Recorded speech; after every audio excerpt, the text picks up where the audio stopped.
It's nothing but promise for adventurers from all walks of life. Everyone says there's tons of work.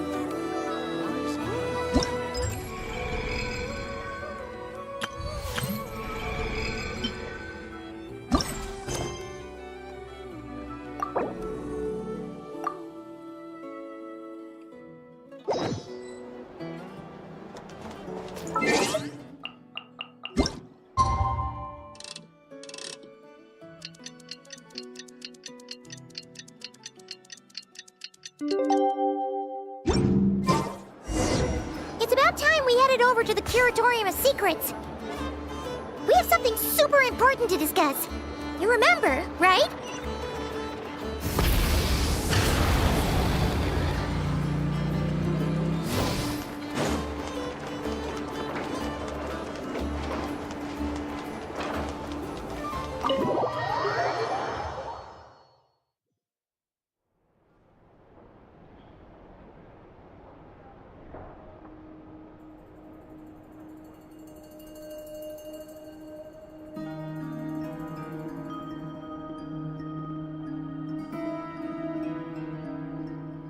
Looks like the gang's all here! Yep, all ready. How about you two? Green and good to go? Paimon's ready! Haha, feeling nervous? Don't blame you. We're all a little out of our depth with this one. Okay, so, some time ago, Columbina was ambushed by the Doctor. It all happened pretty fast, and the last thing you saw was her vanishing into the moon's reflection. Yes, though at the time, all that the rest of us saw was the Doctor using some kind of power. The next moment, Columbina had disappeared, and you were falling into the sea. We have to get Columbina back. And whatever the Doctor's plan is in seizing the Three Moons Authority, we have to stop him before he succeeds.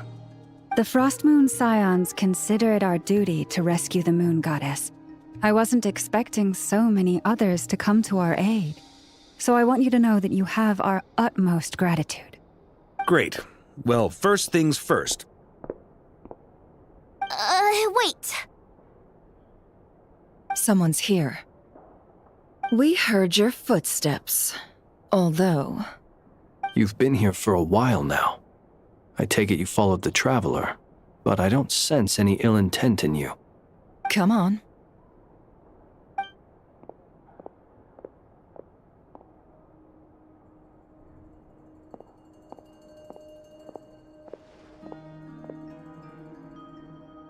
I figured it wouldn't take you long to notice me. I come bearing news from my lady, the Knave. Dottore went through the motions of returning to Snezhnaya, but it was obviously a facade. However, he has not returned to the Kuvaki Experimental Design Bureau, nor has he made an appearance in Nasha Town.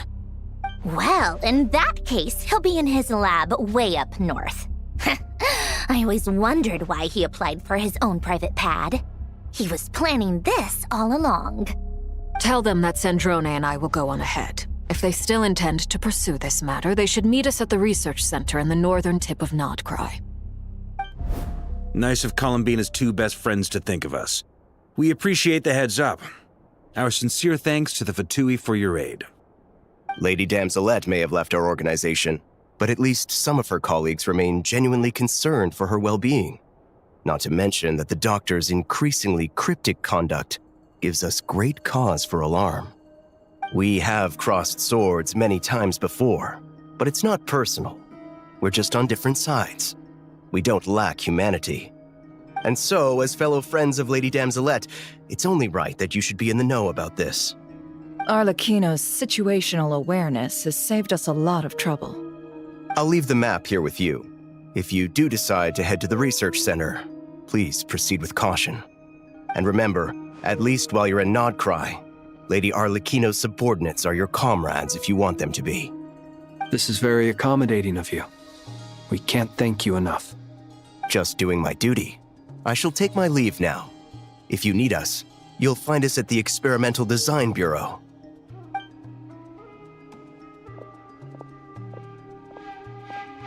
So, The doctors left the Experimental Design Bureau and headed to some research center up north. Marionette seems to think he's been planning this for a long time. But when did it start? Before he even arrived in Nod-Krai? It seems his loyalty to the Tsaritsa is lip service at most. Behind the scenes, he may even be working against her. Whatever his motives, we know that he's decisive and incredibly ruthless. Facing him unprepared would be a recipe for disaster. At this stage, it's difficult to predict his next steps. I suggest we split into 2 groups.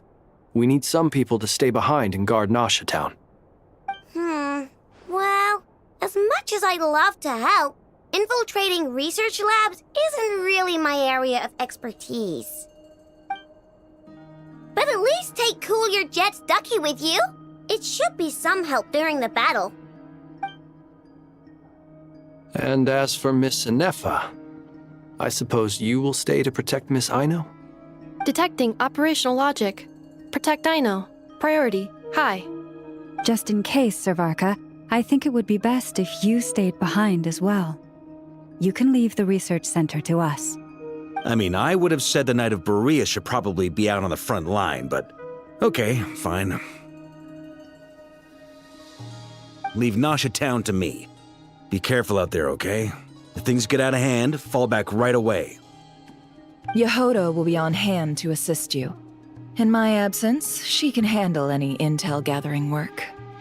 You got it, boss. You guys make sure to get back here in one piece, all right? We will. Things are moving fast. We'd better head off soon if we hope to keep pace. So, it's infiltrate a secret research facility, or... Yeah, alright. Paimon will help out here instead. Sounds like it's gonna be a pretty intense fight. We all have to bring our A game here. So, anything you need to wrap up before we leave?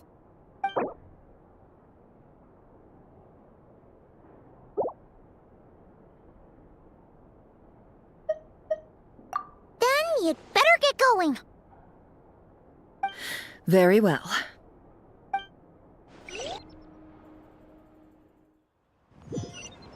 All these broken machines on the ground. Someone got here before us. Could it be Arlecchino and Sandrone?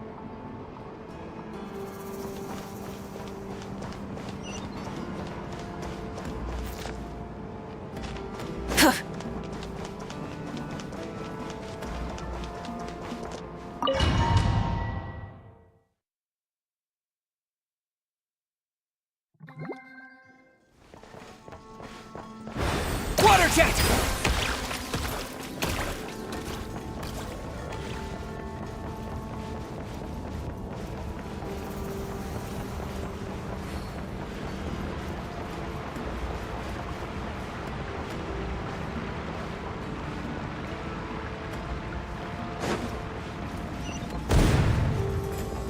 That's quite a welcome party. Wipe out! The long sleep beckons.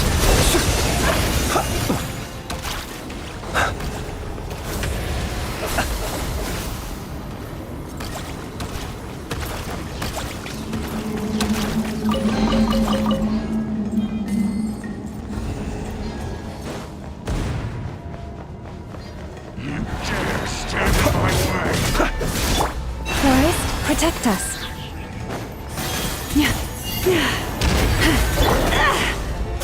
It all adds up. No more lies.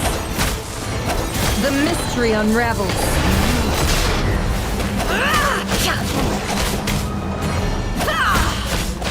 It all adds up.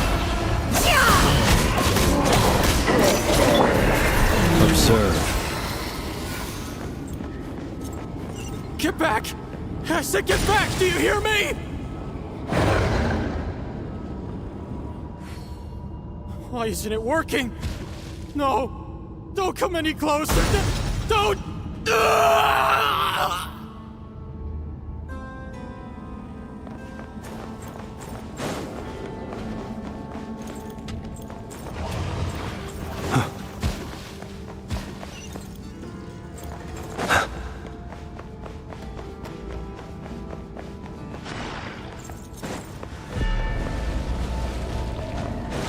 Be silent. By the frost moon of old. You poor...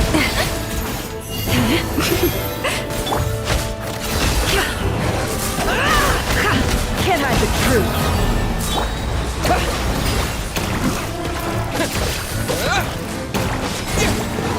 Close your eyes. Night falls. You poor souls. May your spirits find peace. Grab that key on the ground. We'll probably need it at some point.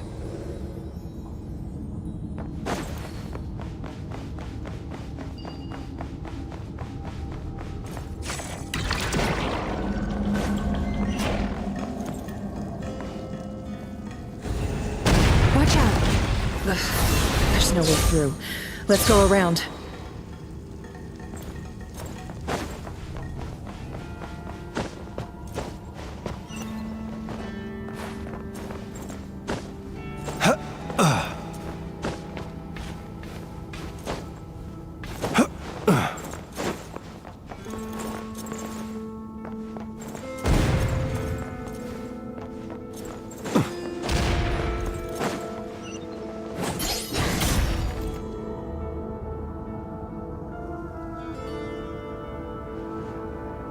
What the? Trespassers? Here? What's wrong with you people? We're looking for the doctor, and we understand he might be here. I see you're fleeing the facility. You looking to settle a score with the doctor? Good luck with that. I don't think you have many chances left. Perhaps. But you might have a chance to live if you start talking. 2 other Harbingers had the same idea as you. They're already inside. But what good is it gonna do? The doctor wouldn't do something like this unprepared.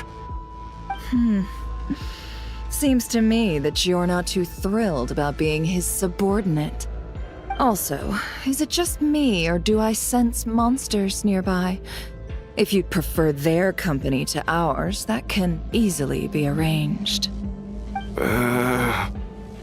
We need to know what the doctor is up to. Please, if you know anything at all, tell me. This is about more than us versus the doctor. His actions could have consequences for all of Nod-Krai, and perhaps even your homeland, Snezhnaya.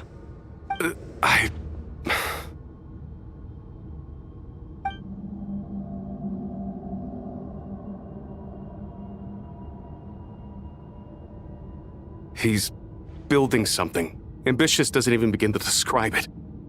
Feels like this could be the big one. God knows how long he's been planning it. A while back, he told us he'd be returning to Snezhnaya. We weren't expecting him back so soon.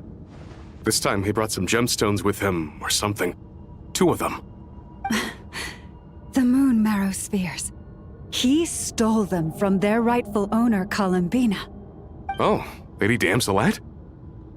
Last I heard, she left the Fatui. Before she went, she told us she'd finished what Her Majesty asked of her, and wished to focus on some personal matters. I remember thinking that leaving us might not be the best choice. I mean, I always looked up to the captain the most, and... Back when this all started, the higher-ups dispatched 3 units to Nod-Krai to execute their plan. They were led by the Doctor, Marionette, and the Damselet, respectively. I was a part of the Damselet's unit to begin with. She never really interacted with us much. In fact, she seemed sort of detached from everything. Not because she was distracted, just felt like she was indifferent to the world around her. Like she had no stake in anything that happened. She always seemed like she was staring off into the distance. Almost as if she didn't see anything worth living for in the present, so she had to look further afield. That's right. She always used to stare up at the sky. The doctor used to stand nearby and watch her. Apparently they got along well at first, but somewhere along the way, she grew wary of him, started avoiding him as much as possible. After she left, everyone in our unit merged with the doctors. He's similarly indifferent to the world, except when it comes to the moons. He seems to have big plans for them. Right now, obtaining the 3 moons is his #1 priority. He even said if he can only get his hands on 2 of them, he'll create a 3rd one himself. how would he create an artificial moon marrow? Maybe the knowledge he gained from the Hyperborean phantoms has something to do with it. Thank you for cooperating. We appreciate the level of detail. I get the sense that you'd serve under Columbina again if you had the chance. Would that be fair? No, she's no longer a harbinger. As a member of the Fatui, my loyalty will always belong to the Tsaritsa. I'm only telling you all this because I don't completely trust the Doctor. His actions do not align with the goals that first brought us to Nod-Krai. I understand. We'll do everything within our power to stop him. The Knaves unit is based at the Kuvaki Experimental Design Bureau. Maybe you can seek refuge with them. Well, now we know what's going on here. Artificial moon marrow. He's likely well on the way to completing it. Dottore's technological capabilities are far more advanced than I thought. I fear this could get ugly. Everyone, prepare yourselves.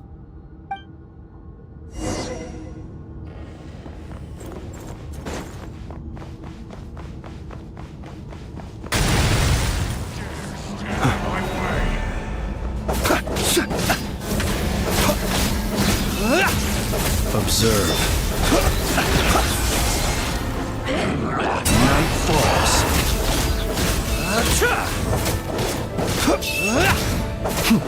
For the everlasting forest. Seek within. Let's see what you're made of.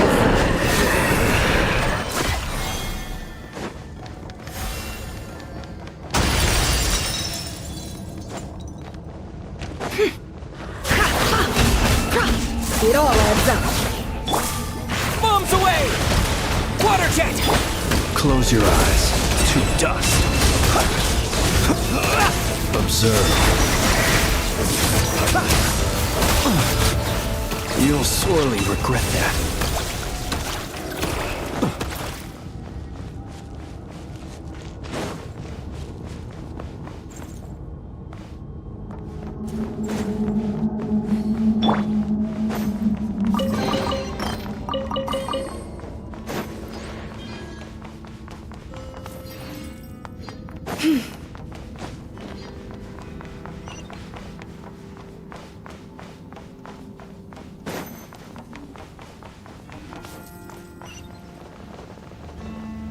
The ebb and flow is over.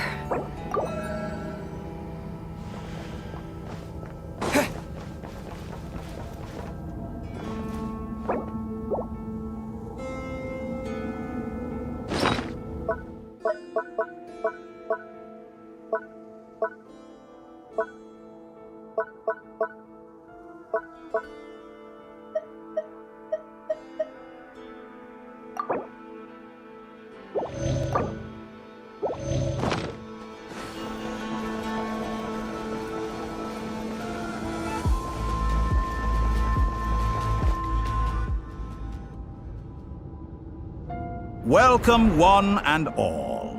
I've been expecting you. I hope my humble research facility is to your liking.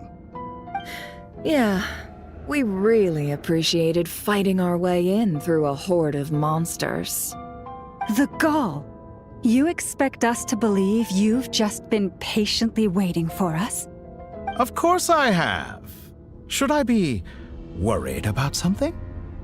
Everything seems to be going quite smoothly so far, and you've shown up right on schedule. First Sandrone and Arlecchino, now you. Ah, quite a surfeit of guests I've had today.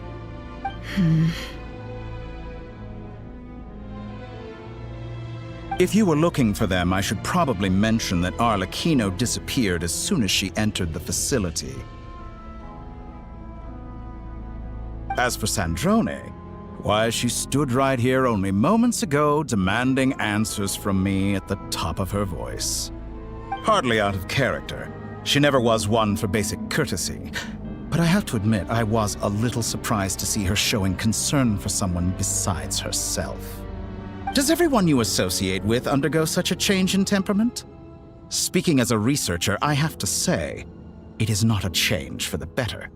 It threatens one's ability to remain objective. Well, since you ask... So you've got your hands on the moon marrow, and now you're claiming godhood. Don't you think that's a bit of a stretch, Dottore? I must protest what you are insinuating with that phrase, claiming godhood. I am not claiming anything. I am stating a fact. You're a researcher. I'm sure you appreciate the distinction between the two. Huh? Wait, you really think you're all that?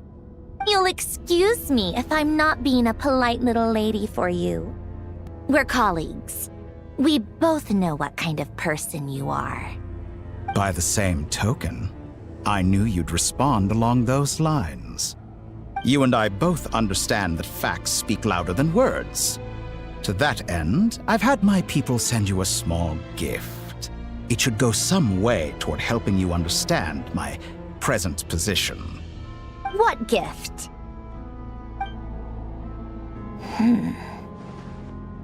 Where have all your troops gone? Who knows? Perhaps they are already marching toward a new world, following in the footsteps of an unknown god. As vulgar and arrogant as you may be, dear Sandrone, I have no intention of taking out my displeasure on your subordinates. They will enjoy equal rights to my own. You sent your people to the Experimental Design Bureau? That's a Saritsa's property. Yes, and I am very mindful of Her Majesty's instructions. But you know full well that they do not conflict with my present goals. In which case, all I'm doing is conducting another one of my experiments. Is there a problem with that? Now then, you have a judgment call to make. Am I simply lying to stall you? Or is it possible that every word I am saying is the truth? In which case, your subordinates really are in danger. So now you've turned on fellow Fatui soldiers. You're completely insane. I have set a new rule for myself. Each person gets one chance. Naturally, that includes you, Sandrone. If you wish to leave, I won't stop you. We are colleagues, after all. Scumbag!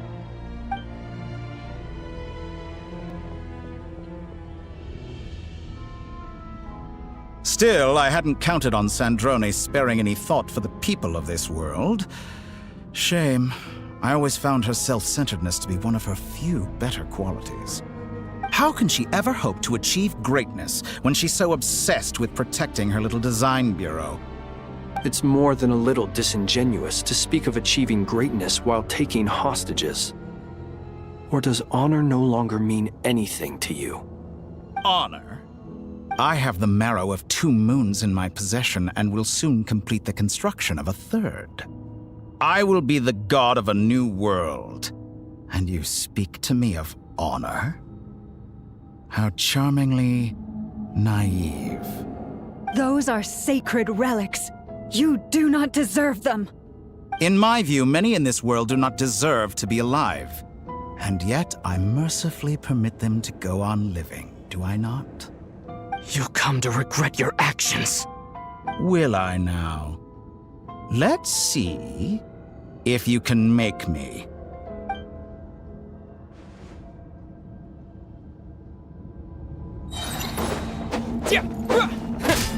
Wipe out! The night cometh. Close your eyes. Target acquired. By the frost moon of old. Forest, protect us. No more lies. The deception ends here. Can't hide the truth. Lost.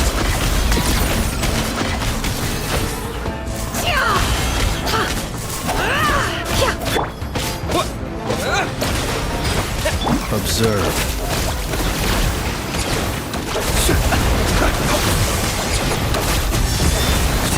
Fear the dark. Keep your distance. Arlecchino. Thanks for the assistance. Arlecchino. They see you as an ally. What a farce. You're clearly here to destroy my research, not me. I'd say your research is more valuable than your life. Am I wrong?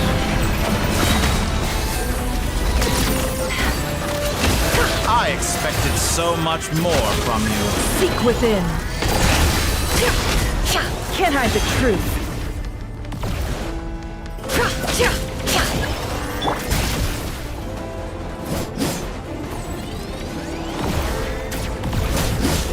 Overruled. Be silent. Your actions betray your fear of me. To dust is all it takes to tire you.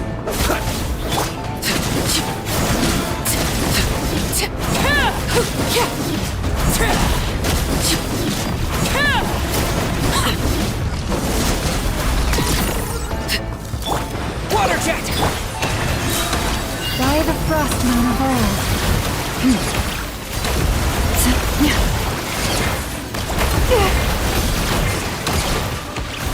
Observe. Close your eyes. How disappointing. It all adds up.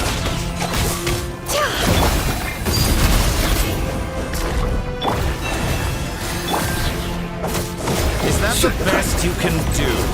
I expected so much more from you. Beckons. Itorai is too powerful with the artificial moon marrow in his arsenal.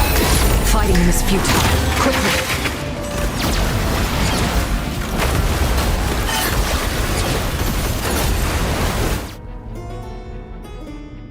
Let's go. I've always thought it is wiser to flee than surrender.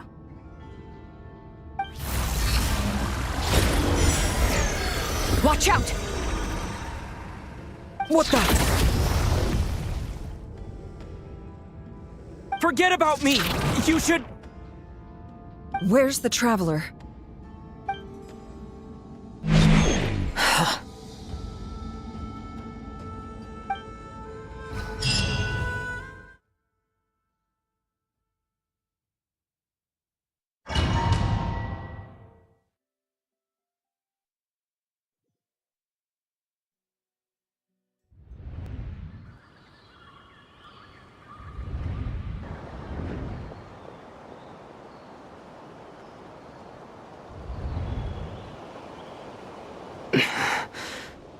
What just happened? Nasha Town? How did I get here? Strange. I remember being trapped by Dottore during the battle. And now all of a sudden, I'm here. Something weird is going on. I guess I'll start by exploring the area. Traveler? What brings you here at this hour? Huh? What are you in the mood for today? A hot dog? Or something else? We've got some special discounts at the moment. Want to see the menu? Sorry, I'm not hungry right now. Ah. Well, feel free to take a seat for now.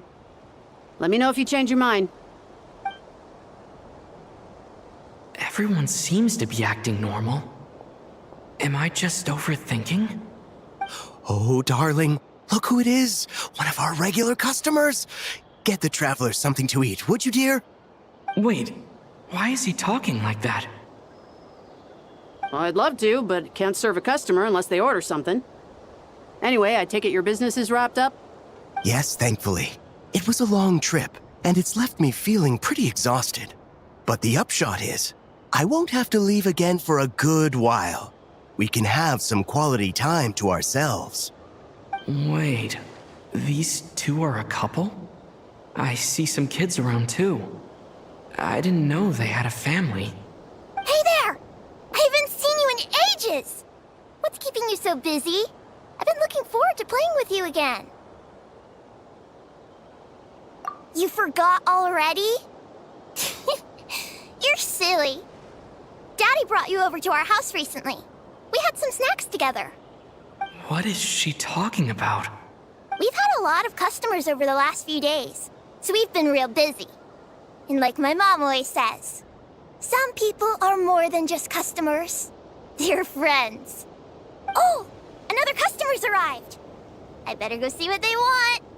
This is all wrong. I never once heard the owner of this restaurant talk about their family. It certainly isn't a family-run business. And that child? I don't recognize her at all. Could this be a false memory? Very good. I knew you had it in you. Aren't you going to try the house special? When did he show up? No. None of this is real. You don't seem to like it here. That's fine. We can change venues.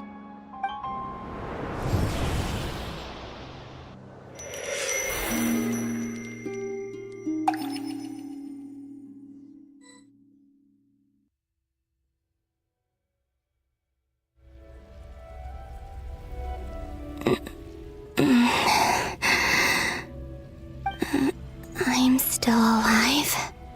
Where is this place? It took all my strength to open the moon gate, and then I leapt into it. So this is the moon's reflection? The mysterious realm beyond the gate?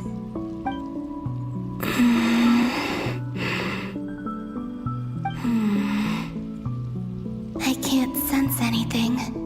I guess I could try opening the gate once more.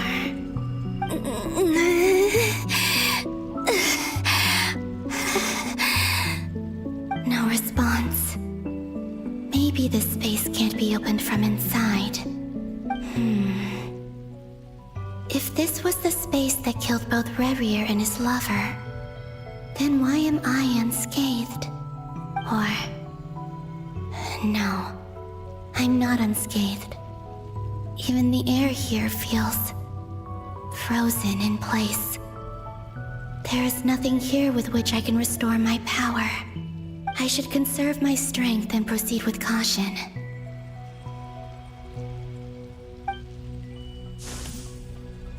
I don't believe Dotori's scheming will stop just because I escaped. If there is any chance that I can get back to the others, any chance at all, I must return.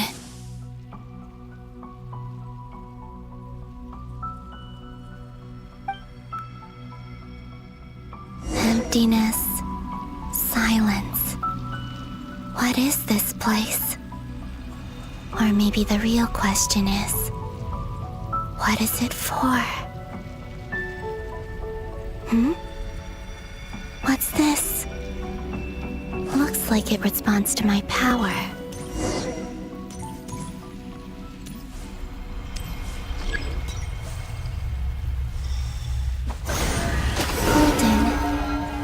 Like Kuvaki. Is it some sort of guide?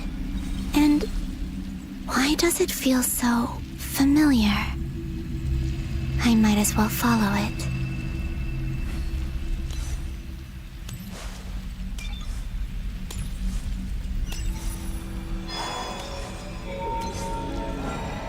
Where does this lead? Could it be the exit?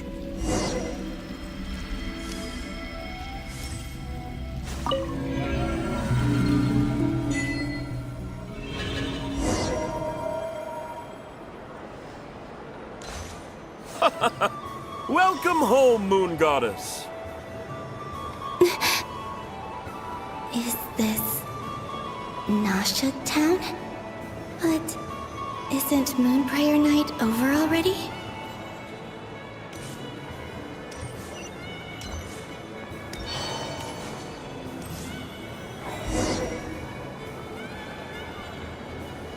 Goodbye for now, Columbina.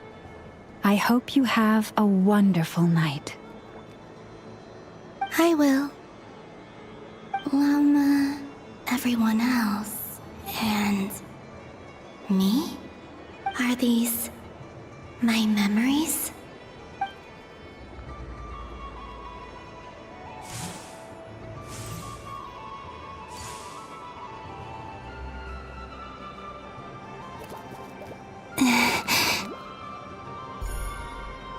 I can't touch them. It's as if we're separated by some impenetrable power.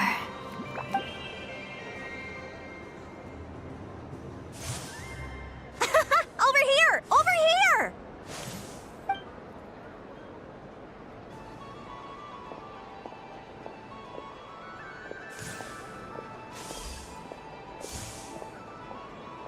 But the people in these memories pass right through me. Just like when I disappeared. If only I had known what would come to pass after that. Even so, I should still take a look around.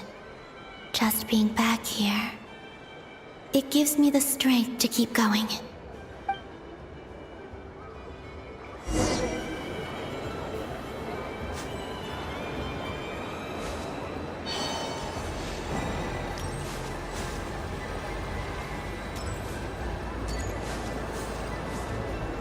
Welcome home, Moon Goddess.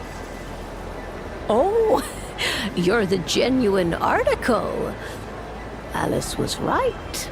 This Moon Prayer Night was worth watching after all. Oh, yes. That was the fortune-telling stall run by Barbeloth from the Hexen Circle.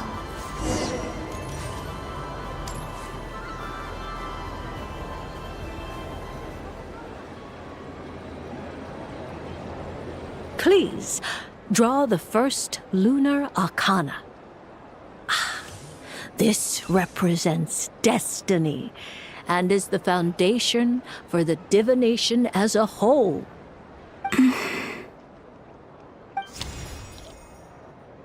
My destiny. I believe the card I drew was the moon. Now that I think about it, Barbeloth's divination was absolutely right. It's almost time to draw the last card. The one that represents the future.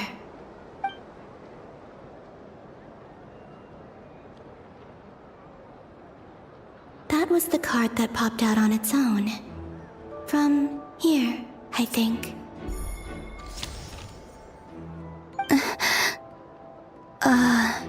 Kuvaki Pulse? What? Fascinating. I've never encountered this before in my role as a diviner. What's going on? Did that card leave the deck? Because of my influence? All I did was try to touch it, and then...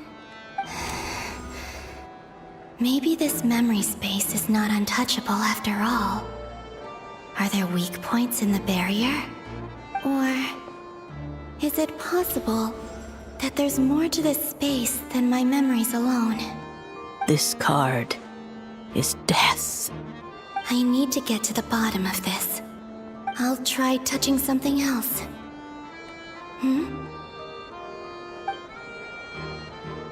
Is this... the wind? No, it's gravity. It's pulling me outwards. No, Traveler!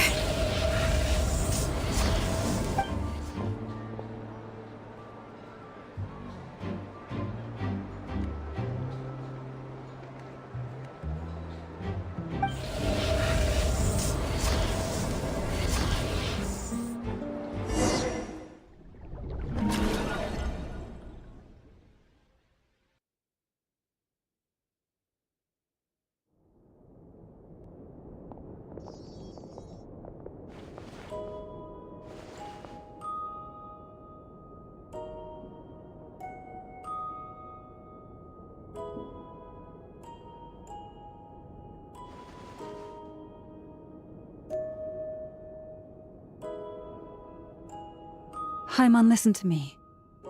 From the bottom of our hearts, we are so sorry. We completely understand how you must feel. The Traveler is trapped, and we all feel responsible for it. Don't say that! Paimon's not a little kid! You didn't leave him behind on purpose! There was nothing you could do! But... he's all alone in there! What if something happens to him? What are we gonna do then? We've barely spent any time apart since we met. Is he gonna... die? We must find a way to rescue him. We were all involved in the operation where he was captured, and we do not abandon our comrades. That being said, it won't be easy.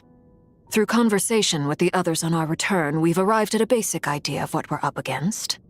Dottore's lab has clearly been in operation for a lot longer than we realized. We found many monster samples stored there. In all likelihood, they were materials he used to research his latest technology. We also know that through his contact with the phantoms of Hyperborea, he gained knowledge about the moons and certain Hyperborean technologies. Using this knowledge, he then fashioned an artificial moon marrow to serve as a replacement for the frost moon beyond the sky. Unlike Columbina, Dottore is not being rejected by Teyvat. And even with 2 of the 3 moon marrows, his power far exceeds all of ours combined. Once his 3rd moon marrow is complete, Dottore will have completely seized the authority of the 3 moons. Teyvat's most primordial powers will then be in his grasp. Does that mean... I'm afraid so. No one could have predicted this level of insanity. Not even from Dottore. And unfortunately, his insanity is coupled with an intellect and ambition that not even his peers in the Fatui can match. This is dire. Sounds like the world is done for. The 3 moons' authority can influence the very fabric of time and space. I dare not imagine what a monster like him would do with that kind of power. The trouble's already begun, I'm afraid. On our way back, we discovered that part of Nod-Krai is being enveloped by an unknown energy. We cannot ascertain what is happening inside. I'm convinced this is Dottore's doing. Not that there's any way to prove it. The issue is, we have no idea what his intentions are.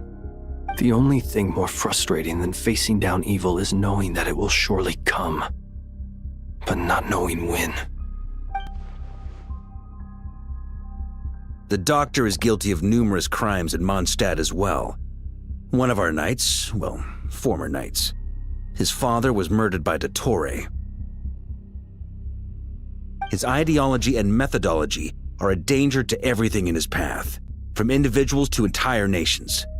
He does not feel guilt, even when he acts against his own people. He doesn't see them as his own people, that's why. People like him see everyone else as beneath them. Right. He views other people only in terms of how they can benefit him. That's the basis of all his social connections. Granted, he's hardly the only harbinger to pursue their own interests. We all do. And Her Majesty is gracious enough to permit it. Still, her mercy has its limits. Dottore's actions have gone beyond even what the Fatui could have imagined. Usurping divine authority to become a god. For a servant of the Tsaritsa, that goes beyond being disloyal. It's treason of the highest order. We can't expect him to heed the Tsaritsa's will once he gains the 3 moons' authority. Even we harbingers consider him the most self-interested among us. Poor Traveler. Of all the people to get caught by... We have to go save him right now!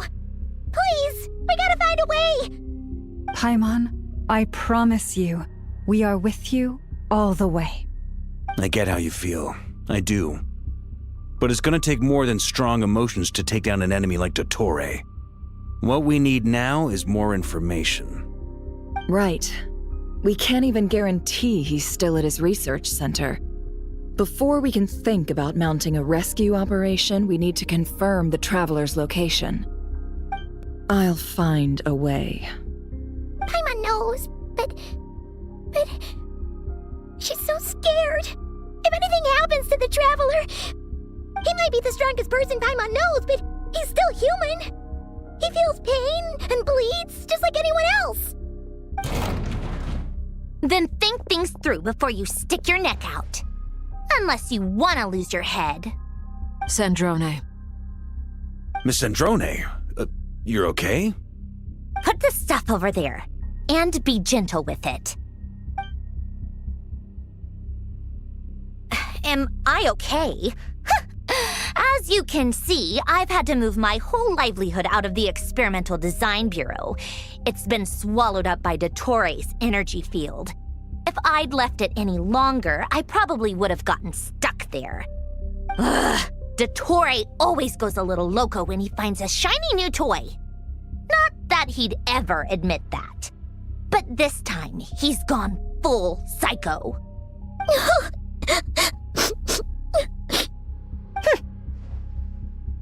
Just go ahead and cry already. Sorry. Paimon's not trying to make a scene. It's just, she can't. Oh, Paimon. Let it all out. There's no shame in it. When you're overwhelmed by fear and despair, crying can help get it out of your system. You'll feel better for it.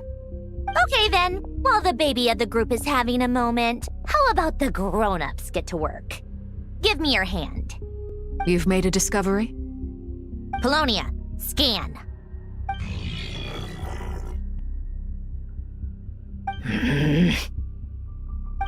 You, hand, now. Oh, I thought you'd never ask, my lady.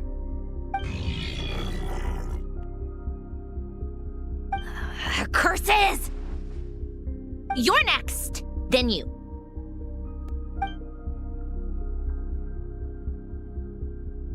Dottore, you son of a...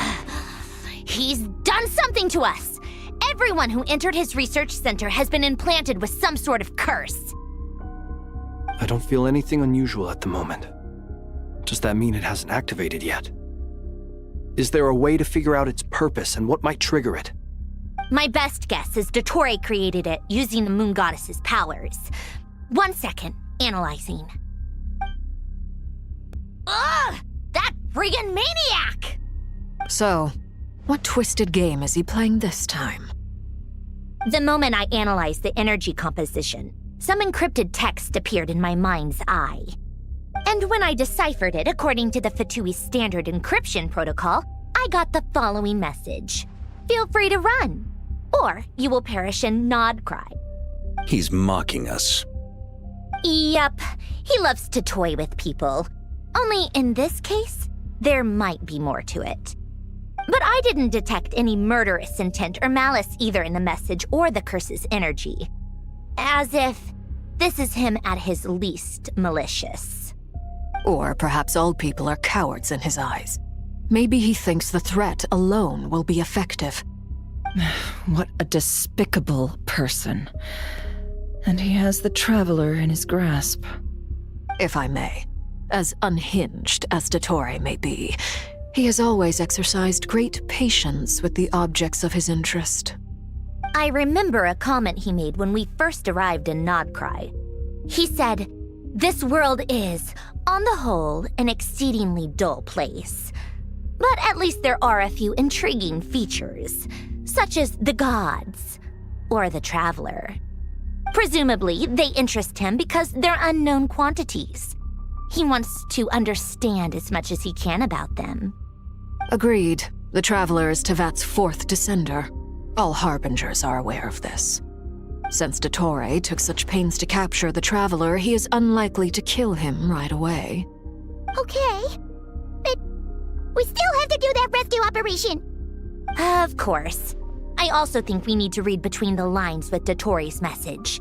If he's encouraging us to run, that means we mustn't leave Nod-Krai under any circumstances.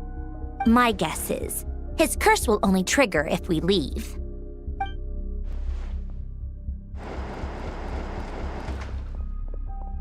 We've discovered multiple energy fields. Albedo is still attempting to analyze their structure. He told me to report back first. Each field is slowly growing, swallowing up more of the surrounding area in the process. And the pace of their expansion has increased since we first examined them. He's probably trying to swallow Nod-Krai whole. His nefarious ambition knows no bounds. If this continues, the whole of Tevat will be in trouble, not just Nod-Krai. The loss of Columbina could not have come at a worse time. Do we think she's truly gone for good? She entered the space beyond the Moon Gate, knowing what became of Rerir and Thalindus. I'm sorry, but I fear the odds aren't good. Don't be ridiculous. If I know her, she's busy finding a way back as we speak just so she can annoy me. She isn't dead. Whatever has become of her, the fact remains that we are two comrades short on the eve of a decisive battle. We need to find out the Traveler's location. But there is also other work to be done. Agreed.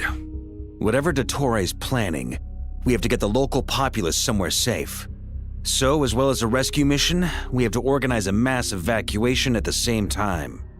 It would be best if someone could approach leaders of neighboring nations and negotiate emergency asylum for Nod-Krai's inhabitants. Can anyone handle that? Snezhnaya is one option. I'll see what I can do.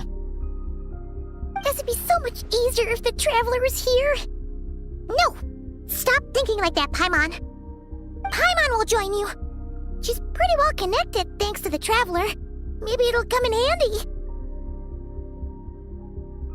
Either way, that's what the Traveler would do if he was here.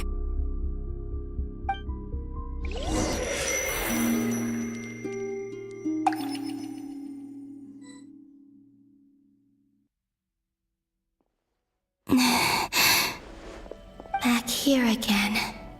That gravitational force that pulled me back. Is this where it came from? When I saw that memory of Moon Prayer Night, I think I influenced reality. Was it just a coincidence? Or if only I could have sent the others some kind of warning on Moon Prayer Night. Maybe we could have stopped Dottore. I feel so heavy. Does entering that space consume a lot of energy? Well, even so, I have to keep moving forward. Back to emptiness and silence again. I should try and find my way back inside that memory.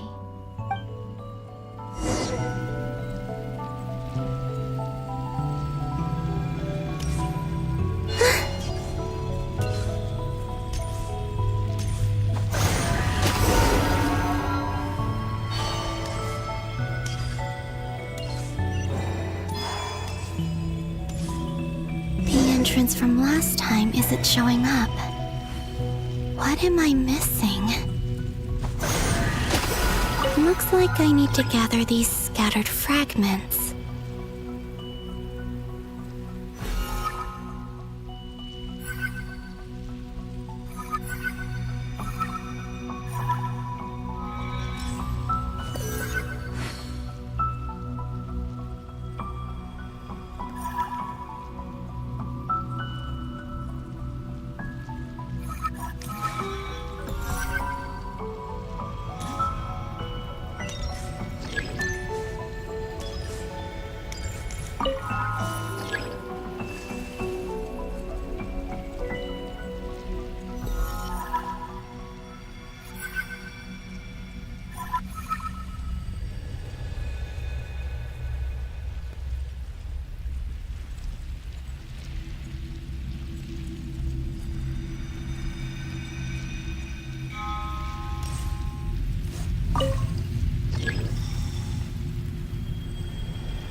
worked! Hopefully I can stay inside for a bit longer this time.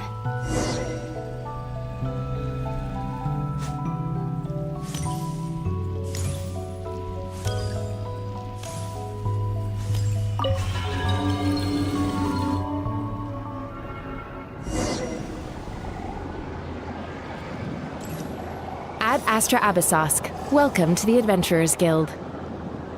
What? This doesn't look like Moon Prayer Night.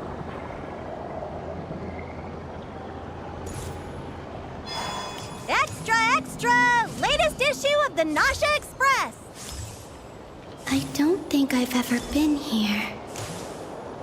Maybe this space isn't comprised of my memories after all. There aren't any festive decorations around. Is this Nasha Town after Moon Prayer Night ended? Did Dotori's plan not affect the town? Or is no one aware of what happened because he used the Three Moons' authority? Let me see if I can influence anyone else. So, what do we do next? Wait, that voice. Paimon? The most important thing right now is to find that mage. Lauma the Traveler and Mr. Varga are here too.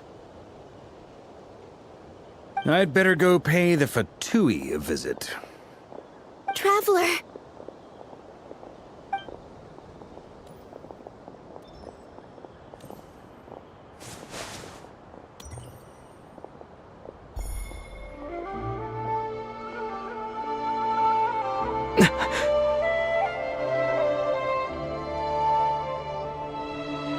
Columbina?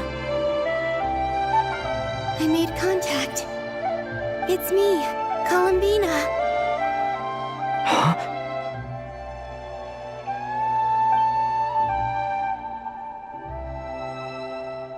Traveler? Let's go! This is no time to be spacing out!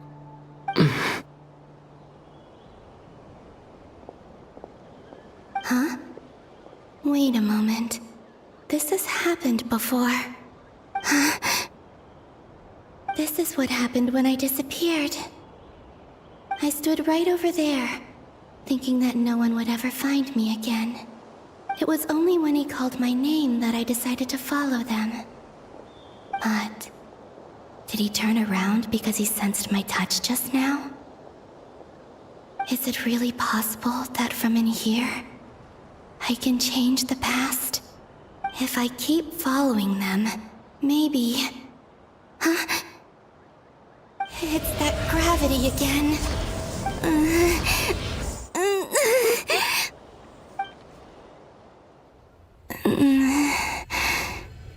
Every time I influence reality within that space, this force intervenes and pulls me back.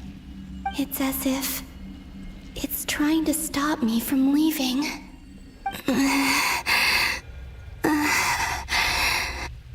I'm getting weaker and weaker. I'll just have to try another approach next time. Come on, Columbina. Keep going. You have to tell everyone what happened.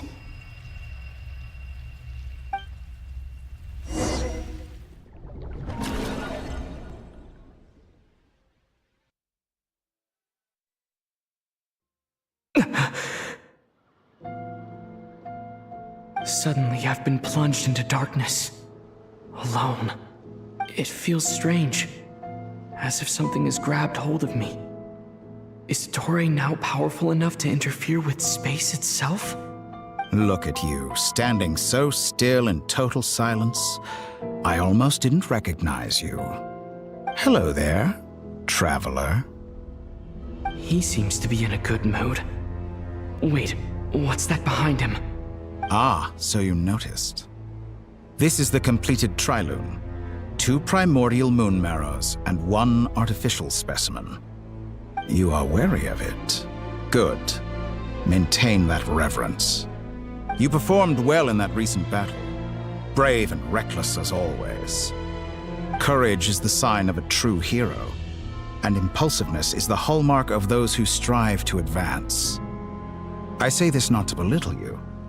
Most creatures are far more timid by comparison. 3 moon marrows? Does that mean the artificial one is now complete too? Well spotted. What do you think?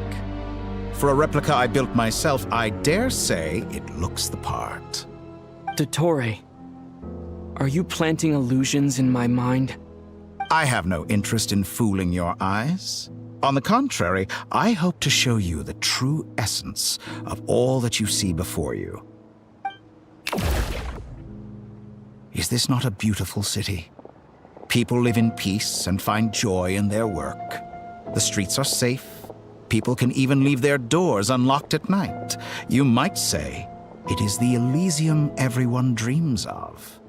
All available data indicates your values and worldview conform with the mainstream.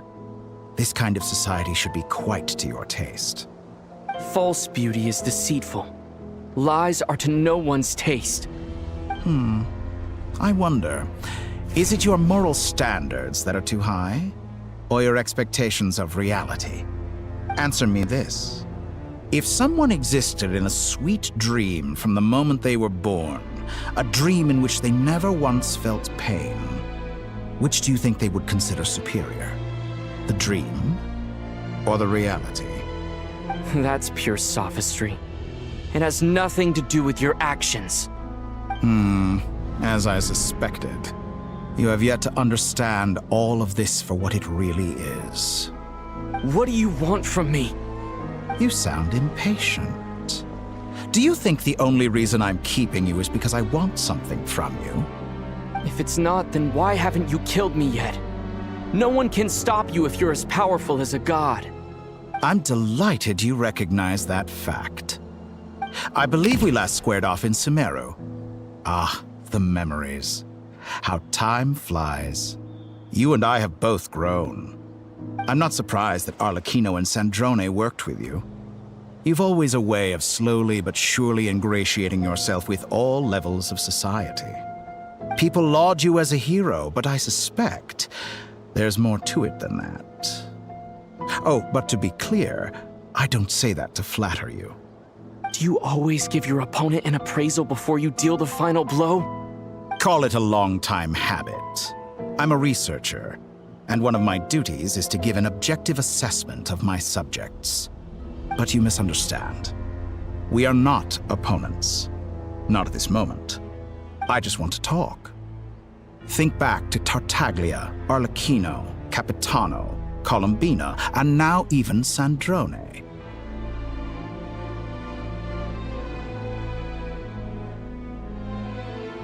You've worked with each of them in the past.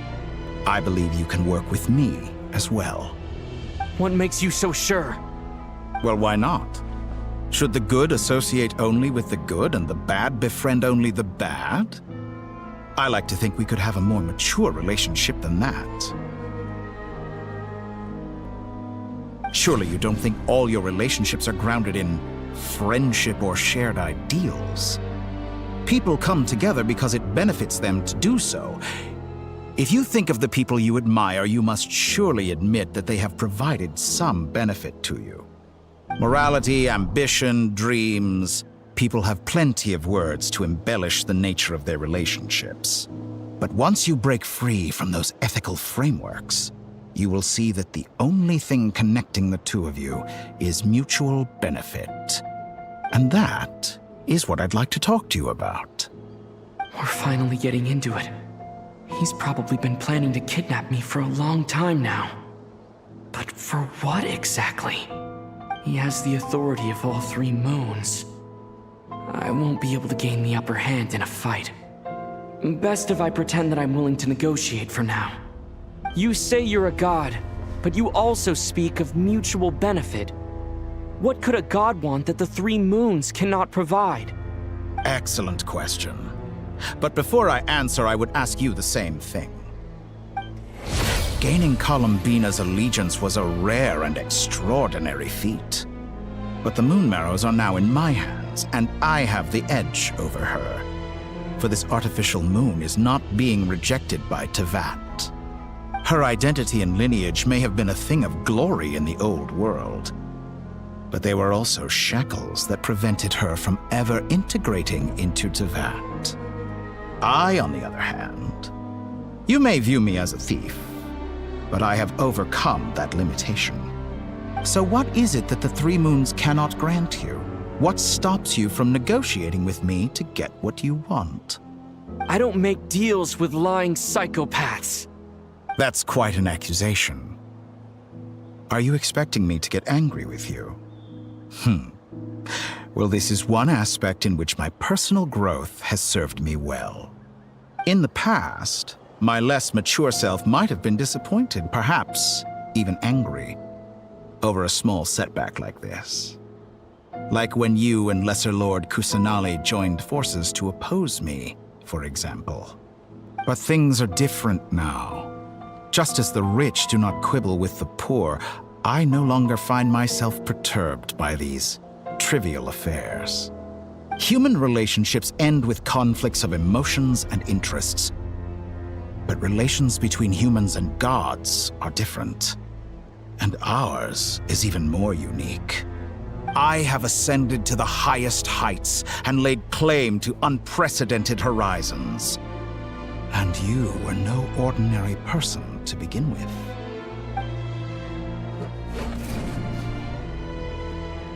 Allow me to show you the world, Descender.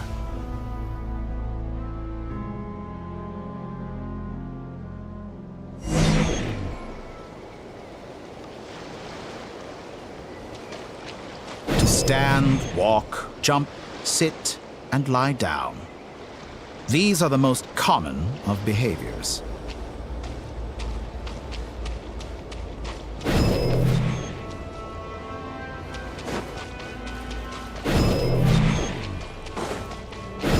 Have you ever wondered why we were born following such laws? Who stipulated that we could not fly instead of walk?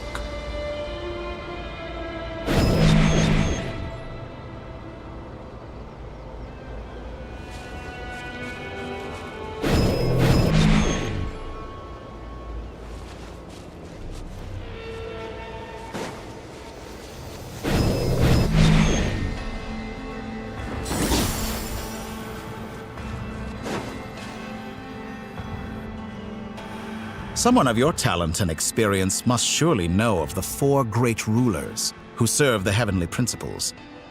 They govern life, death, time, and space. One wounded by a blade will die from blood loss or infection, and one who falls into a lake will drown in agony. The elderly wallow in solitude, and the solitary age faster. Eventually, new life is born, only to embark on the same path of suffering. These four divisions anchor the world and shackle those who live in it. But they themselves transcend its boundaries, squandering the power bestowed. All who live yearn for equality, but unless the gods prostrate themselves and profess that they are mere servants of the living, equality can never exist. Who makes the rules we must live by? Who has the right to restrict us? The limits of the body can be rejected.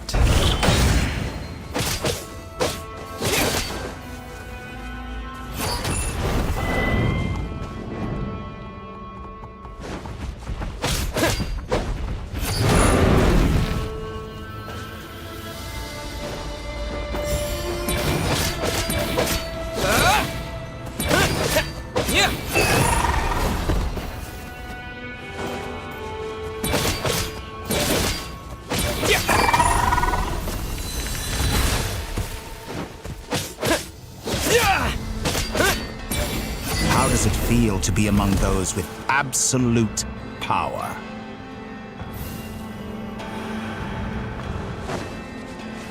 You cannot conceive the extent to which your flesh hinders your mind and spirit.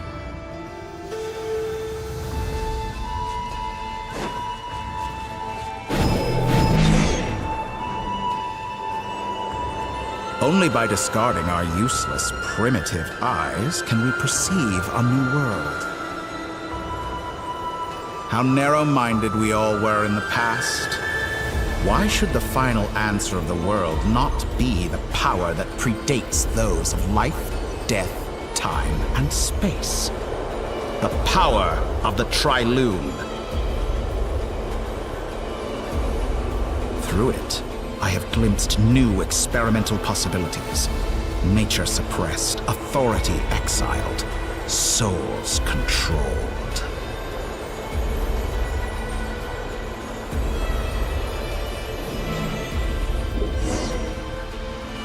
You know, I heard recently that a group of critics reviewed countless stories and drew an interesting conclusion. They found that it is more often than not the villains who strive tirelessly to push the boundaries of progress. In fact, long before this, someone voiced a similar idea in an academia editorial. I felt a great affinity with this perspective. I have never been afraid to step up and play the role of the villain. Fanatics are trampled down for their transgressions, and those who transcend are rebuked for their audacity. And so, the majority of creatures are too timid to follow my lead. But all sacrifices made during my experiments have been worthwhile, as you can now see. I can offer you something new, something unique, precisely because I am a villain. Think about it. We are eternally bound through mutual interest. Can you truly say you would never turn to malice if it could give you the life you dream of? After all, what value do perfection and purity really have? They are fragile and feeble things, utterly tedious. I say, better to be governed by a flawed humanity than a gnosis. The true seeker of knowledge is the villain who undergoes countless tribulations in pursuit of their goal. I'm sure many people have told you that you're different. Because I'm a descender? Exactly. Very clever. But what has that got to do with you? I do not conceal my wicked deeds, my selfish desires, or my greed. A true researcher must act as I do if they are to understand and speak of the truth. And yet, a knowledge seeker like myself will inevitably grow tired of studying Tevat beyond a point. You have traveled to all corners of the world and met many people. Along the way, there have been moments when you were misunderstood or even became a wanted criminal. And all the while, you have spent your days doing some of the most mundane jobs in the world. You fight and toil, claim minuscule rewards from my friend Pantalone, then you fight some more, winning some battles and losing others as your search goes on. And this cycle continues, with no end in sight. Surely you must sometimes grow weary of being stuck in this same loop day after day. We're completely different. I embrace everything that life throws at me. I am engaged in every step of my journey. How does that make us different? I too embrace what life brings, researching everything that interests me. Think of all the novel things I've managed to create, like the artificial moon marrow. Don't you see? As unique a specimen as she was, even Columbina is not irreplaceable. Take that back! She's gone because of your actions! I didn't say that to anger you. Though admittedly, I don't see what there is to be angry about. Anything Columbina could do for you, I can do better. I know what your ultimate goal is. You wish to walk the path your sister walked, and seek answers from her at the end of that journey, don't you? Someone like you could never understand what it feels like to care about another person the way I care about her. Perhaps not. But that doesn't mean I can't help. I could find your sister right now, bring her before you, and make her give you the answers you seek. Don't be so presumptuous. You'll never begin to understand the situation between us. Oh, no. This is no presumption. I'm only offering what I know is possible with the power of the Trilune. But it seems like you would sooner continue with your journey through this world. Why? Do you truly desire this journey? Or is it simply a necessary process from which you cannot escape? Think of all the time and energy you have spent, everything you've had to endure just to make it this far. Is this really what you want? Or has your hand been forced by the promise of that final answer? Yes, you have made many friends. But do they ever spare a thought for the void in your heart and what it yearns for? What you want is not friends. It is family. But do they know this? I, on the other hand, am far more considerate. Join my experiment, and in return, I will bring your meaningless journey and all its struggles to an end. This is a malicious attempt to manipulate me. But at the same time, he's stating some very human truths. Of course he's right about my predicament. How can I deny it? I have faced ungrateful strangers, never-ending troubles, an endless quest for answers. I want to see her. After everything I've been through, words can't describe how much I miss her. How much I want to be reunited with her, wherever you are right now. Do you miss me too?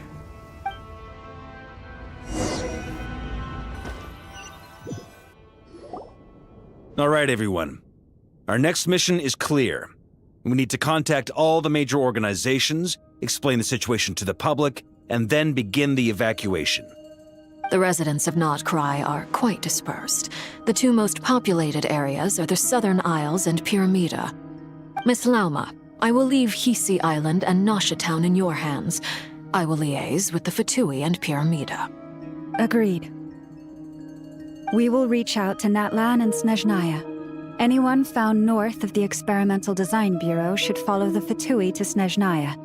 As for those dwelling south of that line, I will ask the Voynich Guild to help persuade them to leave. Then I, Mr. Varka, and the Frostmoon Scions will escort them to Natlan. The Voynich Guild has dealings with the Curatorium of Secrets. I will send them a letter vouching for your credibility. Yehoda, you should help Lauma. This is too big of a task for one person. My wish has come true. You're willingly lending me your most capable employee for the day.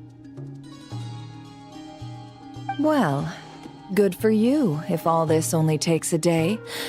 Of course, if it takes any longer, I'll be charging a fee. Boss, wait! Don't I get a say in this? Oh, I'm sorry. Something to add, Yehoda? Well, no one's more important to me than you, boss. And remember how Lauma healed your eyes after that big battle? I think that's worth at least 2 or 3 days' work for the Frostmoon Scions. Are you completely incapable of acting in your own self-interest? Or do you simply devalue your own labor? Are you sure you don't want to come with us? Who will see to our other work if we're all busy evacuating residents? Sandrone insists that Columbina is still alive, and we have a traveler to rescue. There's much to be done. But boss, I'm just worried that... Well, Nefer, I'll link up with you once my tasks are complete. What makes you think I'd need you to do that? I'll need it. And considering the way you approach certain matters, I think you'll be better off with me present. That's quite enough. Just focus on your work first. I bet we're in for an uphill battle here. But we can help out too. Inefa and I are gonna help Nasha Town's residents carry their stuff. Loading schedule. Store essential local research data and technology samples, then escort the people to Natlan. Understood. I will execute this to the best of my abilities. Great stuff. Thank you, ladies. I've contacted the Lightkeepers. A colleague of mine will join us shortly. I will persuade them to conduct a thorough search of the region to ensure that no civilians get left behind. As for me, I guess I'll be making an early return to Sumeru. I think it's important that someone informs the Dendro Archon of what's going on in Nod-Krai. Roger that. Someone should inform Mondstadt, too. Mr. Duran, can I trust you to handle that? I think you fly faster than any of us can run. As an added incentive, get there fast enough and I'll see about getting your gliding exam waived. Really? Ha! Mission accepted, sir! I intend to stay behind and help Miss Sandrone with her research. She has some alchemy-related questions that she'd like me to explore. She recognizes your expertise, then. I wish you a fruitful collaboration. Thank you. In truth, I was surprised to hear her express an interest in subject matter outside of machines. I believe she has been investigating some Fontanian technology recently. She made a point of bringing the relevant materials with her when she left the Experimental Design Bureau. She's sorting through everything in her room as we speak. I should mention that we have one other friend who isn't present. He hasn't made his position in all of this clear. But if we know anything about him, he's likely investigating on his own. Paimon's been very quiet today. But I know how close she and the Traveler are with the Natlanese. She should come with us to the border. Okay. Paimon will do her best. Make sure to heed Sandrone's warning. Many of us have been cursed by Dottore. As such, under no circumstances should anyone cross national borders. Remain within Nod-Krai. That aside, personally I have faith in Columbina. Things look grim, sure, but who knows how it'll play out. Same goes for rescuing the Traveler. Both of them are important allies and friends. We'll be counting on you to gather intel on them, Miss Nefer. Oh, wonderful. You're all here. That voice again! Nicole? Whoa, that was loud! And it came out of nowhere. So mysterious. Sorry, this is the only way I can speak to you all right now. Please accept my apology. Anyway, time is short. I'll cut to the chase. We're still facing quite a catastrophe here at the world's borders. Alice has roped in every Hexen Circle member she can get a hold of. Except for me. She told me I had to come and help you all out as a matter of urgency. I quote, "You love talking, don't you? Well, now it's finally your time to shine. Take these. Make sure the whole party gets one each. You'll be in charge of making sure everyone stays connected." Huh? Is this a Dodo communication device? Scanning. Unknown device. Analyzing. Unknown device. Conclusion. Cute. Affirmative. It is cute and good. I believe that I quite like it. This is no ordinary Dodo communication device. It's my very own special modified version, specifically... sorry. I almost went off on another tangent there. Anyway, help yourselves. It will allow us to communicate over long distances within Nod-Krai. No more worrying about shuttling messages back and forth. What astounding technology. Am I right in assuming that it relies on your personal abilities to function, Miss Nicole? Yes, exactly. Right on cue, Albedo. I'd love to brag to you all about how it all works. But no, next time.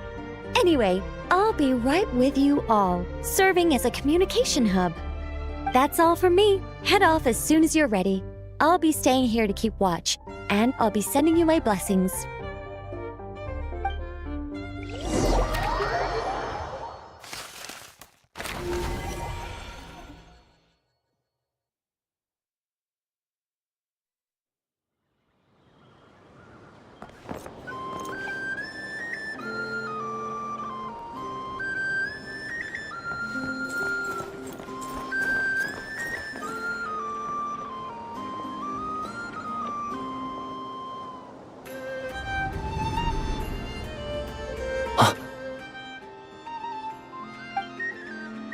Sir Flint.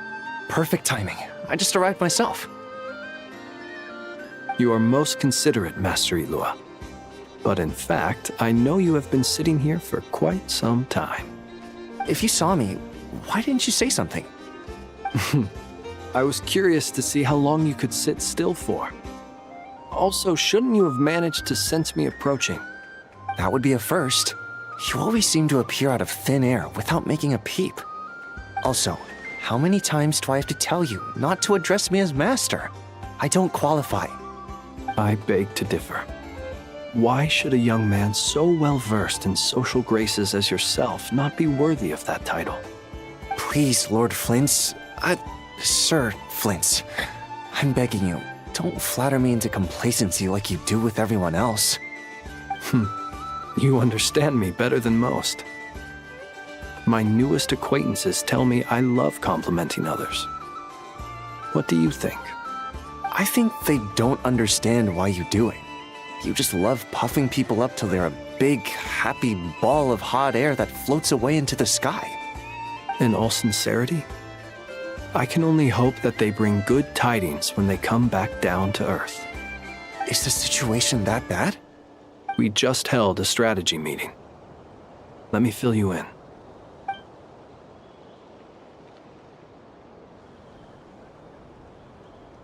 In short, we need everyone gone from Pyramida.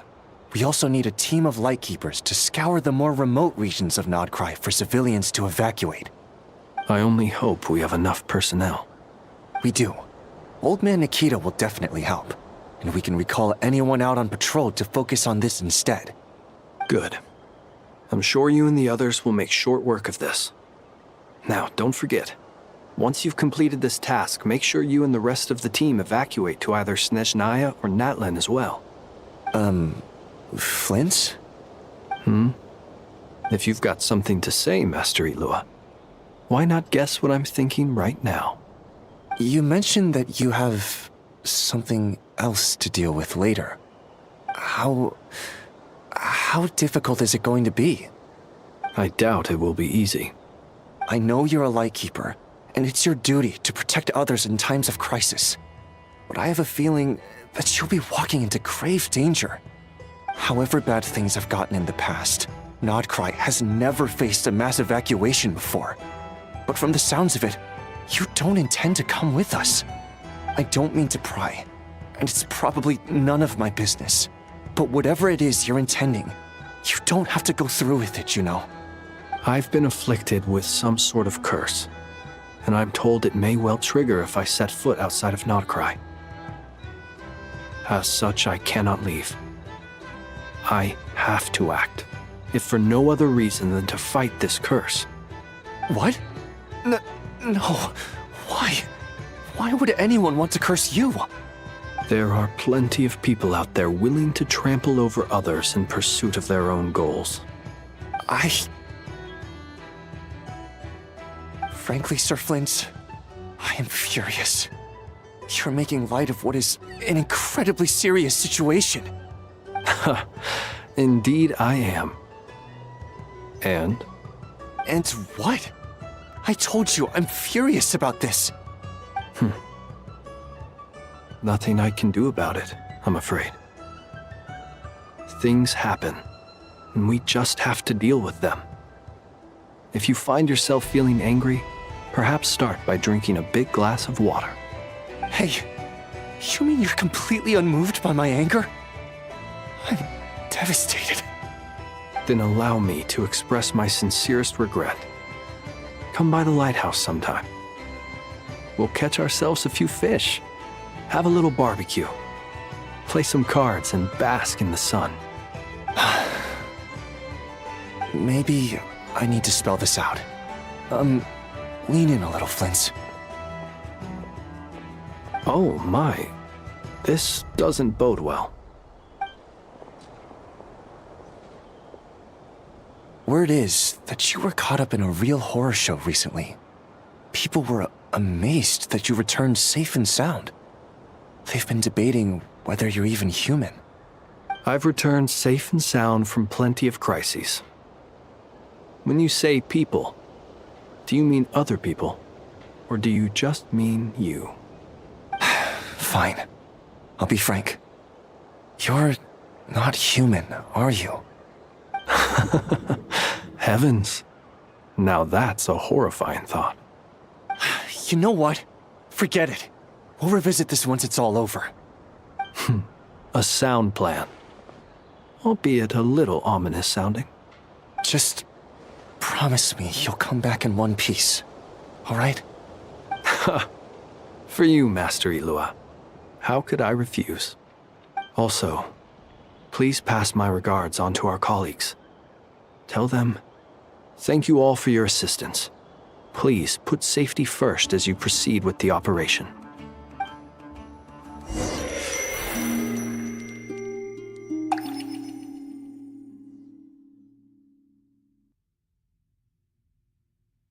I have to keep searching for a path toward reality.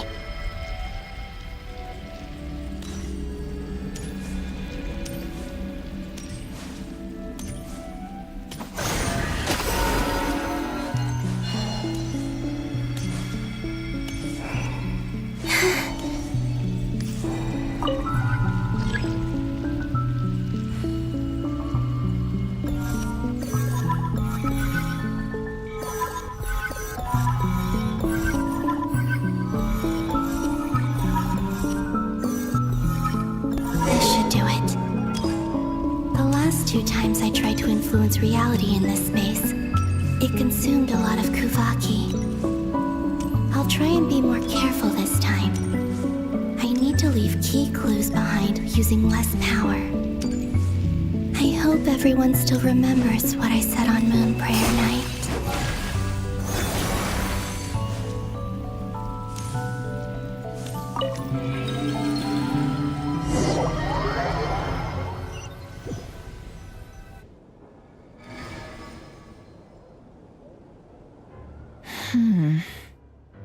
Nothing here either.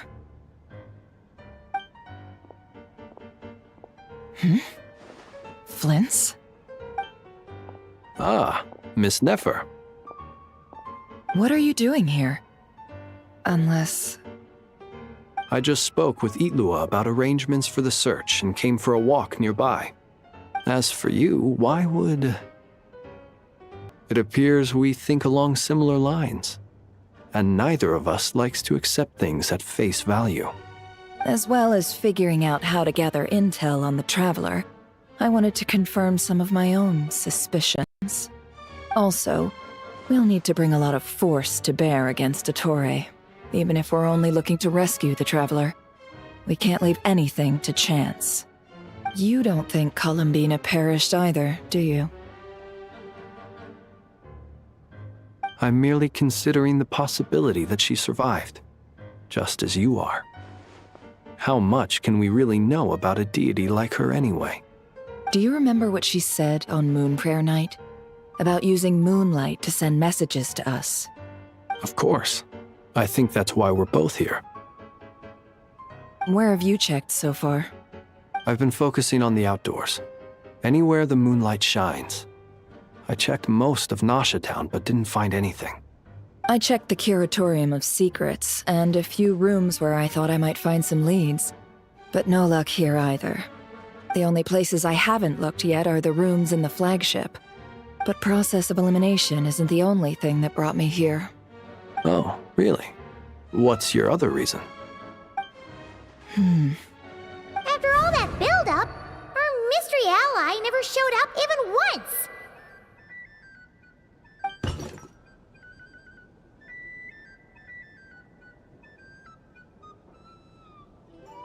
Huh?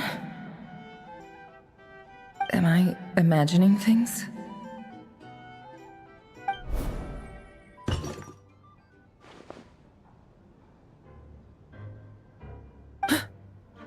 Come on, let's see what's going on. Oh no. I knocked over a vase as soon as I came in. It must have been caused by a Kuvaki fluctuation when I entered the space. Although, it seems like I'm not about to be pulled away this time. It looks like as long as I'm careful with my actions, it doesn't count as influencing reality. Anyway, is this the flagship? The traveler mentioned that's where he was staying. I only went into the lobby last time, so I've never actually been here before. How does this space work? If nothing else, I can now be sure that it is not simply memory. He mentioned where his room was. I think it's this one.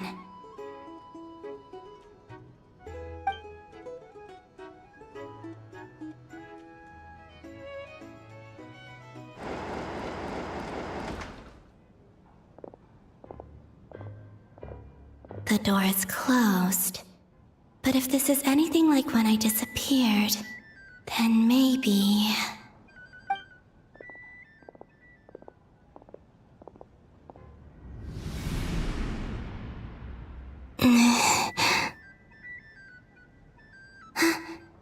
I'm in. He and Paimon aren't here at the moment. I hope he's okay. I wonder what happened to him after that battle with Dottore. Best not to dwell on that for now. I need to try and leave them some clues.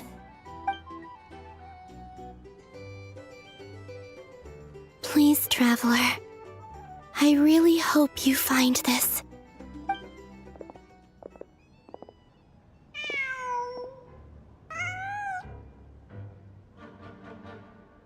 Huh. Just a cat. Nothing else here strikes me as noteworthy. Didn't you stay here for a couple of nights once? Before Rerir showed himself, yes. It's also where the Traveler and I first met. Did you notice anything unusual during your stay? I remember thinking how much noisier the flagship is at night compared to the graveyard. Other than that, no. The Traveler and Paimon were most congenial neighbors. This is where they've been staying, yes? Over here? That's right. I wouldn't usually condone breaking and entering, but we can make it up to them later. Focus now. I have to write a message on the wall using Kuvaki, just like I said on Moon Prayer Night. Simply open your windows on nights when the moon shines bright, and the moonlight will naturally flow towards the words I have written. Here goes. I'll need to carefully control my strength.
There's a noise outside the door. Is he back?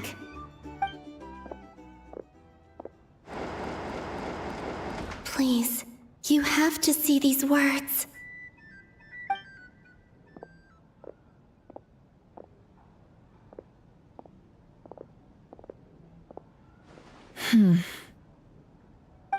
Well, do you sense anything? Unfortunately, no. And this place was our last chance. Not necessarily. We've only looked in Nasha Town so far. Miss Columbina said she would leave messages at her friends' dwellings. It's still worth checking where Miss Lauma lives and where I live. Let's try and make some time to look into those then. Wait. What are you waiting for? Paimon might have overeaten slightly. What's that look for? This is a victory feast. It's normal to eat a little more than usual. The Traveler in Paimon. It's really you. But why are they talking about a victory feast? Huh. You worried Paimon sick while you were out there fighting Rare. So this is your chance to make it up to her, alright? Wait. So this is the night after the battle against Rare. How did I end up here?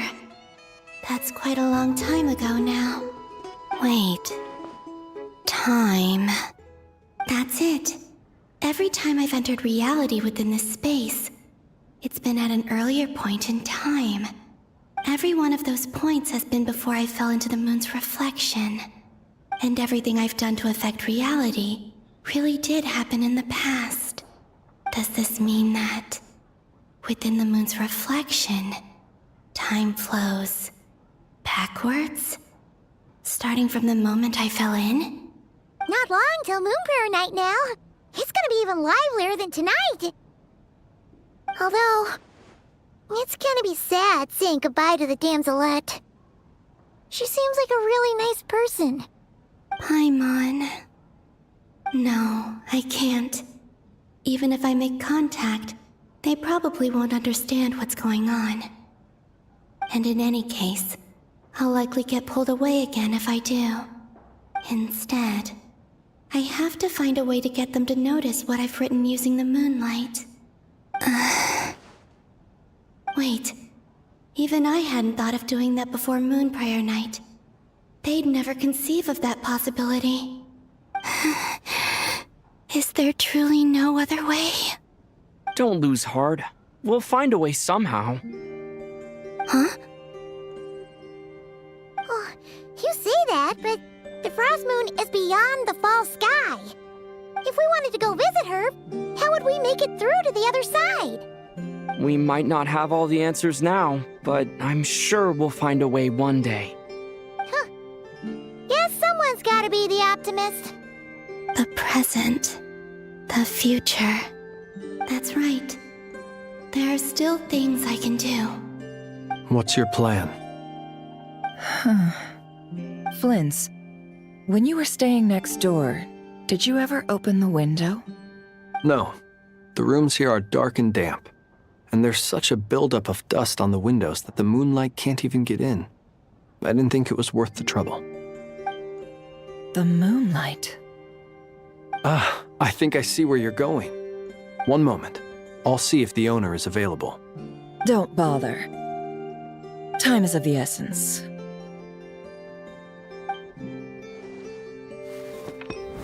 Time. Even if no one sees what I've written at this moment, maybe someone will remember what I said after Moon Prayer Night. I need to write down as much information as I can.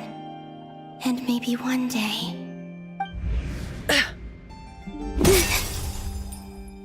Huh? What's up with you? You can't even hold your cup steady. Are you getting tired? A little. Well, you should probably hit the hay then. You've had a really tough couple of days for you.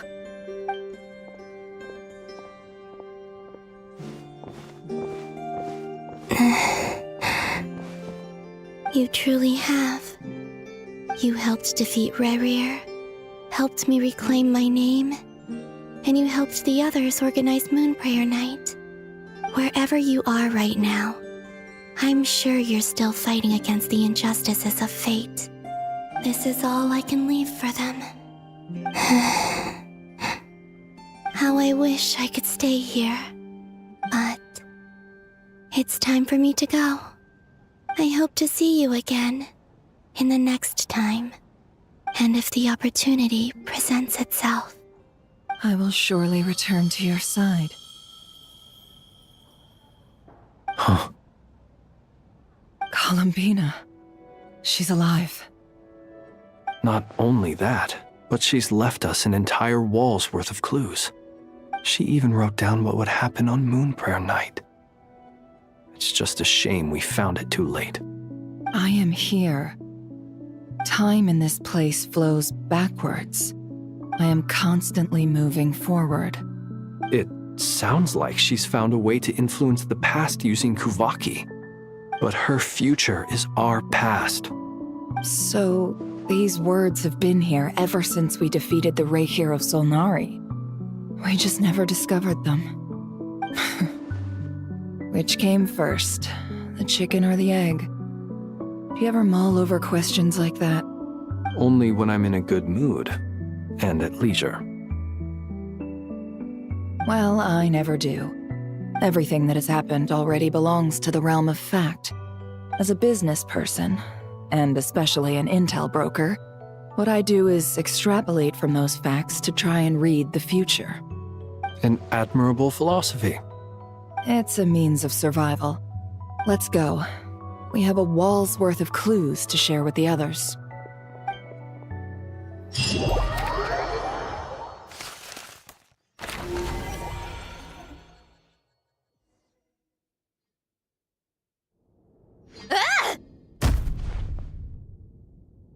It appears that the doctor's energy signature has changed to something similar to Kuvaki, but not like the Kuvaki we're used to. Nod-Krai's Kuvaki devices will only have a limited effect on it. I can see why you've chosen to place your hopes in alchemy instead. Also, I must say these books are rather profound. My subordinates just shipped them in from Fontaine. Some of them are from the Narcissenkreuz Ordo. Some are incident reports from Petrichor, and then there's a few test reports for these junk machines. Additionally, after some further scanning, I've discovered something extremely annoying. What's that? Tevat's skies contain multiple moons. A long time ago, when I did my first scan, I detected 3, just as the legends say. But when I checked again just now, I detected 4 moons. So there's one extra? Yeah.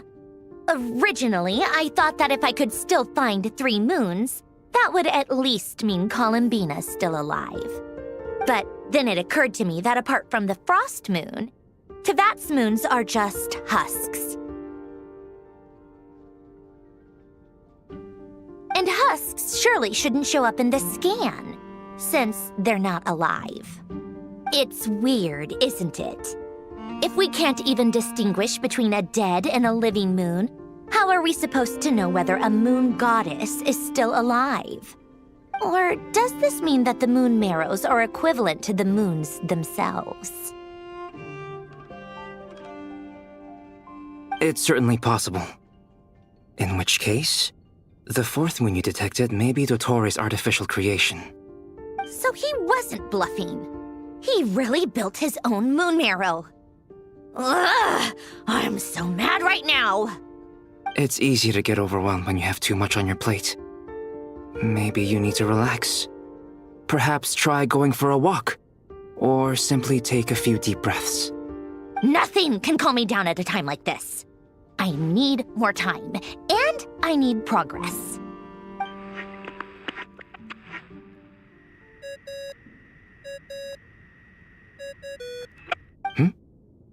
It's Mr. Flynn's. I really hate that ringing tone. Ugh. First the 4 orthants of the Narcissenkreuz, then moon marrows. Now what? Oh, sorry if we're disturbing you. Might I ask what's troubling you? What do you want? We're busy.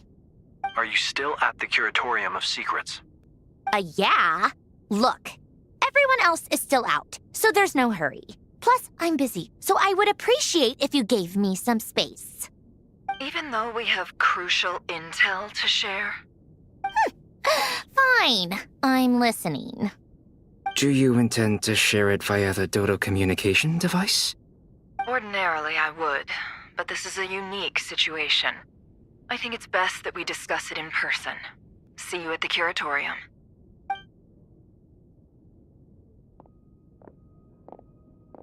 All right then. So, what's the situation? The rest of the team is still out working on their missions and evacuations, but we've decided to fill you in on the most crucial information first. Sandrone, you were right. Columbina is most likely still alive.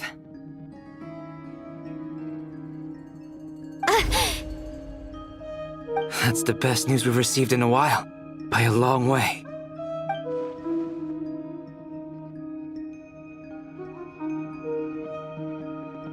Random locations. Appearing in reverse order? Are you serious? So not dying isn't enough for the moon goddess, huh? She has to show off too. Anyway, does this mean we can deduce her condition from the moon marrows? Miss Androne, there's nothing wrong with simply admitting that you're happy to hear the good news. I'm not. And she's the least of our problems. We're facing a huge crisis. If she can't control the flow of time in there, she's just gonna keep moving backwards. Different points in time won't intersect, and she'll never find a way out. Let's say life begins with a drop of water. When did time begin? The moment this planet came into being? No, that's not right. Her final destination would be the moment at which the space she is in was created. But it doesn't seem like we can influence that space from the outside world. So how can we help her? Also, if she's alive, Rerir and Thalindis might be too. But as far as we know, neither of them have come back out. That space may not have an exit at all. I'm afraid I must concur with Miss Nefer in this. Can't exactly argue with that. Let's leave it there for now. I've taken notes on everything you said. Will it help with your research? I doubt it's gonna help with breaking Dotori's energy fields. But who knows when it might come in handy.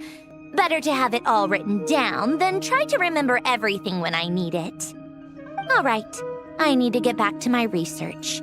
Mr. Albedo has made a lot of suggestions that will require my undivided attention. Sure, I'll stay here. I have things to work on.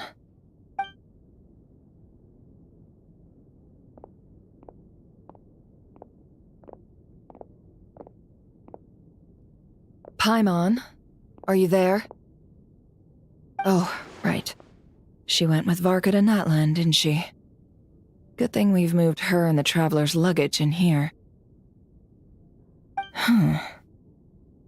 Speaking of the Traveler, where could they be? There's a note from Paimon. Paimon here. Not in at the moment, but if anyone needs to borrow her stuff or the Travelers, go ahead and help yourself. Paimon won't be mad. Also, Traveler, if you get back before Paimon, make sure to get some rest. Paimon misses you a lot, but put your health first, all right? How sweet. Well, since you offered, Paimon, don't mind if I do. This is the Traveler and Paimon's luggage. All the items they use day to day are here. It's well organized. I wonder which of them is responsible for that. What do we have here?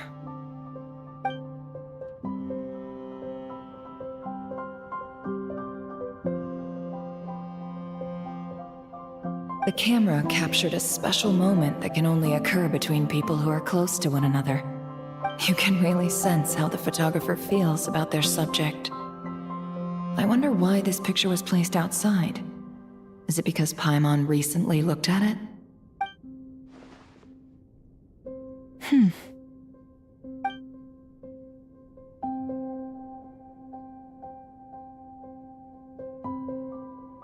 This must belong to the Traveler.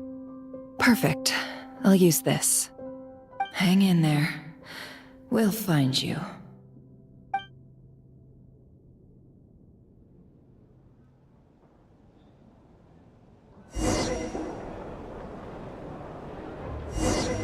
Polonia. Search keyword world formula and bring me all relevant books.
see. This one is on Tonki's sermon dictation concerning the apocalypse.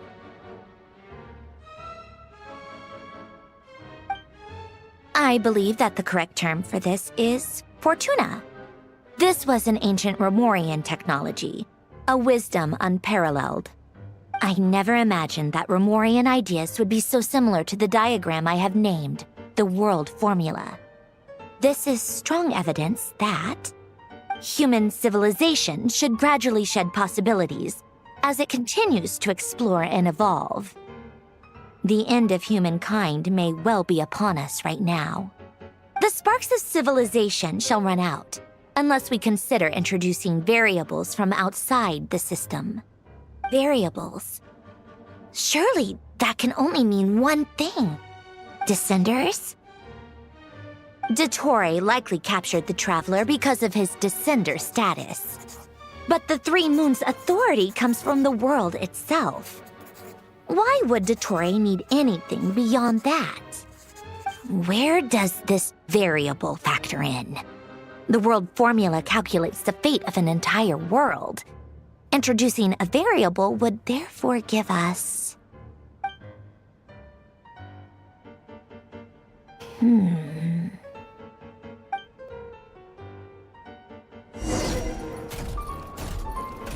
Polonia, search keyword pathway and bring me all relevant books.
Otonki Sermon Dictation. Explications on the Chemical Marriage. These titles are pretty esoteric. Observe and compute the pathway displayed in the guidance diagram.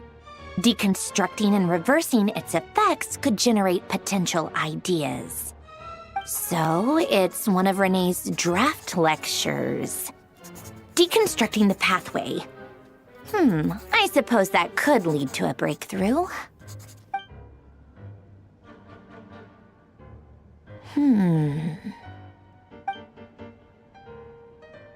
This is so long. This guy sure loves showing off his knowledge.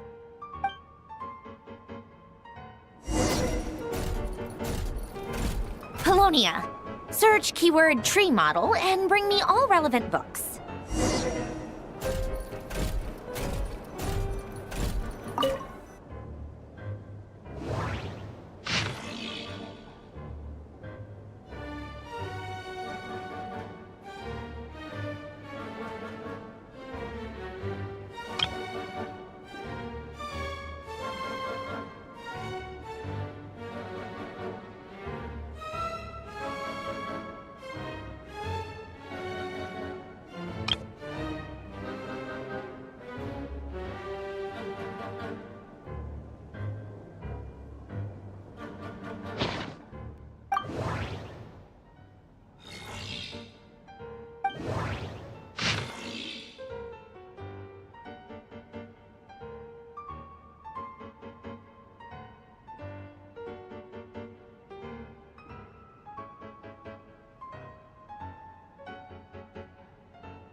Most of the experimental devices proposed by the Lilia Crucis Ordo are built based on the simple and basic logical structure of a tree model.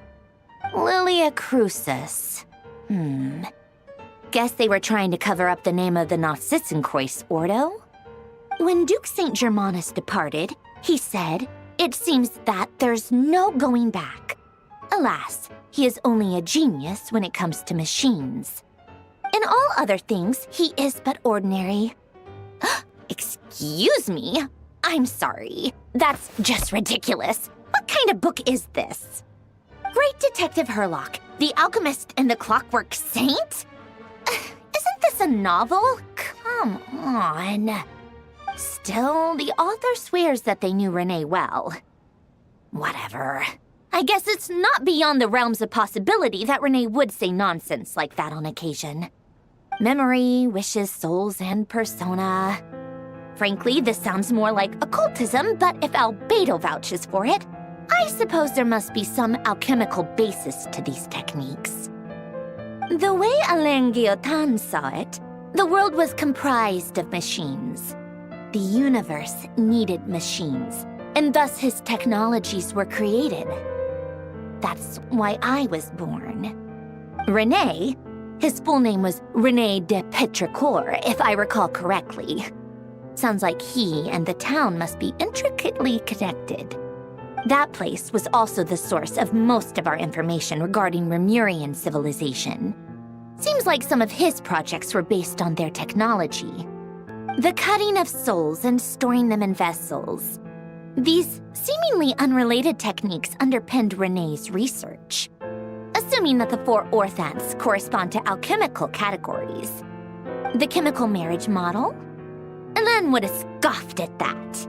He never would have let those theories or parameters anywhere near his mathematical formulas.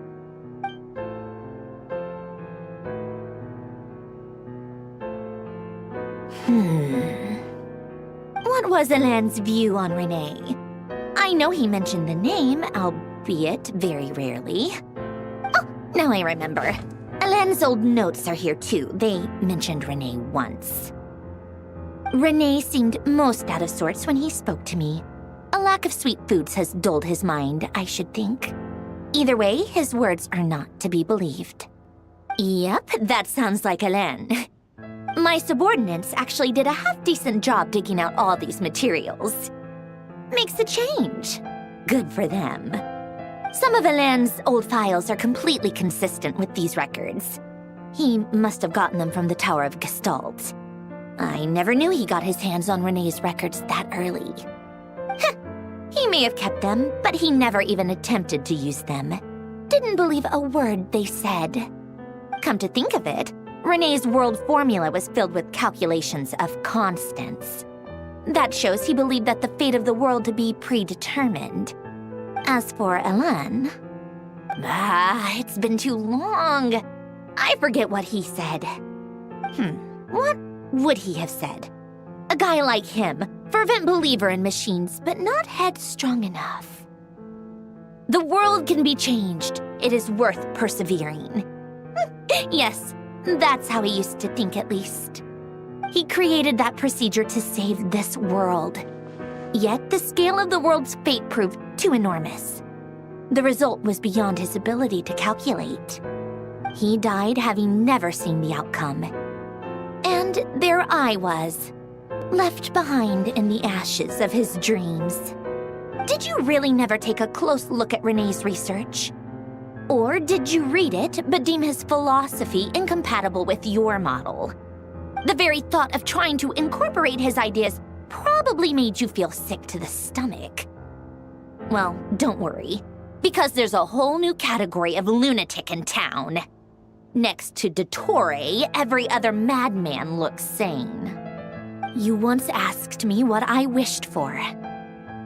Should have asked him instead. He's the one pining for things you'd sooner die than witness.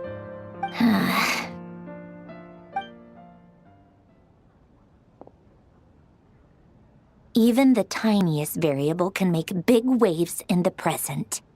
Now then, Allow me to put these incompatible fragments together in your stead. First, establish and verify the existence of the Great Circle. Absolute nihil on one end, absolute reality on the other. Now, search between these two extremes. Then, the construction criteria. Variables.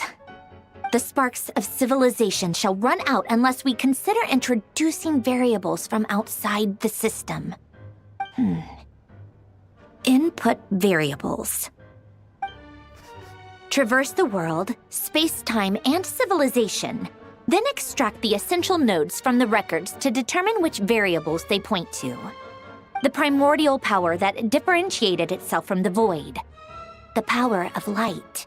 Yes, light. Records. Hyperborea. This is horrendously complicated. After all that, I'm still missing a few variables. I need to think this through again. How do you think it looks, Polonia? Like the frenzied scrawlings of a madwoman? Fine, keep it to yourself. It's not like you can talk anyway. I'll assume you gave it a passing grade. I jest.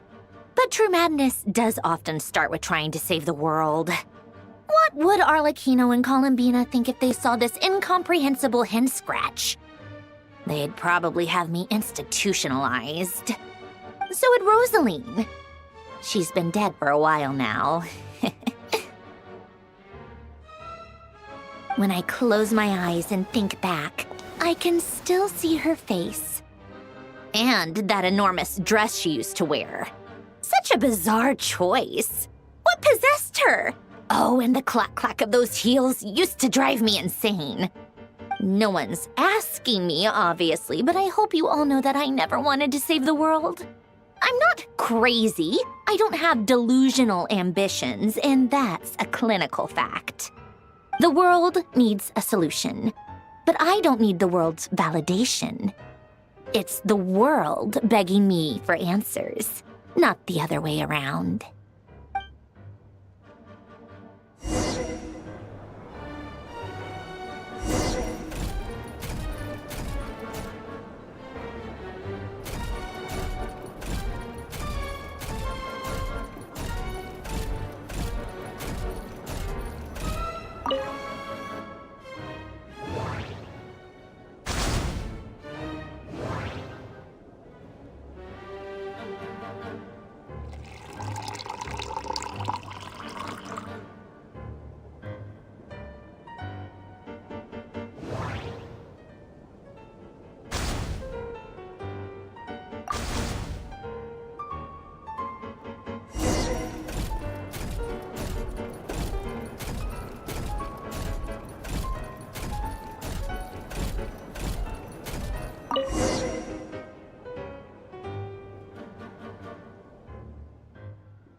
Oh, cookies to go with the tea. Let's see. They must be from that person who brought those documents. I see they're from Hotel de Boer. Something's written on the box. We are proud to present this homage to the Fortress of Meropede's fun-filled mill collection system. Fortune cookies. Have a lucky start to your day. Sounds like a dumb gimmick to me. Be early to bed and early to rise. Get plenty of sun and drink plenty of water. Then things will surely go well for you. What? Are you kidding me? Somehow I doubt that an early night and a glass of water is magically gonna save a world on the brink of existential peril.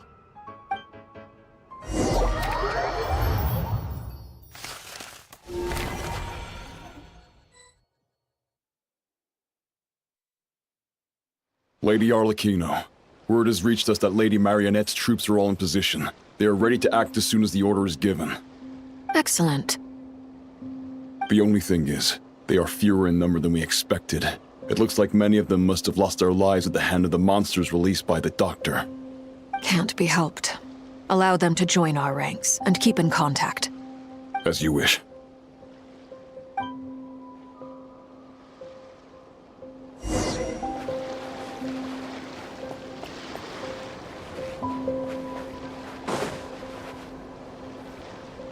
It's been a while, Arlecchino. You look well. Did Dottore really have to build his lab right on the sole path between Snezhnaya and Nod-Krai? Had to go on a huge detour to stay out of its line of sight. Sounds like an arduous journey. I assume you've brought word from Her Majesty? Of course, all part of the job. Firstly, the Tsaritsa has authorized Fatui Internal Affairs to review Dottore's case. They will reach a formal verdict on whether he has turned traitor and whether he poses a threat to Snezhnaya. While they're working on that, I've been ordered to come and receive the refugees from Nod-Krai. They are nearby. My team will escort you to them shortly. Great. Aside from that, Her Majesty has a message for you and Sandrone personally. Huh? Where is Sandrone? She stayed behind to work since I was making the trip anyway. It seemed sensible to have one person on standby at base while the other came out to meet you. All right, guess that's just how she rolls. In that case, tell her that the Tsaritsa's decree this time is pretty awesome sounding. I think she'll like this one. Still, I wonder what... Wait, what's that? Did one of our troops turn into a monster? Take him out.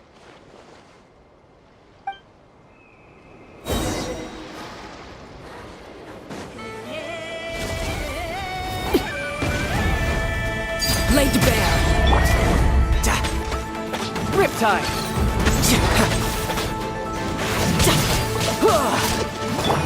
Witness my lies. Overruled. You've gotten stronger, Arlecchino. Nice. Stop that right now. I appreciate the praise, but I'm not fighting you today. I knew it.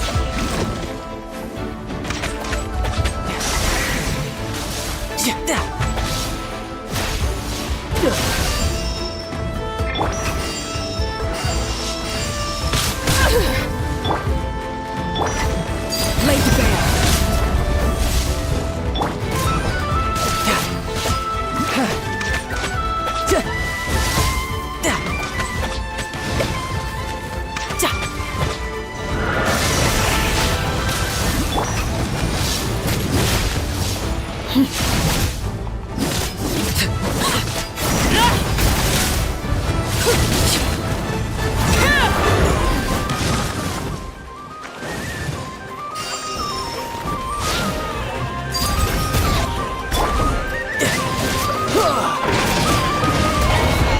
Brace yourself.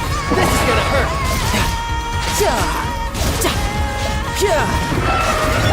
This is where you fall.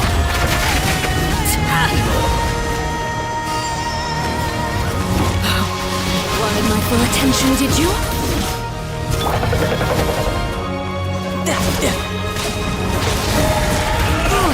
No touch. I can't believe it. He was a living, breathing human one moment, and the next...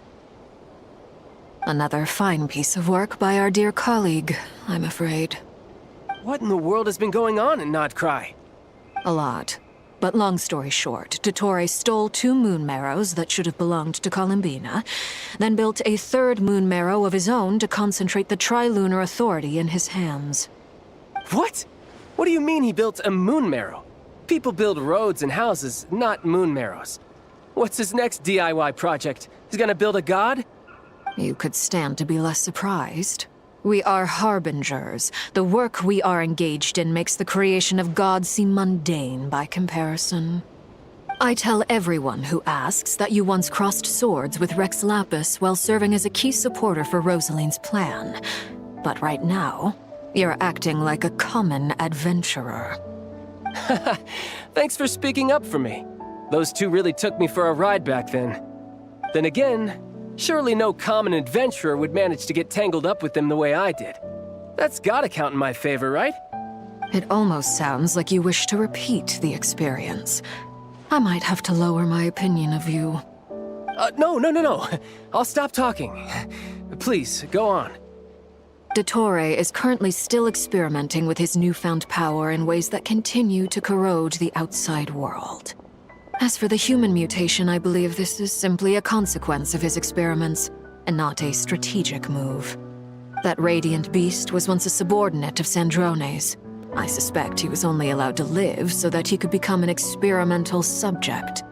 Also, those of us who fought Dottore have been afflicted with a curse. As such, I cannot leave Nod-Krai. This is so much worse than I thought. No wonder Her Majesty's decree is so extreme. While these exceptional circumstances persist, the Harbingers are hereby authorized to use unilateral executive powers. Should Dottore pose a threat, Arlecchino and Sandrone are permitted to eliminate him. My thanks to Her Majesty. I will pass these good tidings on to Sandrone. Her Majesty has also declared that she will refrain from launching an attack on the now evacuated Nod-Krai due to the presence of unretrieved research material. A wise decision. By the way, how's my old partner doing? I'm assuming they're with you? Partner? You mean the Traveler? I'm afraid I have bad news. He was captured after our failed assault in Dottore's lab. His whereabouts are currently unknown.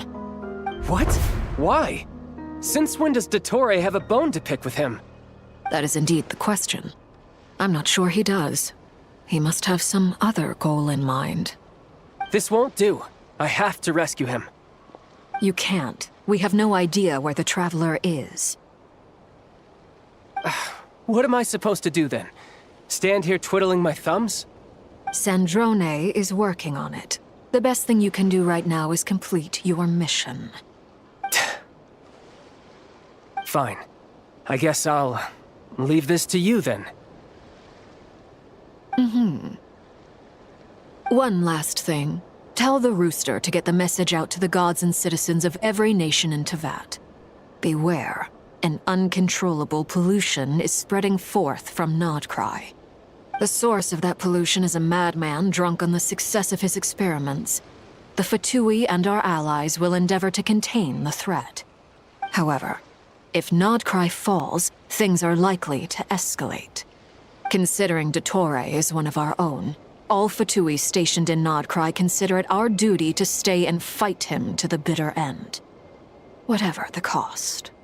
Hey, don't be too pessimistic. If it comes to it, I'm sure Her Majesty won't stand by and do nothing. I hope you're right.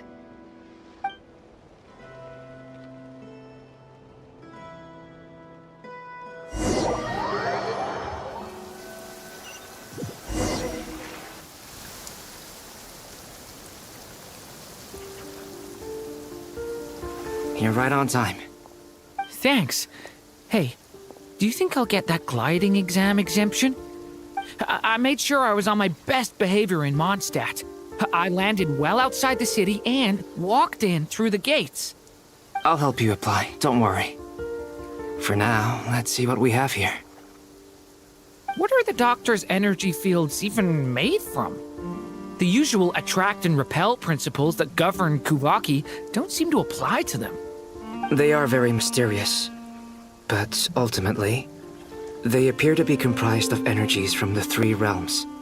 Thanks to research by Master in the Hexen Circle, we know that Teyvat's 7 elements are derived from the more primordial power of the Light Realm, which is antagonistic with the power of the Void Realm.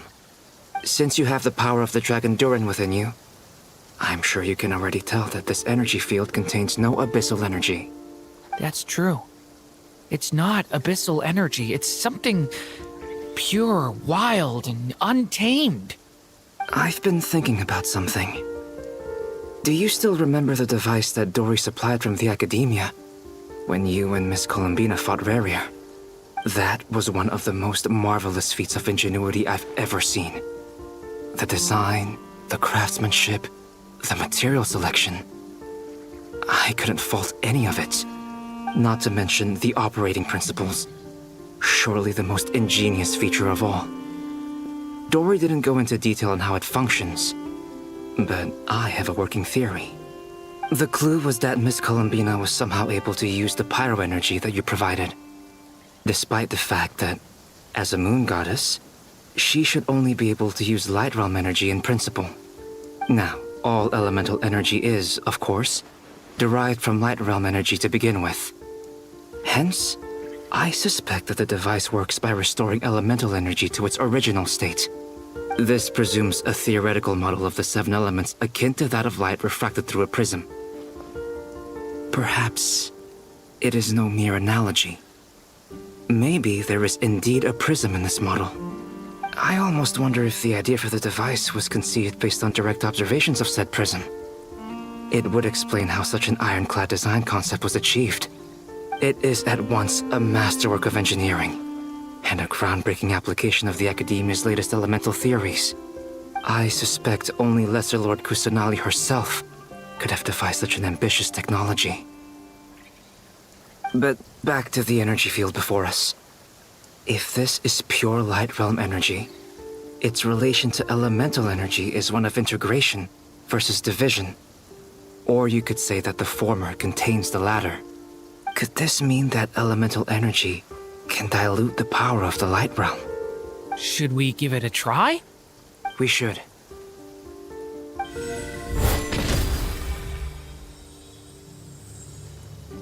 Ha! It works! Clear signs of disruption were detected at the periphery of the energy field. This indicates that elemental energy can disturb or even negate the field. Now you try. All right, here goes.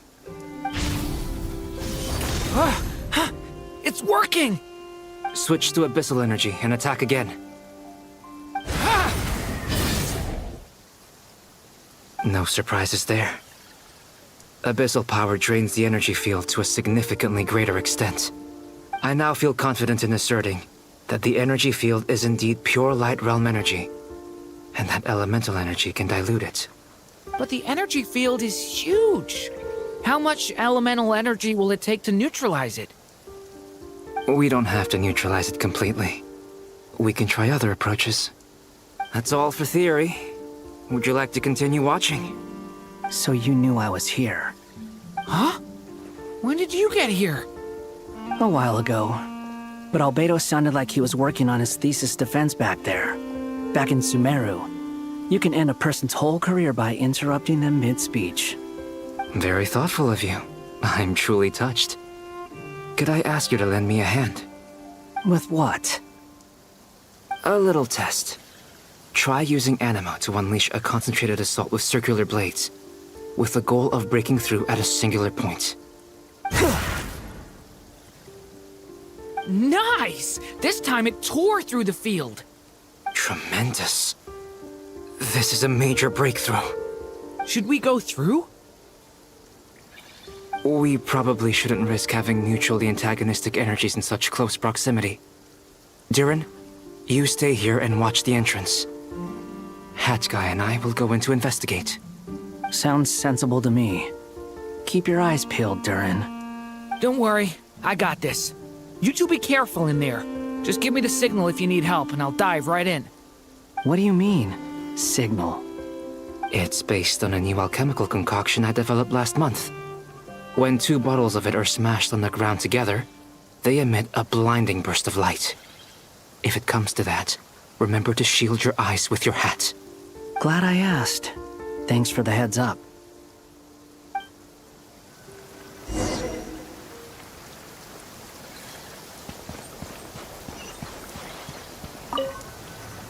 Like I thought. Beyond a certain distance, we can't see the opening where we came in. Maybe that's to prevent people from escaping. Sounds like Dottore style to me. Not much has changed. Things are basically the same here as they were before the energy field appeared.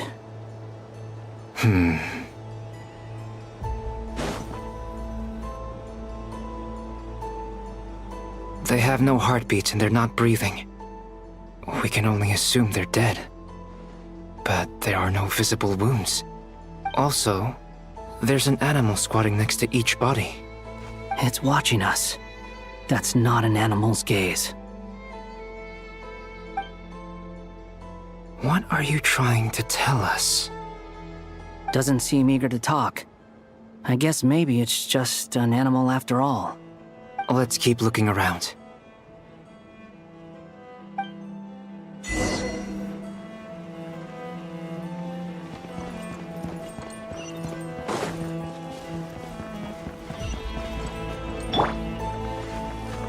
moon rises.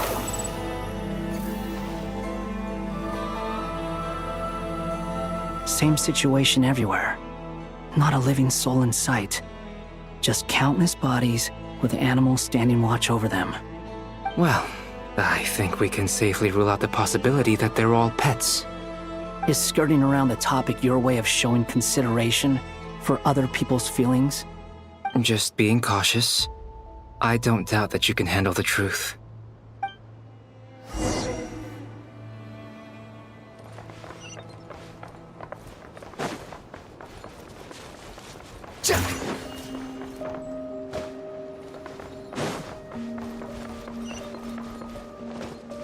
Careful. Please, help us. Please. Over there, I hear a voice.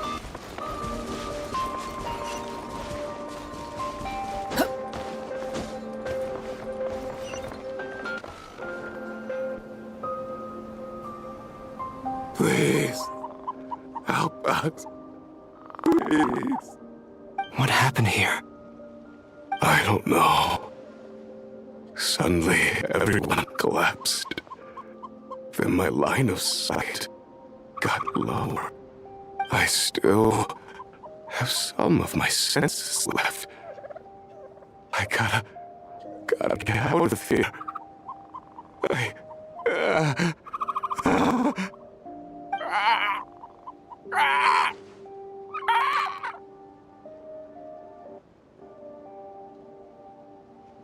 It looks like there's a huge experiment going on inside this energy field.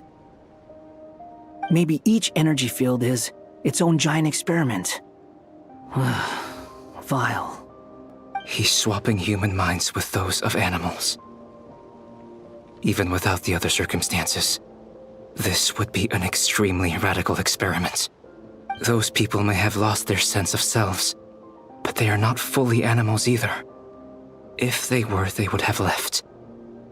But instead, their instincts are driving them to remain by their dead bodies. We should go. No sense in sticking around here longer than we need to. Agreed.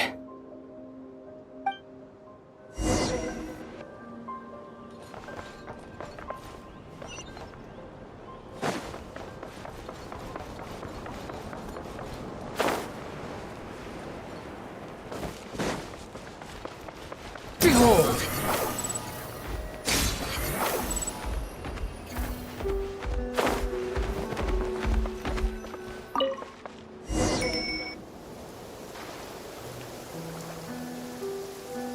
You're back! Everything okay? We saw some things that take a strong stomach. Otherwise, we're fine. We should share our findings with the others.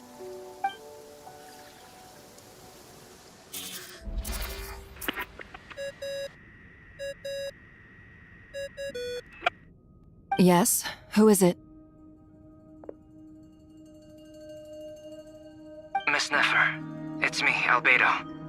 We found a way to break through the energy fields. With enough control, it's possible to tear them open using elemental energy. Also, we managed to take a look inside. Dottore is carrying out his cruel experiments on an immense scale. Any residents who have failed to evacuate in time will likely meet a grisly end. Sounds like he's living down to our expectations. Might I ask how things are proceeding on your end? I'm just about to get started. I'll be in touch once I have a result. Understood. Stay safe. I will.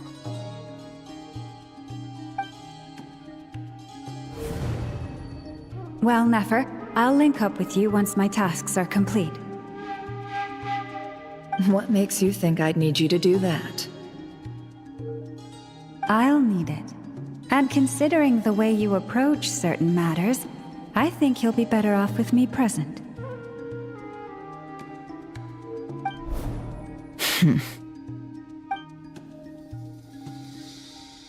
Let's begin. Entering simulation mode. A vast wasteland. Is this the Traveler's inner world? I was expecting something more vibrant, to be honest. Wait, someone's there. What are you looking at? In that case, I'll look at it with you. I want to know all about everything you've seen and experienced. Is there somewhere I should return to? Or should I stay here and be the hero everyone says I am? I don't dislike my current life. Roaming the land, fighting battles, accomplishing missions, earning a living, looking after Paimon. It's not so bad. I guess the only thing that's missing is that you're not here with me. This is the conscious layer, which contains a person's true feelings. It is filled with both longing and kindness. I suppose anyone who lives long enough ends up wishing for someone who can't be there. Maybe it's the only way we can feel truly alive. Time to delve a little deeper.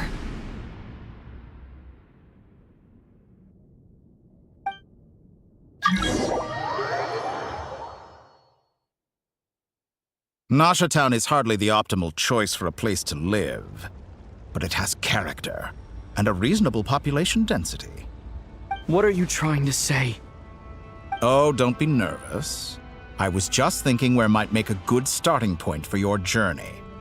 Perhaps I should send you further afield. Conria, perhaps. Conria ceased to exist long ago. Once again, you fail to understand the possibilities that the Tri-Lune creates. Anything that has existed in the past, I can now recreate. You simply do not wish to see that happen. That might be because you miss your sibling and fear getting answers that you are not ready to learn. But this is not for me to judge. If we are to collaborate, we need to maintain an amicable relationship. In a moment, you will be able to... Oh no. What are you...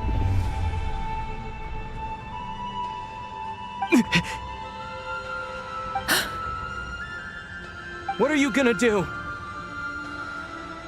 Don't move. Something unwanted has crept into... Oh? Gone as quickly as it came.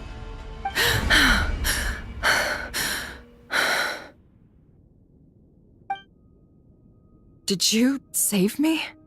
If I hadn't cut the connection, Dottore might have caught you from the other side and destroyed you. This was a good idea, but once is plenty. You were exceptionally brave. Excellent work. Thanks, but now's not the time for that.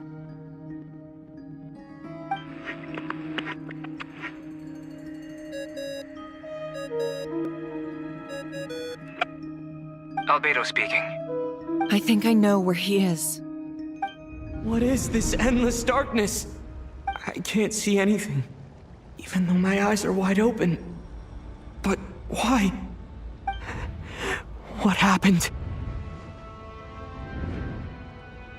Ah, sorry about that.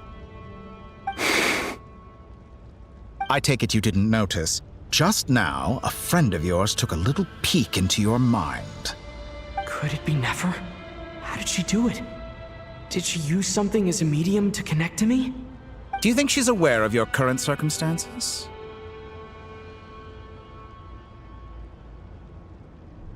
Oh dear. Have I stunned you into silence? I only wanted to slow down your time a little so I could stop your intruder in her tracks. It would have been nice to capture the spy. I must say, I'm finding the ability to adjust the flow of time rather intriguing. The moment you closed your eyes, time seemed to grow impossibly viscous, didn't it? A whole month passed before you opened your eyes again, but only for you. No one else was affected. I dare say this is something only a god can achieve. Point taken. You've proven once again that you have god-tier powers. Oh, you misunderstand. This wasn't about proving a point. I was testing things out. I find I learn best by doing, And I have to admit, time is not the easiest dimension to control. I only wanted to make you sleep for a short while, but it ended up lasting a whole month. Clearly some finesse is required to wield the authority over time as I wish. I hope you're not angry with me. It was only a month's discrepancy, nothing too serious. Had I been off by a year, a decade, or even a century, that would have been quite a different story. You could have frozen me for millions of years. So much for collaboration. You aren't showing much sincerity. Millions of years? To what end? I wonder if you don't understand humans all that well. They are very pragmatic creatures who understand only that which they can perceive with their senses. If I had you sit here for a week, I imagine people might sympathize. But if I left you here for 100, 1,000, or 10,000 years, the sheer size of that number would cause it to lose all meaning to them. They would not have the capacity to comprehend your suffering, and thus they could not empathize. Unfortunately, while gods do exist in Teyvat, it is ordinary humans that account for most of the population. Their lifespans are so limited, their bodies so fragile. Did you ever really hope that they could begin to understand someone like you? Your long life and unique origins make you fundamentally different from them. How long will it be before they start to treat you like the alien you are? Before you are ostracized, outcast? Alien? Even I feel bad for you sometimes. This world has made you into a slave. So many times you have served its will, and not once have the powers that be ever thought to grant you the one simple thing you wish for. You have been treated most unfairly. I can change that. I will grant you special privileges and give you back the status you rightly deserve as a descender.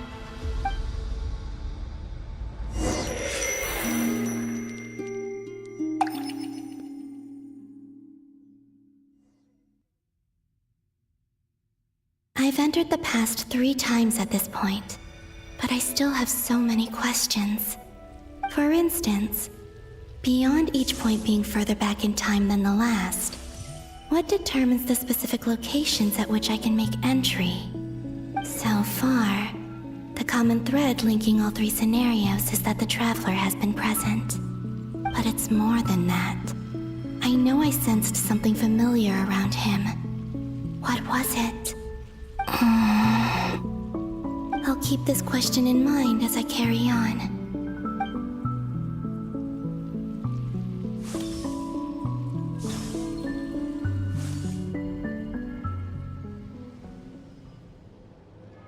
Humans, you never change. Always trying to use powers you neither comprehend nor control. This looks like Star Sand Shoal. Was this before Rerir regained his physical form?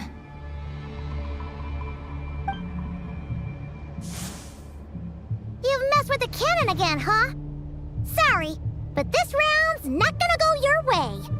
The cannon. That's right. I was at Silvermoon Hall and I sensed an abnormal Kuvaki fluctuation coming from Nasha Town.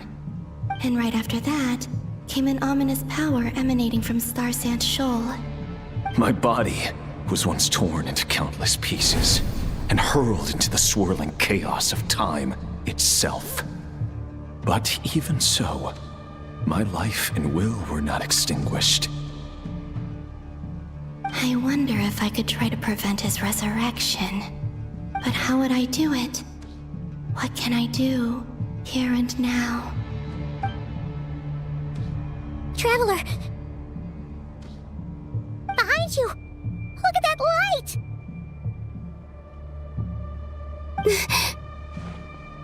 No, I won't make it in time. He's using the Kuvaki shield, like I taught him. Is he going to use it to block the cannon's beam? He's strong. I'm sure he can manage. but the force released when the beam impacts the shield might lead to collateral damage. Easy Island. The Frost Moon Scions will be exposed to lethal levels of Kuvaki. A question, if I may, kind Miss Columbina. When the cannon's Kuvaki beam was deflected earlier, I saw several bolts of energy streak toward Hisi Island, only to be blocked. Did you also have a hand in that?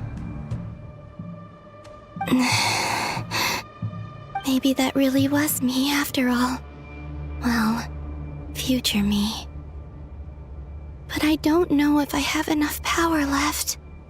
Sigi sato pasa sax sniti ipotoftos. There's no time. Osestikos palatini tirantu risuiku topirtu aithion veraton.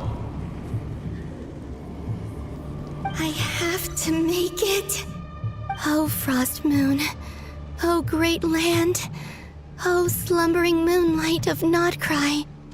If you can hear me, if you can sense my call, then please, heed me once more!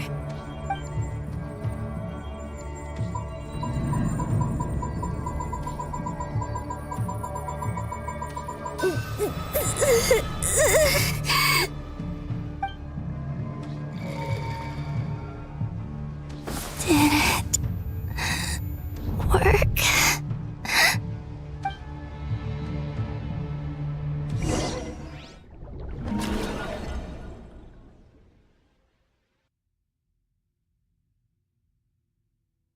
Hey, wake up. Hey, did you hear me?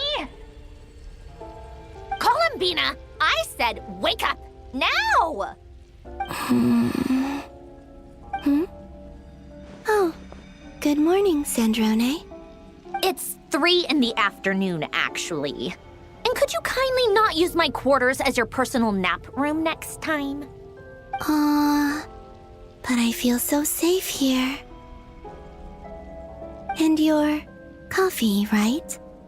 It's so bitter, but it smells lovely. It's like you were raised by wolves in a forest or something. What did you drink growing up? Grass tea? The Frost Moon Scions certainly led a more frugal existence than the Fatui. Then I'll bet you've never eaten one of these before. It smells delicious. That's because it's a Fontanian recipe. I had a little free time today, so I made a batch. Rosaline will be here shortly, but if you really can't wait, I guess you can go ahead and... Hey, at least let me finish before you start eating! Did the Frost Moon Scions not teach you basic table manners? Or did the rules not apply to you because you're the high and mighty moon goddess? These are so tasty. Of course they are. I made them. I was worried they might contain traces of machine oil. What?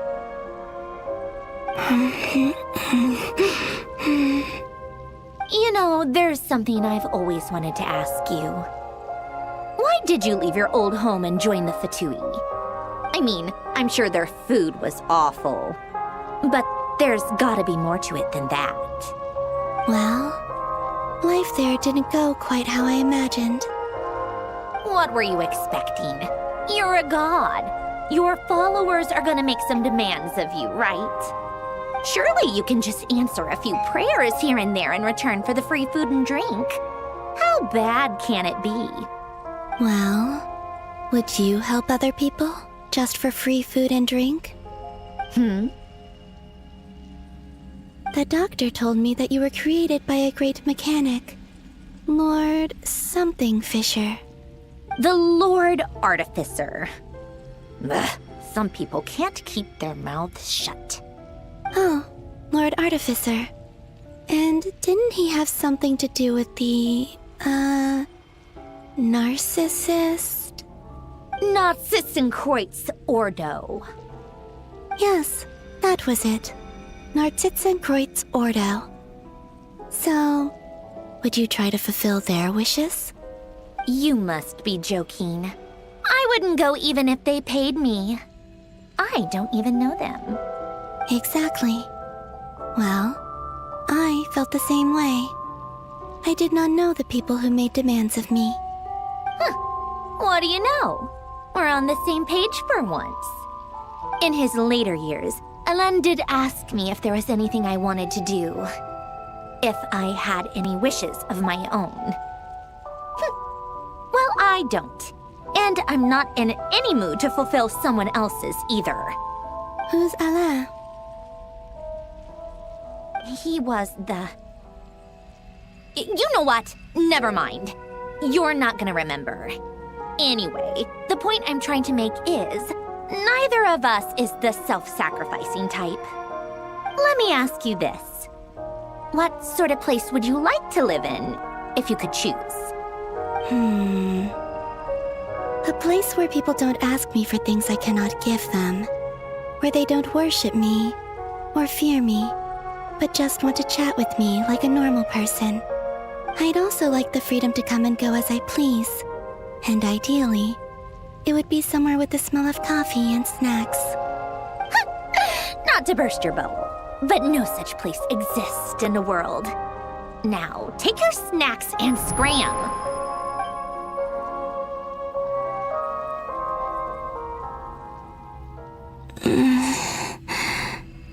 Did I pass out? Of course. I'm back here again. I dreamed of events from my past. Sandrone. Traveler. I miss you all so much. Back there. I guess I managed to harness all the Kuvaki energy on Hisi Island. But how did I do it?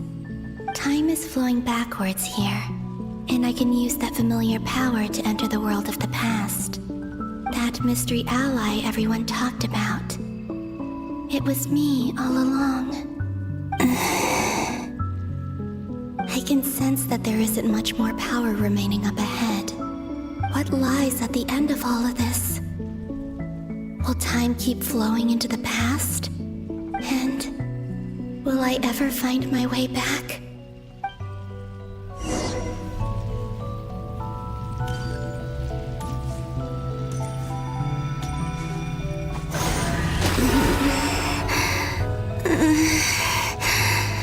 It's getting harder and harder to use my power.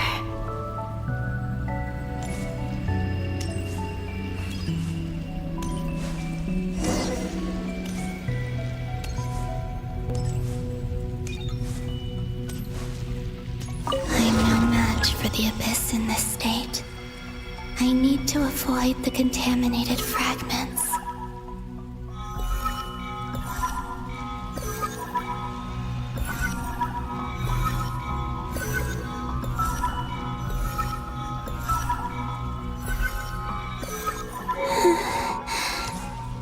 Time to go. I wonder where I'll find myself this time.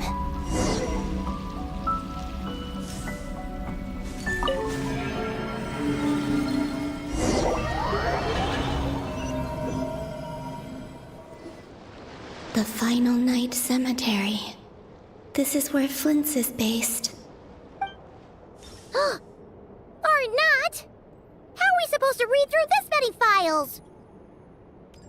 Difficult, yes, but it is also our most efficient option. Seems like they're searching for information. Oh, I remember. Flint's and Varga talked about some files on the Wild Hunt. Was this my doing too? To expose the true intentions of this Rarir, we need to dive into Nod-Krai's history. Are my actions changing the past? Or are they simply completing a process? Is all of this inevitable? Or am I the one making these decisions? If I choose not to help them now, will it change how things turn out? Hope we don't land on our heads then. They're my friends. I can't not help them.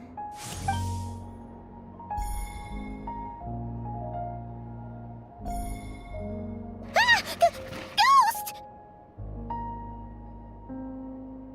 And the other one was... here. Hey! Another file's moving!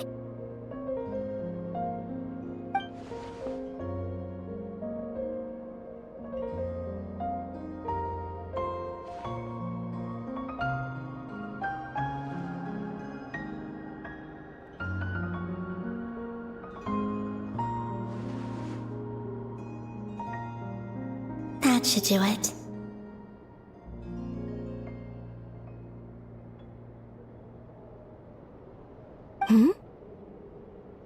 Luanatar? You can sense my presence? Wait!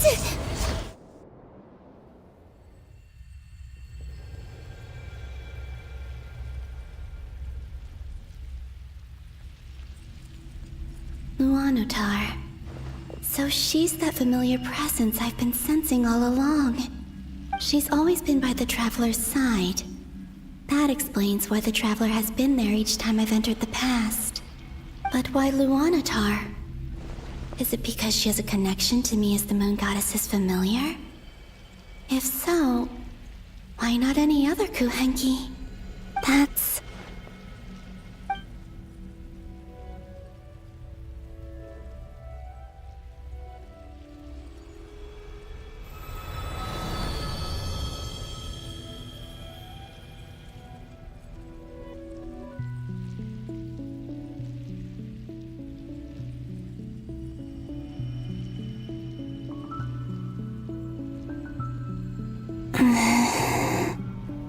I cannot sense any power up ahead.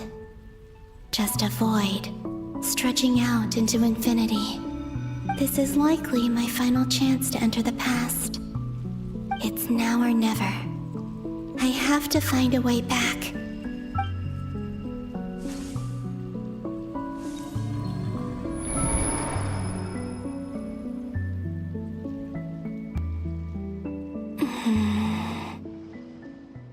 Sea Island?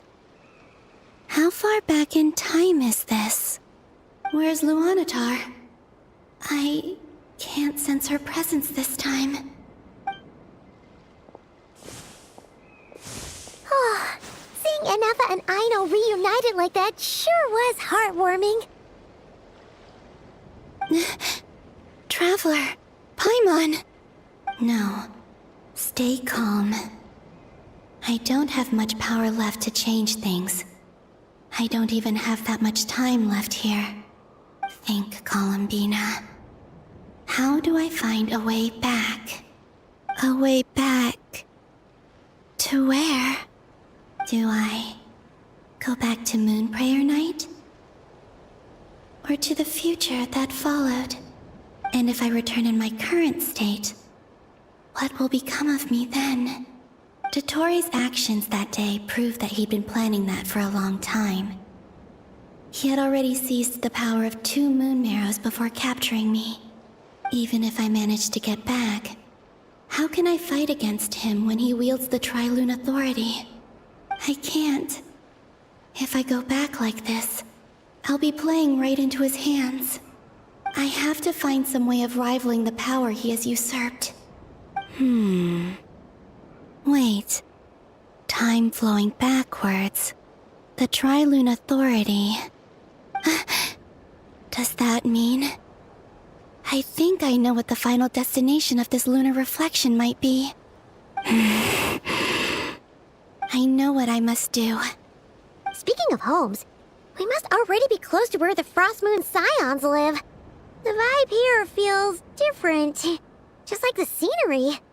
But how do I communicate my plan to my friends? Should I write it down here? No. Someone else will see it.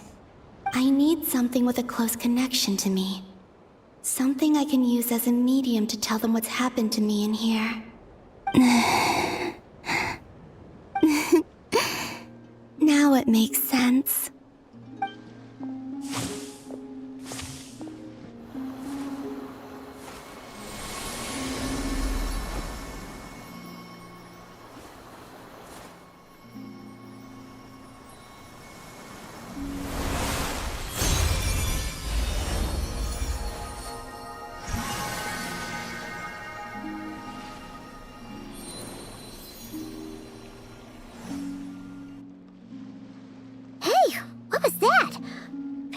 some sort of breeze blew by, and then the petals suddenly turned into... Huh? It was I who brought Luanatar into being. I gave up a piece of my own soul to create her. That's why I could sense a familiar power from the moment I entered this space. It also explains why she's been present in every past location that I've entered. Because we have a deep connection. Hey there! What's your name? And the reason why there are no more gates to the past after this point is that Luanatar hadn't been born then. No wonder I sensed the trace of a blessing when we first met. But I still didn't recognize the soul hidden within you. Back then, I was just a little lost dove. I had yet to become Columbina Hyposelenia. Go on now. We've got stuff to do. Best you find someone else to hang out with. Hey, you scared it off. I'll be counting on you. Remember to stay by the traveler's side, guide him, and help him in my stead. Oh, and bring him to the garden where the moon prayer blossoms grow. There's a little lost dove there who will need his help.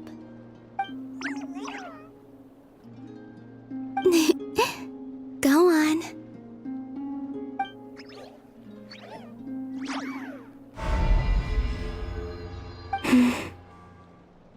You too.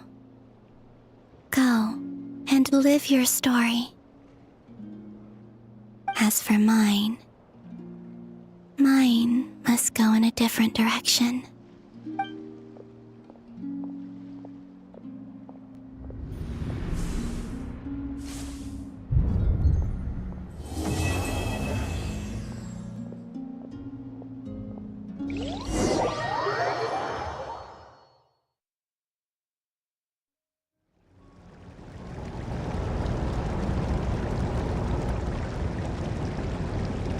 How would you like to experience the thrill of never being held accountable for your actions?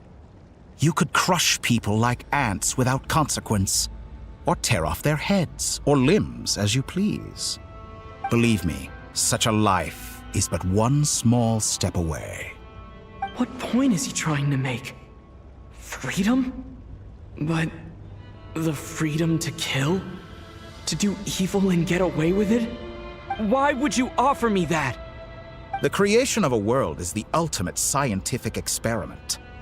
I have taken my research to the highest level, where I shall be not just a god, but also a servant to many sacred spirits. I shall heed the truth and perform holy deeds. A god's laboratory is the perfect playground, but it needs the right occupant to explore its full potential. Mortals are found everywhere one looks. Not so with Descenders. I'd prefer my first guest to be a distinguished individual such as yourself. And I know you could make the most of the opportunities it offers. So the condition for entering the new world is to take innocent lives. In the same dilemma that Rerir once faced. Could I really bring myself to kill others for my own benefit? Rerir did. And look where it got him. Have you made up your mind? I can't do it. Your playground is no place for me. You're putting your hopes in the wrong person. But we both know I'm not quite the hero you say I am either.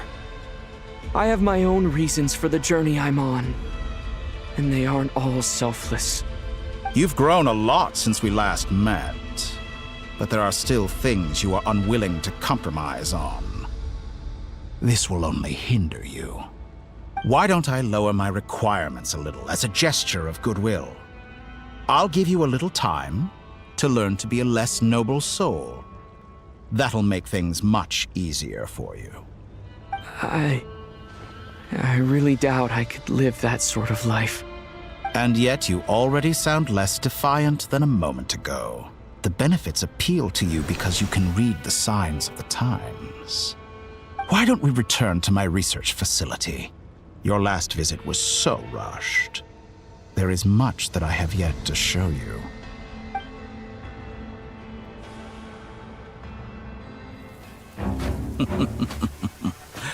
Now to that question, Heroes don't attack from behind.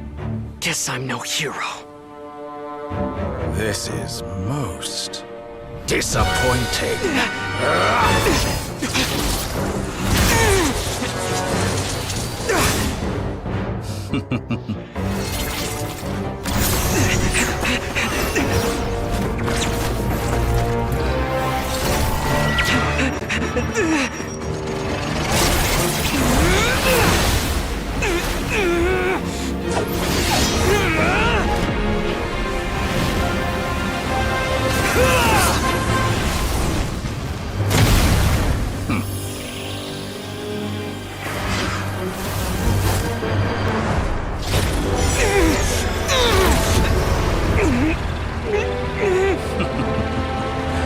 Now then.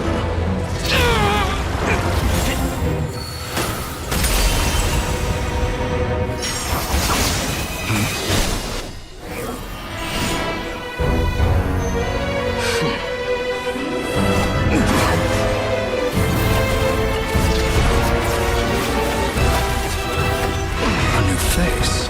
Interesting.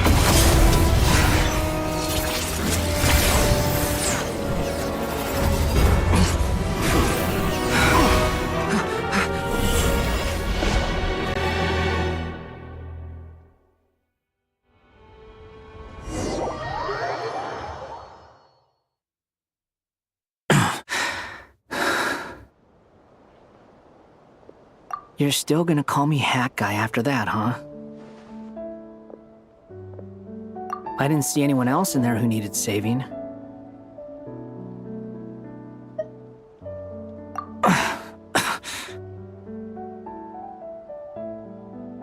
It's nothing. I'll be fine.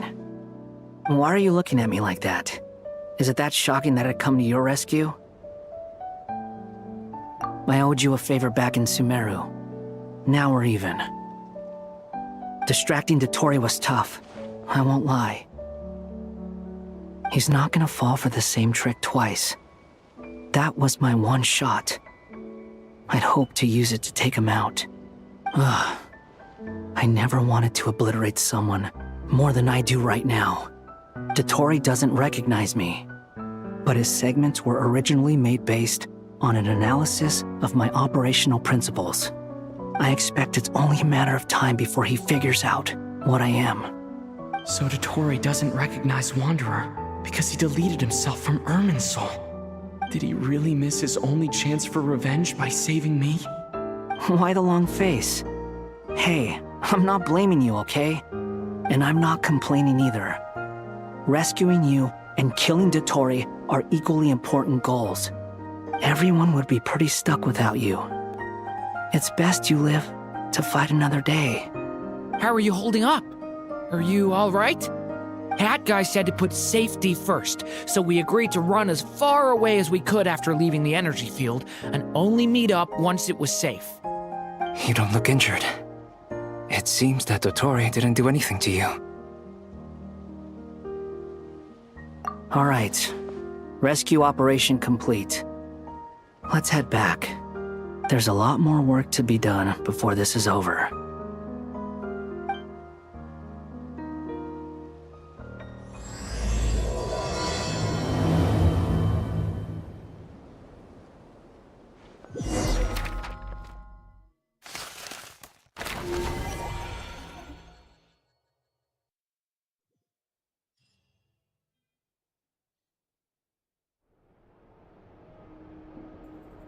Understood. I will bear the Tsaritsa's decree in mind. I don't see what's so awesome about it, though. Does he really think everyone else is as immature as him? I'm not stooping to Tartaglia's level. I thought you might say that. How's your progress? Quite promising, actually. That alchemist Albedo gave me a few ideas. Remember how I asked you to look up some files for me? That stuff on the Nazi-Kreuz Institute. René de Petrichor and Jakob Ingold. Alain Guillotin despised René's theories and methods, but he never managed to come up with better alternatives either. So I adopted some of René's ideas. I thought Alain was like a father to you. He and René were mortal enemies, were they not? And what would you say if Lenny and his friends one day learned something useful from someone you utterly detested? I would applaud them for it. That would mean that they have surpassed me. For all we know, Alain Guillotin might have thought the same thing. Not that it matters, though. He's dead, and I'm alive. So it's my call to make. Once you die, it doesn't matter how great you were in life. Only the living get to decide what happens next.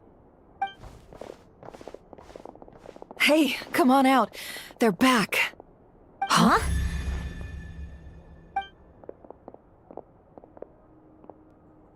You're back? And your head's still screwed on? And you still have all your limbs? What does it look like? Way to keep your composure, madam. Excuse you. I am perfectly composed. Glad you're okay. Yes, it's a huge relief. Worry? Oh, yeah, right. You think we, the Fatui, were worried about you? We were worried sick. Hey! The Traveler and I were already friends. You are free to join this mission in whatever capacity you please. Much like your tea parties. It's a laugh a minute with you guys. I must say, I was quite surprised when Mr. Albedo told me he would need no additional aid. We discussed this on our way back as well.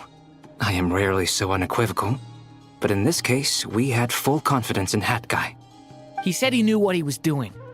Albedo and I pretty much had to just wait outside on standby. Meanwhile, Hat Guy broke into the energy field and rescued the Traveler solo. You didn't have to mention that. Well, I'm thoroughly impressed.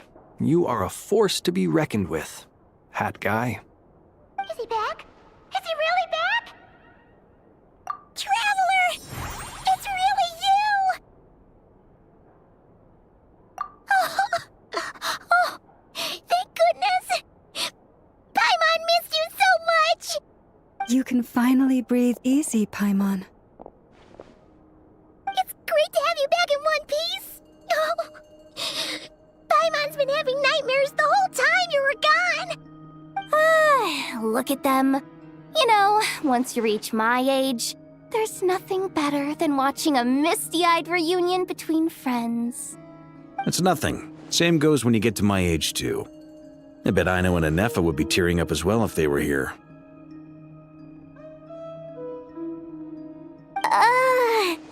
Varka, I'm not sure Anefa can cry. Oh, yeah, good point. Hey, your eyes are looking a little red and puffy. Come here, let's hug it out. What? Ew, no! No, thank you. You're not my dad, okay? Knock it off! Everyone, I'm sorry for all the trouble I caused you. But the silver lining is, I didn't come away from this ordeal empty-handed. While I was being held captive, I learned a lot about Dottoro's current capabilities, and what he plans to do with them. Allow me to explain.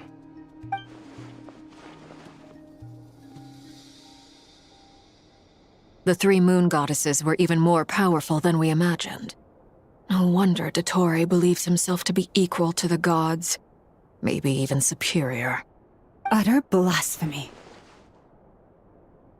While everyone was gone, Nefer and I made an interesting discovery, and I believe Miss Sandrone has something to share too. Ma'am, perhaps you could do the honors?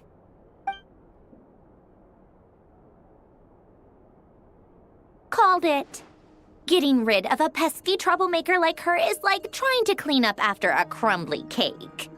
It always comes back to haunt you. Our next step is to find a way to bring her back. A place where time flows backwards, with no destination in sight. Surely it must have been created for a specific purpose. But I fear the answers are buried deep in Tevat's history, held by great powers beyond our reach. It sounds like she's on a specific path through time, just traveling in the opposite direction to us. The question is, where does that path lead? Or will it keep going to infinity? We considered that question as well. Strictly speaking, time is not infinite. Indeed not. Every road has an end. Nicole! You sure loved quietly sneaking in mid-conversation. I do, in fact. It's something I've always done at our mages' tea parties. Quiet, mysterious, and persuasive. You wonder what lies at the end of her road.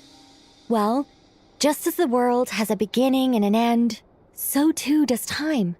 And so, the end of the road is the moment that Tevat was born.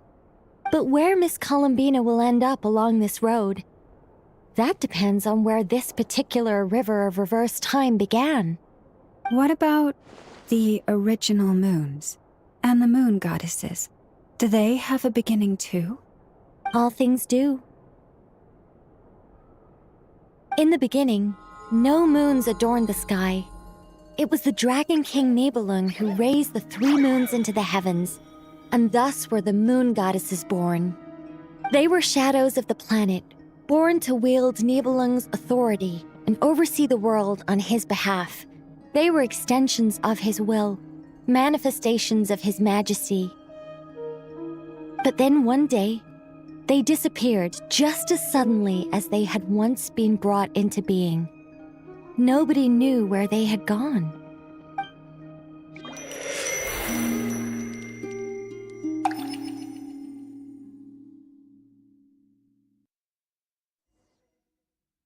Like I thought, no more paths back to reality have emerged since. But how can I be sure that I'm going the right way without scenes from reality to keep me on track? I can't even be sure of how long I've been walking for. The further I travel, the less stable this space becomes. There are even moments where I can sense something that feels like abyssal energy. They can just materialize out of thin air. I have to keep my wits about me.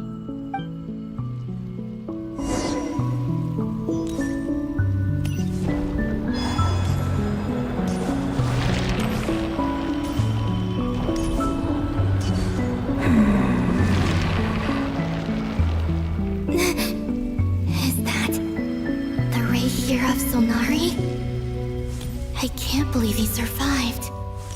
How did he do it?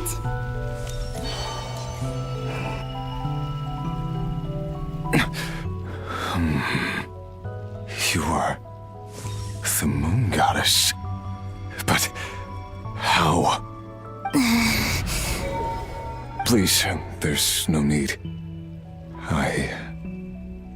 I'm not interested in fighting anymore. I find that a little difficult to believe. Yeah. Honestly, so do I. The way you used my own power against me was... It was a brilliant strategy. And then, in the final moment before I was thrown into this space, I got to see an old friend. Mr. Dainsleif. Right. It was so long ago now. But we were friends once.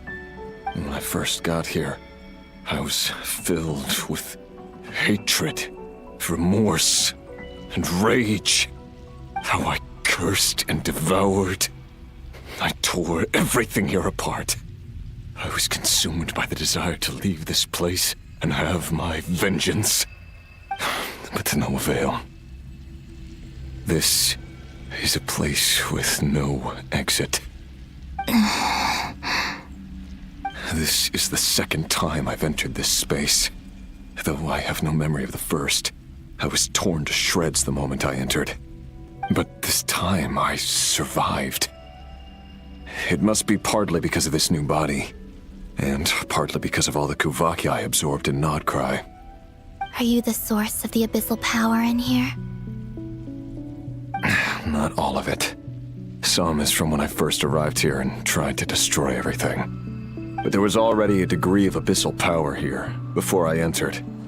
And like a venomous snake baking in the merciless sun, it tried to slither into my shadow. Tried to?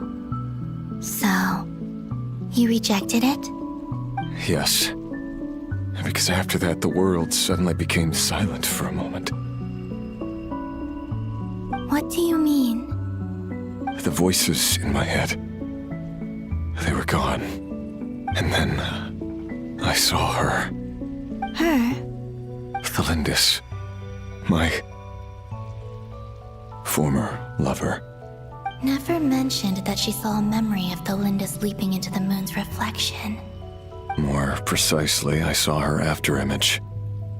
I'm sure the real her is long gone. She was just an ordinary Conrian. She couldn't have survived here for very long. Anyway, why have you come here? Didn't you know it was a dead end? If I hadn't escaped through the moon gate, my friends would have been in far greater danger. Oh, I see. Because of your power. The power of a moon goddess. What? You'd like to know how I know, wouldn't you? The one who resurrected me said so. I could hear a deep lust for power in his voice. Do you mean... Dottore? Dottore. So that's what he's called. He'd been collecting fragments of my body for a long time. All so that he could resurrect me at the moment of his choosing. I had no interest in his research. But being as corroded by the abyss as I was, we were aligned as far as hunting the moons and recovering my strength were concerned. So that's why the Wild Hunt suddenly became so active in Nod-Krai. When I left the Fatui in my weakened state, Dottore must have felt that his time had come. Moon Goddess, could I ask a favor of you? What? I know this is a lot to ask, especially from someone who tried to kill you. If you refuse, I won't fight it. But this is the only thing I desire now. Nothing else matters. What do you want? I'd like you to take a message to Thelindis for me. Thelindis? But... Yes, she's dead. But like I said, I saw her afterimage. I can sense that some part of her soul remains here. Far, far ahead. Why don't you go and speak to her yourself? I can't. I don't know why, but I can't move freely in this space as you can. All I can see is a glimpse of her, walking away. Just like the moment when I last saw her in life. In return, I will clear these abyssal obstacles for you. No, not in return. I'll clear them for you, whether you want to help me or not. It feels like something I ought to do. Why? Yeah. Why, indeed. I've been asking myself that question a lot recently. Why did I do the things I did? I'm tired of it all. Tired of the person I became. People used me. And then I turned around and started using others. I hurt a lot of people. I think I grew tired of it long ago. But I wouldn't admit it to myself. And ultimately, that's how I ended up here. What do you wish to tell her? All of it. My past. My mistakes. Everything that happened after we were separated. Is it okay if I give her the abridged version? Yeah, I'm sure there's plenty you can skip over. Just tell her the important parts. Whatever you think that means. Like the part where you relentlessly tried to kill us? It's up to you. Love demands honesty. But my relationship with Thelindis was built on lies. We hid too much from each other. But after living my whole life in the shadows, I don't want to hide anything anymore. I will do my best.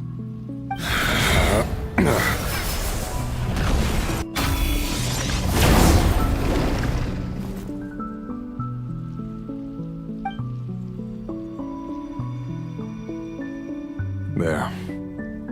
The Abyss will no longer stand in your way. Even though Mr. Dainsliff felt he had to fight you, I think he still regarded you as a friend. Dane? He said that you betrayed him, but he also felt great remorse at never having understood what you were truly going through. Why tell me this? Because if he'd known that someone could take a message to you, I believe that's what he would have said. Thank you. It means a lot. I know this will sound strange coming from me, but don't die, Moon Goddess. I can tell that you're determined to get out of here.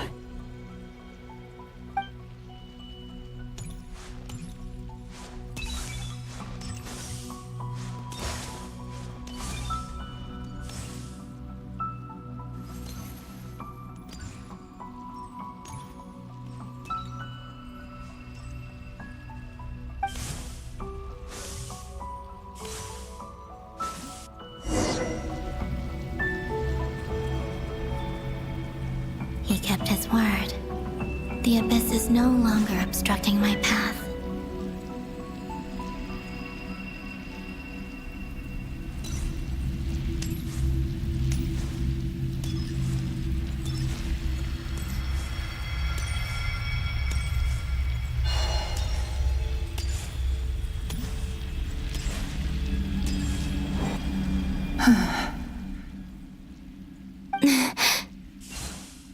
Is that the Lindis?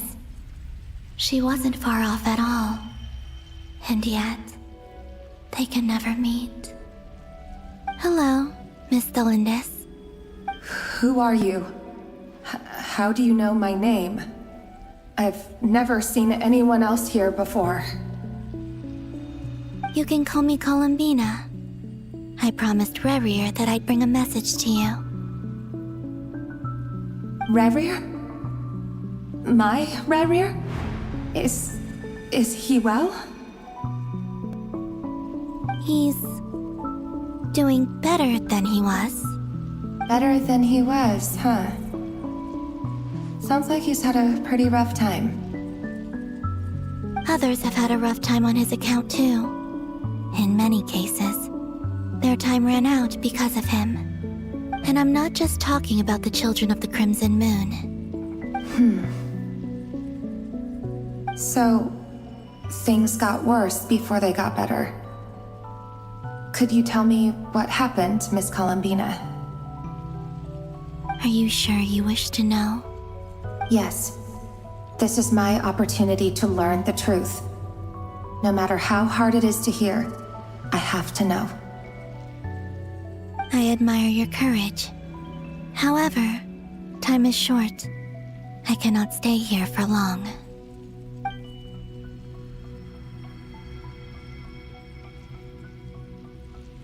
Rerir had seeds of hatred in his heart, and many people nursed them for their own ends. On some level, everything he did was to try and find a way to see you again. But in the end, he came to regret his mistakes. He wanted to apologize for hiding his past from you. Beyond that, He did not say specifically what it was he wished to convey to you, but I'm sure that you've always been on his mind. You are what has kept him going over all these years.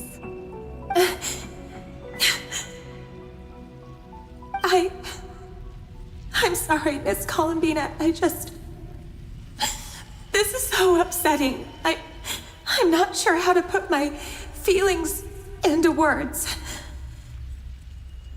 It's all right. I understand. Well, that's everything from me. So, I guess I'll be... Wait. One moment. Time flows backwards here. The road ahead only leads further and further into the past. I know. I intend to reach the end of that road. Without a moon marrow, without the 3 moons' power, you won't make it far. Wait, unless... Are you one of the moon goddesses? You could say that. I see. I often think to myself, if life is like a train ride, why haven't I reached the terminus? Where am I even going? And it's not just me, it's this whole place. Wherever it is, it seems like it's existed forever. It's such a mystery. Where is it going? I must seem so ridiculous. I can't answer these basic questions, and yet I jumped right in here without hesitating, only to be torn apart the moment I entered by powerful energy currents. Only my soul remains now. Thinking back, I was suddenly overcome with fear and terror in that moment. Perhaps I too became bewitched by the abyss. I may have been the leverage it needed to control Rayrir. I used to be a researcher at the Universitas Magistrorum in Conria, researching the iridescent moon's marrow. Eventually, I came to the conclusion that time in here flows in reverse. Rayrir was one of the Venster King's retainers. With me, he was in an impossible position. It plagued him constantly. I wanted to help him escape his lot in life. I wanted him to be happy, so I thought I'd use this place to return to the past. At the time, I thought I could just go back to the day that the Venster King first found the princess. It was only after meeting the princess that the Venster King started going too far with his research into the abyss. That was the day all of our woes began. I thought I could stop the king from ever meeting her and solve everything. I couldn't kill the Venster King himself, so I had to find another way to save Rayrir. That's why I wanted to go back, to kill the person who had brought new possibilities to our realm. I'm sure it was a futile endeavor, but the abyss probably enhances the basest human desires. So I naively hoped I could change everything. But I was simply too weak. Like a speck of dust against the whole universe. Look at me. I didn't even survive the journey here. Not physically, at least. I know I'm never getting out of here. But you're different. You can make it, and I want to help you. I owe you that much. How do you plan to help me? Have you noticed the golden energy that exists here?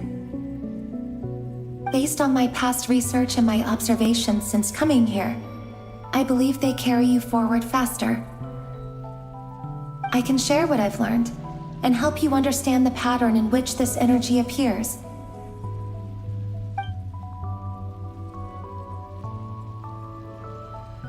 I think you just might...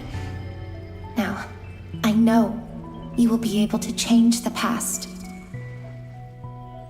Also, I've been speculating about where this space ends.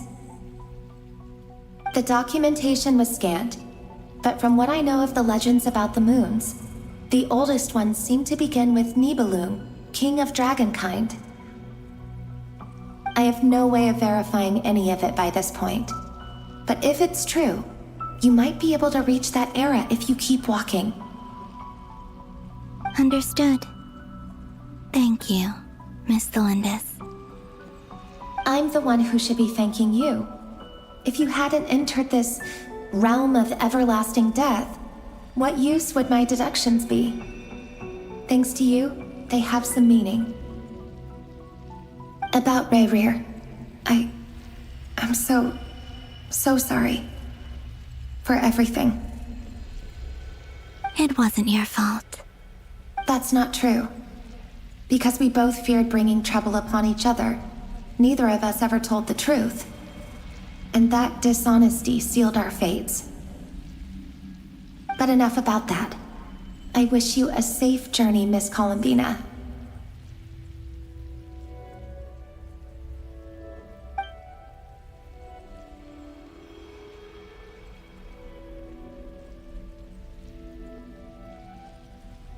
And may the outside world never have to experience pain like this again. Rayrir, you're there, aren't you? I cannot see you, because you exist in the future. I expect we'll be trapped in this prison of space-time for all eternity. But please, gaze upon the past, and then sit for a while. Let's find a place to sit down together, just like we did when we first met.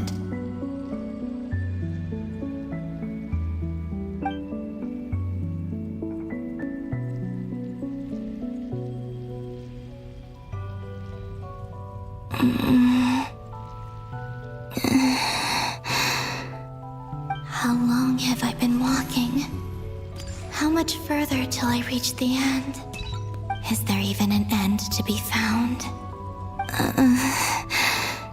Everything's getting blurry.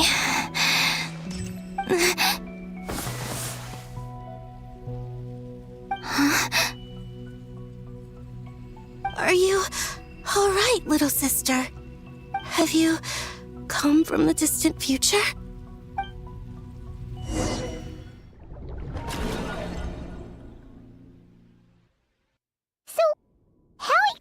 Did the moons just disappear? Shouldn't it be a little harder to get rid of major creations like moons? The world is a vast and ancient place. On a certain scale, all life lasts for but a fleeting moment. Miss Nicole explained that the moon goddesses likely perished in the War of Funerary Flame. The moons themselves were also destroyed at that time, save for the Frost Moon, from which a new moon goddess was later born. Am I missing something then? 'Cause the stories say that the moon goddesses were born on the moon, but doesn't Columbina say she was born in Nod-Krai? Huh, you're right! Why do their birthplaces differ? What's the difference between the two generations of moon goddesses? Also, remember what Sandrone said? Her scans detected 4 moons. In other words, 4 moon marrows. Technically, the result of the scan means that 4 moon marrows were detected and positively identified as moons in that moment. In other words, this piece of information alone isn't enough for us to know how Miss Columbina is doing right now. Yep, we have no way of staying up to date on whether she's dead or alive. She's on her own for now.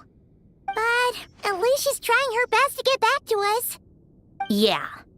She's a tough cookie. And a sore loser, too. We have to trust that she'll find a way. Because we really need her power. As much as it pains me to say it, we've got no chance of beating Dottore in a straight-up fight. He's much too powerful. It wouldn't even be close. That maniac is going to devour everything in his path until he reaches us. We need to find someone or something that can stop him before he does anything worse. I'll be frank. Our Our only hope of defeating this false god is with a real moon goddess on our side. I'm not just saying this because Columbina's a friend and I want her back safe and sound. It's just the truth. And I know that even she was no match for him when he attacked, but I don't have a better solution. We're not giving up on saving her, whether she can defeat Dottore or not. Right. Don't worry, Miss Sandrone. We're all aligned on saving Columbina. No one's trying to argue that we can only justify saving our friend because it will help save the world. This is about multitasking. We want to save both.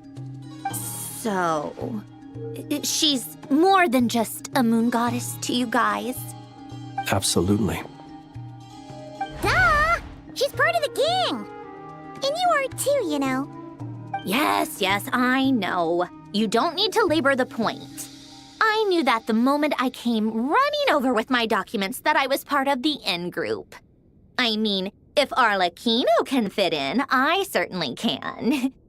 Anyway, as for how we get Columbina back, I've been working on it constantly. But I think I'm still lacking certain information about the moon. I'd probably get there if I could continue my calculations, but the problem is, I've run out of computing power. Computing power? You mean you need more energy? No, the issue isn't energy, it's processing power. There's so much data to get through that the whole process has just ground to a halt. That's a tricky problem.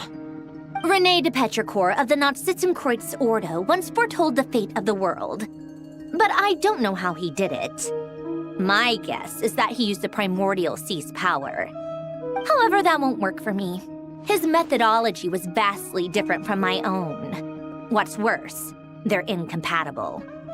And to top it all off, we can't even leave Nod-Krai. Ugh, this is so annoying. If I'd known we'd run into a bottleneck like this. Well, no, the design bureau's a bust as well. Curse that Dottore! Couldn't have made this harder for me if he tried. What do we do then? How about we grab a bite to eat and take a break? Maybe something will come to mind after you've cleared your head. You don't get it, do you? I'm trying to calculate the fate of an entire world here. And I need accurate results, not vague prophecies. Where the heck am I gonna find the computing power for that? Ahem. Anyway, time to shelve the discussion on technical difficulties. Being a killjoy isn't very ladylike, after all. Either way, we've done what we can. Rest well, everyone. Remember to let us know if anything new comes up. Hat guy? Is he hinting that we should talk outside? Let's go somewhere a little more private.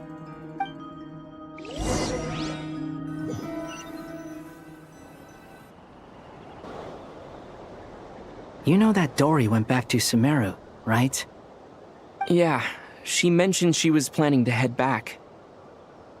Things aren't looking good for Nod-Krai. She's gone to spread the word so that Sumeru has a chance to prepare for the worst. From what I know of Dottore, there are two possible reasons why he hasn't made a move yet. One is that he's still working through some kinks in his new powers. The other is, he wants to see how we're going to react. He'll easily devour everything eventually, so I guess he's in no rush to make it happen. The first false god he made was me. Now it's his turn. Even though my records were erased from Irminsul, Dottore's ideas haven't changed one bit. He once told me that becoming a god was like turning yourself into a hungry wolf or giant serpent to devour the moon. Clearly, he began studying the moon goddess's powers long before he even tried making a god. He's always wanted to get his greedy hands on divine authority one way or another. And in the end, he devoured the moon where I failed. In the desert of Sumeru, there is a chessboard built by King Deshret, also known as Al-Ahmar. I don't know if it was a real game, or if he was just trying to challenge his servants and citizens in some way. But creating games and setting rules, gods do that as a matter of course. That's the kind of power Dottore craves. Now he has the Trilunar Authority. His power is leagues beyond the common people. I don't think there's any point in other nations rushing to the front line. They're better off focusing on defense and hoping they can fend off any threats that spill out from Nod-Krai. Either way, Dori will inform Lesser Lord Kusanali, and she will contact the other gods in turn. The Seven will have some recourse available. If nothing else, their protection should keep the rest of the world from descending into chaos as quickly as Nod-Krai has. So on the bright side, even if Nod-Krai is doomed, your friends in other nations won't be in any immediate peril. That's good to know. But I'm not ready to give up on Nod-Krai yet. There's a word for people who refuse to let anything go. It's called being greedy. Maybe it sounds greedy to you, and probably naive too. But whatever you call it, that's what gives me the determination to keep fighting. Battles are fleeting, but the will to fight is a long-term commitment. Give up for even a moment, and your resolve will shatter. Why do you always feel the need to do the right thing? No one is born to be a savior. I mean, who's gonna criticize you if you fail or give up? Don't take this the wrong way, but Dottore said something similar to me. I guess the Fatui attracts people who don't believe in saviors. Not necessarily. It's less about belief for me. I just want to know how determined you really are. After all, I don't owe anything to anyone else here. Only you. You look kinda worried. If your arch-nemesis was about to achieve their ultimate goal, I think you might feel a little worried too. That's true. Dottore is about to become an omniscient, omnipotent deity. That's gotta be a bitter pill to swallow. Still, you're calmer than I expected. Obviously. I have to admit that my past self was a reckless fool who misunderstood not only the point of revenge, but how to achieve it. And as much as I want my vengeance, I know I'm not gonna get it by acting alone. If the world's taught me anything, it's to think before I act. Too bad it never taught me any other virtues, though. So, I am going to destroy Dottore, no matter what it takes. So, what's your plan? I'll get to that. First, tell me, what do you think of Sandrone? Just like Paimon said, she's a friend, part of the gang. How much do you trust her? This is a serious question. Think carefully before you answer. Although she's with the Fatui, she has her own values, and she's helped us a lot. If nothing else, she's clearly going the extra mile for Columbina. I see no reason not to trust her. If you say so. In that case, the three of us need to talk. I have some thoughts about her computing problem. It can be solved, but it will come with a cost. How much? If I can afford it, I'll cover it. Sometimes your heroism really backs me into a corner. You know that? Come on, let's go talk to her.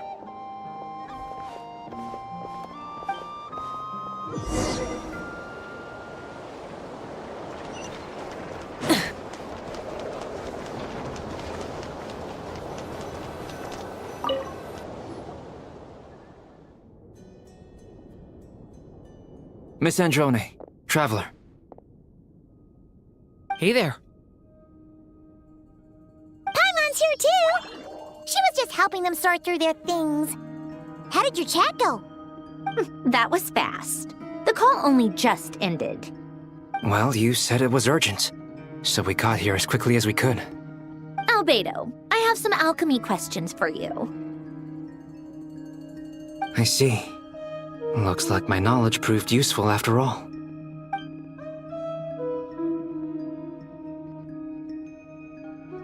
If I might ask, what is the end goal for the modified formula you'll be using?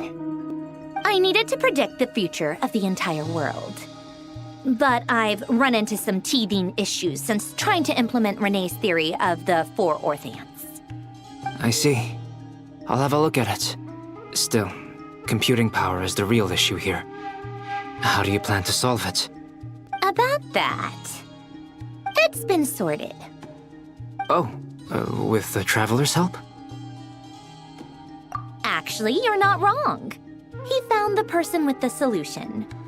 Was it Hat Guy? Yeah, it was him. Wow! Go Hat Guy! Seems like all that time studying at the academia is paying off big time. But where is he? Wasn't he the one who asked Albedo and I to come here? Come with me.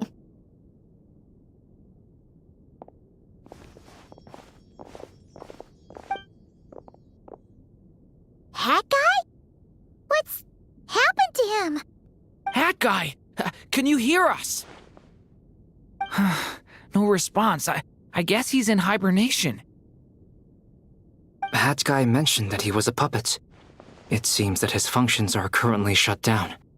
I presume this has something to do with the solution to your computing problem. That's right. He and the Traveler came to see me. Wait, what? You have a solution? Would you calm down? Why do you always react so hysterically to everything? Excuse me? How would you know? You shouldn't be so quick to judge complete strangers. It's very bad manners. Oh, please. It doesn't take that long to figure out that you have a temper. Where does a mere student get that kind of confidence? I've actually published more papers than you. Not that status counts for much. Even Paimon's applied for academia admission. Huh? Are you serious? See? This is why I can't be bothered to explain myself. She recognizes no one's skills but her own. Okay, fine. I'll hear you out. So, tell me, how do you propose to solve my computing power problem? This world itself is constantly processing all kinds of information. If it's the world's future you're trying to calculate, you need a processing device that's designed to cope with that volume. Easier said than done. Only Irminsul can handle that kind of... Wait, is that what you're suggesting? But surely we can't just plug my formula directly into the ley lines. You should be able to tell that I'm not human, right? Yeah, I noticed. The technology, though, seems pretty ancient. Very different from Fontaine's. It's a completely different system. Conrian, to be precise. I'm what they would have called a puppet. Puppets need an energy source and processing power. The artisans who built them sought out the materials most suited for that purpose. You? Do you mean... The Traveler and I have talked it over. He's willing to vouch for you. So, I'll allow you to borrow my core for your calculations. It was built using wood from a silver-white tree, which makes it a small part of Irminsul. Conrian technology and Irminsul wood. Who in the world could have built you? Are you sure about this? A puppet without its core will cease functioning completely. And if it's left in that state for too long, it might not recover. You could die if you do this. You do realize that, don't you? I can put 2 and 2 together, yes. No need to rub it in. I won't lie to you. This has never been done before. I cannot guarantee your safety. Doesn't matter. I'm prepared for the worst. Did you two actually talk this through? Is he... Are we really considering this? Yes, we discussed it. The bottom line is, he trusts me, and I trust you. Let's give it a shot, shall we? Honestly, I have no clue where this kid even came from. But for whatever reason, he lent me his core to use in my formula. I'm very close to finishing my calculations now, and the core is currently in use. So I'm sorry, but I can only show you a sketch right now. This is what the core looks like. A silver white branch. It certainly matches the legends told about Irminsul. Is Hat Guy gonna be okay? He's not gonna die, right? Right? In theory, he should be fine. As long as we put his core back in time. Beyond that, all I can say is that I'll try my best to avoid risk and make sure the core doesn't sustain any damage. I think I know why you called us here now. Someone needs to watch over his body and make sure it's protected until the process completes. Correct. He said that the only ones he trusts here are you two, and the Traveler. And the Traveler will have other work to do. He will have our undivided attention. Aw, Hat Guy. On a more positive note, things are progressing steadily on my end. I'll call everyone in for a meeting once the results are out.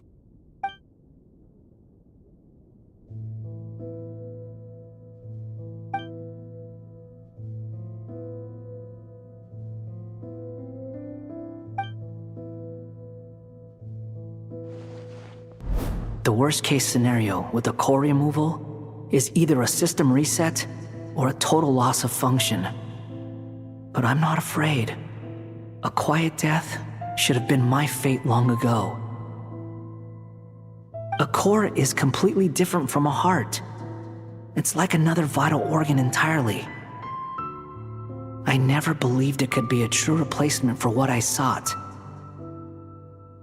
But in the end, it turns out the core was more useful to me. Pretty funny when you think about it.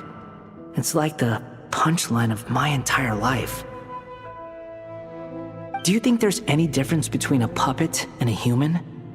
If not, then this would just be another samsara. I have already experienced both a past life and a next life. Part of me wonders whether I'm only capable of making this decision because I've become a real human. What's with that expression? Isn't this a good thing? Sandrone will succeed, won't she? She has to. She will. We all have to persevere until this is over. That's right. And I'll protect you all until a moment of victory arrives.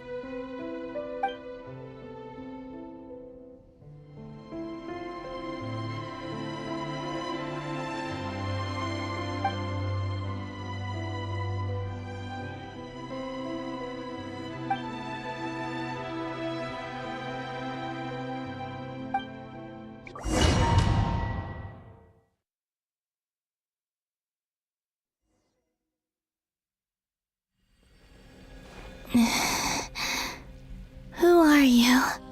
Call me Sonnet. You have the same power as Canon. Sonnet. So, you're the goddess of the iridescent moon? Oh, goodness. You recognize me? Well then, what's your name? Columbina. Columbina Hyposelenia. Hyposelenia? What a lovely name. Did you choose it yourself? It was a joint effort between me and my friends. Friends? You mean your friends in the heavens? Huh? Oh, sorry. You must be exhausted. I apologize. Hang in there. Let me introduce you to my older sisters. Do you mean the other two moon goddesses? Arya and Canon? Wow, you sure know a lot. Hey, does that mean that our story goes on into the future? Oh, I guess that wasn't the best question to ask. It's alright. We were prepared for that possibility. You could say we were too prepared. I can't even remember how long my sisters and I have been here by this point. When did you get here? How long has it been? I can't say for sure, but it feels like it's been forever. I see. Are you feeling alright? You look a little unwell. I can hold out a while longer.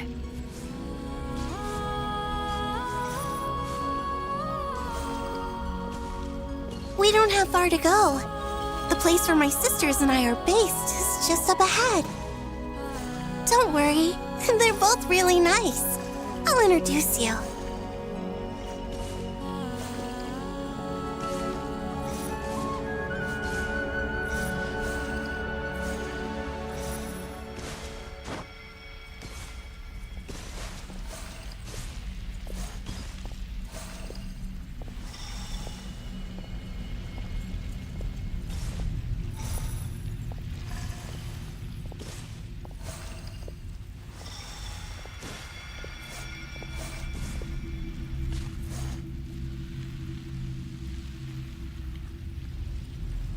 Sisters! I'm back! And look who I've brought with me!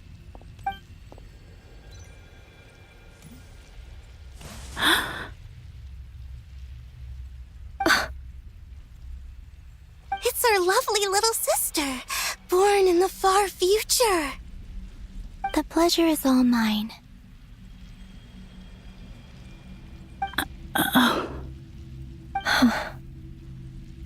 Allow me to introduce you to Columbina Hyposelenia.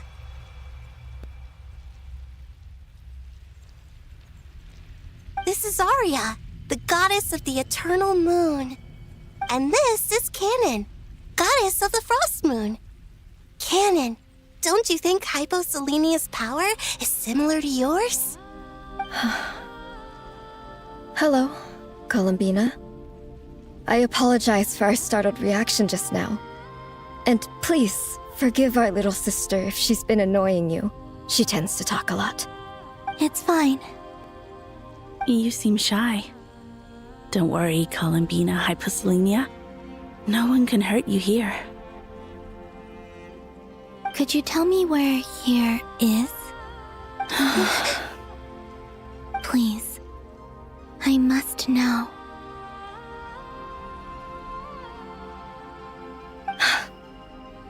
My dear sister, this is where Tevat's original ruler, the Dragon King Nibelung, imprisoned the moon goddesses. What? You're scaring her, Canon. No, I'm fine. Please, continue.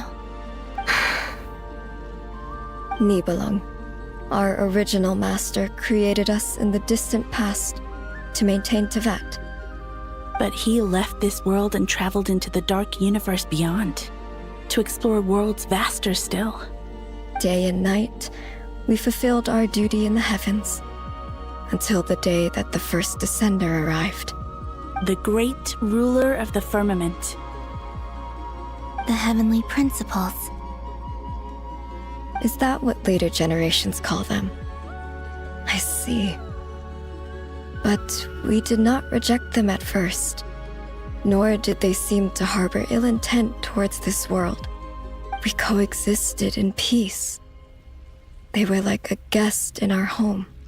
Slowly, however, we came to realize that our guest had a growing desire to change and dominate the world. And you didn't stop it? No. There was an order to the rules they set up that Nibelung never taught us. We wanted to know if this order would bode good or ill for Tivat.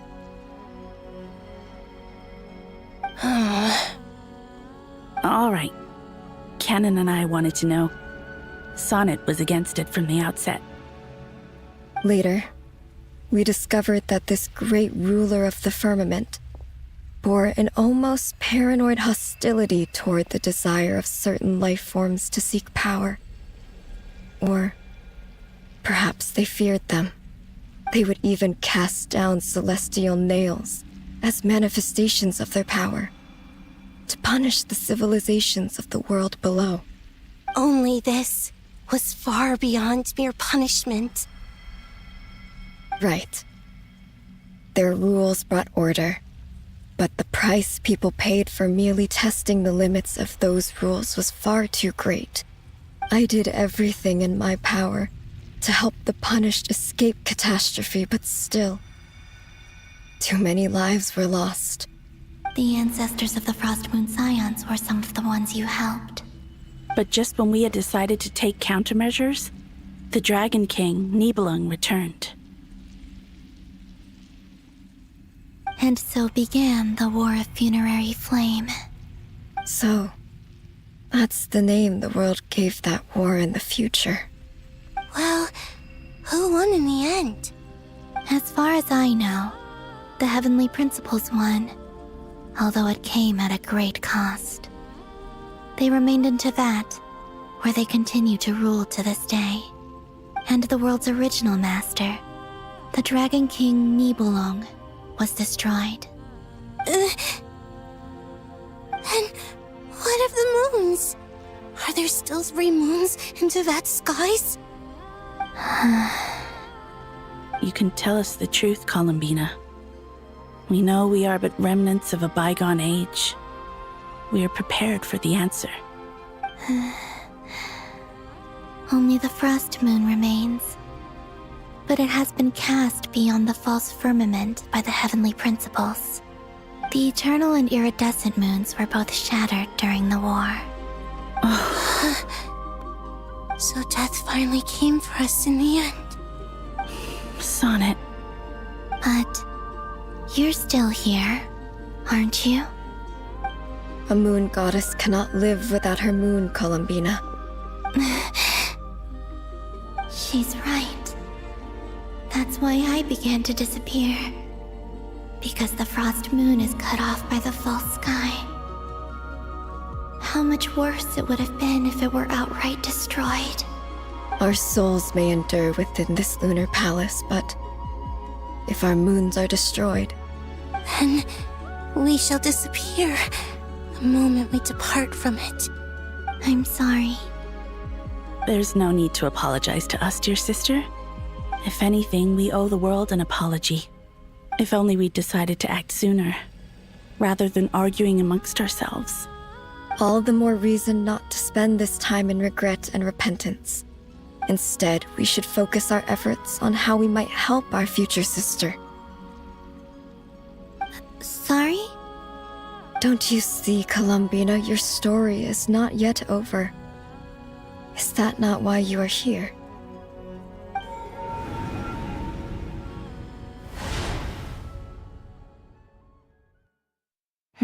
It's done.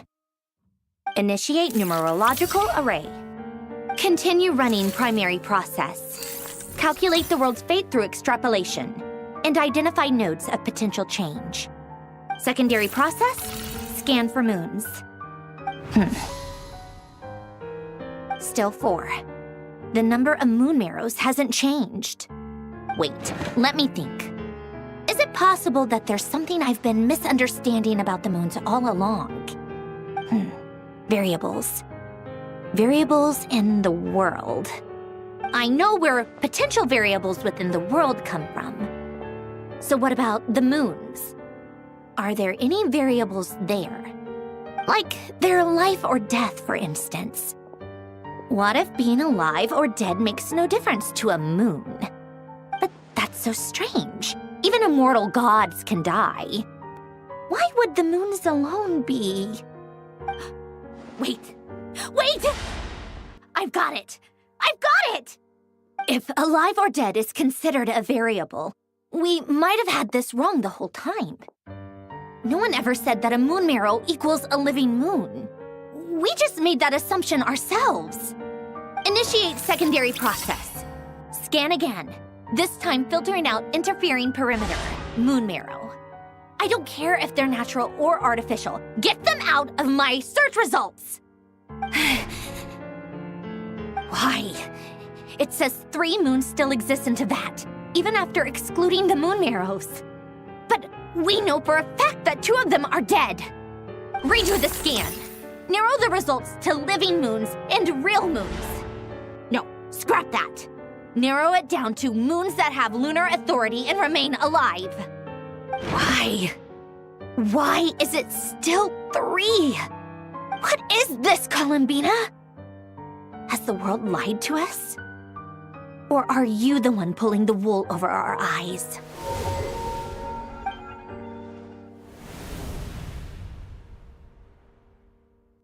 So, you think that the moon's reflection might be where Nibelung imprisoned the 3 moon sisters? Yes, it would explain a lot, such as why that space would respond to a moon goddess's power, opening the moon gate at her command. It would also explain why Miss Columbina has been unable to leave, and why time flows in reverse there. In the messages she sent, Columbina promised us she'd find a way to return, but we have no way of knowing how, when, or where this might happen. The fact that she still has yet to reappear in this world indicates that returning from that place is no easy feat. We cannot afford to simply wait for her. So you're saying, if she could return by her own power alone, she would have done so long ago? Yes, she certainly wouldn't leave it to this late stage when it's so touch and go. I've been giving this some thought, and I've come to believe that Luanatar might be an anchor that she left behind, as a sort of future waypoint. This could also explain why Luanatar is always by the traveler's side. Sounds like a plausible theory. If that's the case, there must be some criteria we need to fulfill to allow Columbina to return to the present. The question is, what could they be?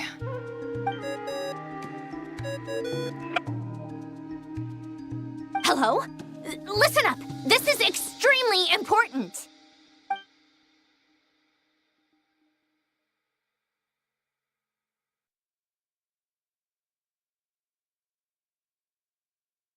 Not only is Columbina alive, but she may well exist in a form unimaginable to us. I'm still unclear on the details, but she's done something truly inconceivable in the past.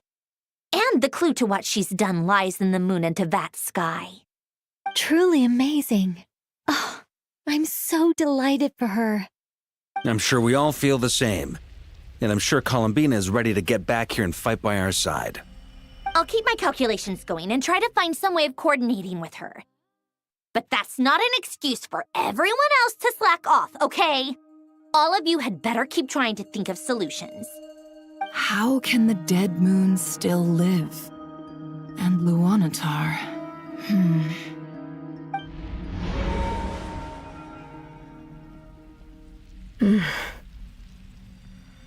It's hard to believe that's what will happen in the distant future. Our authority is linked to the most fundamental rules of Teyvat. I suppose it's no wonder that many would covet that power. I didn't realize that when you said friends, you meant people who live down in Teyvat. That's so lovely. I always wanted to go down there and have some fun. Have you ever tried leaving this prison? Of course. Between us, we've tried everything. But no matter where we go, this space will eventually bring us back here. It's like the center of a whirlpool. Everything ultimately converges here, at the moment when Nibelung imprisoned us. In that case, have you tried using any of those pathways that connect this space to the real world? Sorry? What are those? They're passages through which you can make small-scale changes to reality by using Kuvaki. Or am I the only one who can use those passages? Because part of my soul remains in reality. Kuvaki. What is that? You don't know? It's a unique kind of elemental energy found only in Nod-Krai, the land from which the moons arose. Oh. Well, it's true that the moons first rose up from the part of Tibet you say is called Nod-Krai. But there is no difference in the elemental energy between there and anywhere else. What? Could you show us some of this Kuvaki hyposelenia? Maybe if we see it, it'll make more sense. Okay.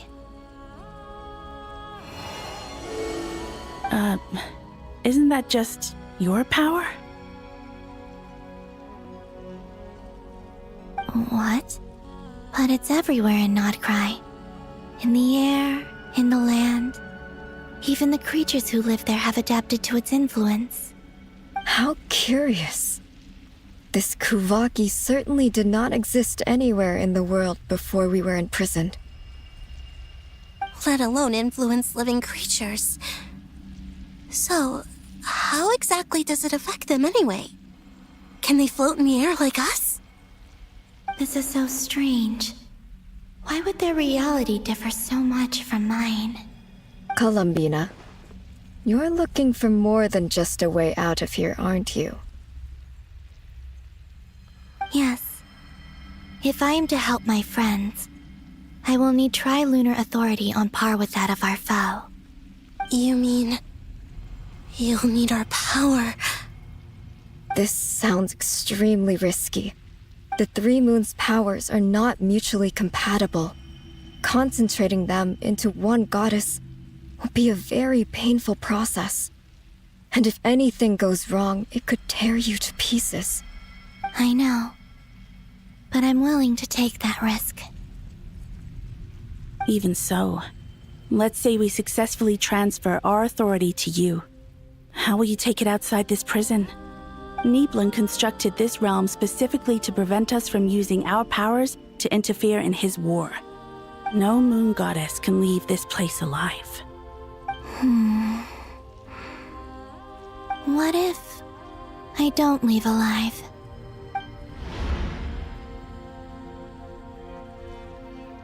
Where do we even start?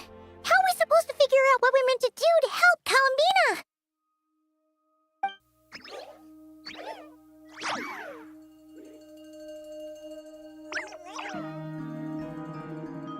Columbina? What do you need from us? If she really got to the beginning of time in there, how do you think she'd leave us a message?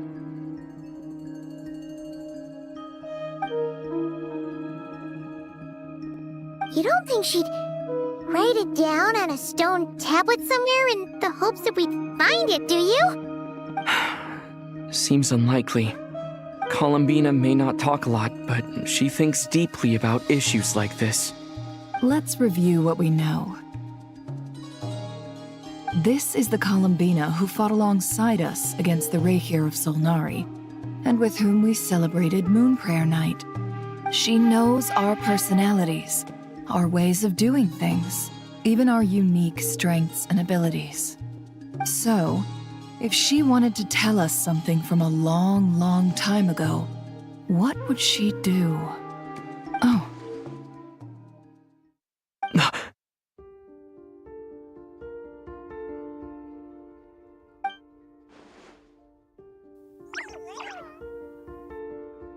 Traveler, you once said that those golden ripples also appeared when Luanatar was born.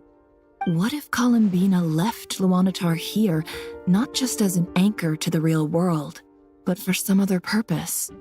If she is part of Columbina, and Columbina knows that I can see past events through her... Oh yeah! Like when you peeked into Rarer's past through his heart! Nefer, wait! If you're right about this, and you can really see past events through Luanatar, your eyes, they'll... Oh, I know. Looking at Rerir's past in Conria was already enough of a strain on my eyes.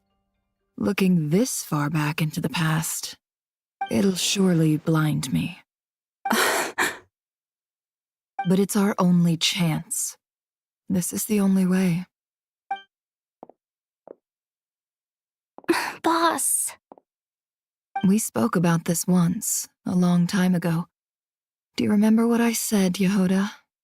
The day I lose my sight, the Curatorium of Secrets will be yours to run. But... What's wrong? I'd be overjoyed if I were you. This day's come a lot earlier than either of us expected. I need to know you'll honor our agreement, Yehoda. Promise me. Yes, Boss Neff. I promise. Are you sure you don't want some time to think this through? What is there to think through? I should have gone blind after our battle with Rerir. Frankly, it's almost criminal that I got away with it for this long. Then at least let me take some precautions on your behalf. And if you really do lose your sight, I'll visit your office every day and make sure you're well looked after. Oh, please, anything but that. I was actually ready to go through with this. Are you trying to scare me into backing out? As if I could ever scare you. I'll assume you're just joking to calm your nerves. All right, enough chit-chat. Let's do this.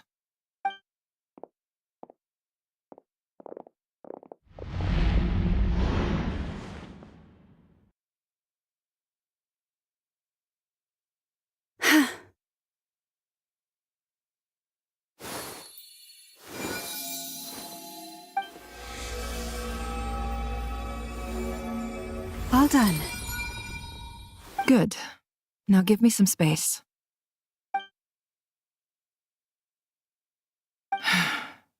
Come on then, little one. Show me what happened in the past.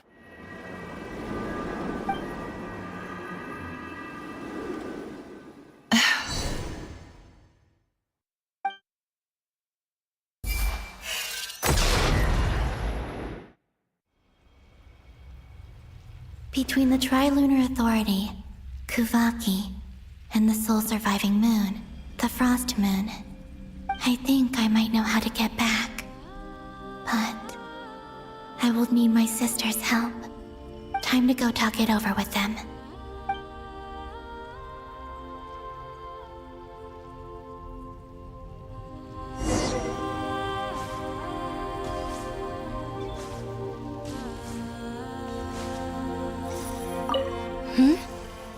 Have you decided what to do? I hope it's not too dangerous. You really scared me when you said that thing about not leaving here alive.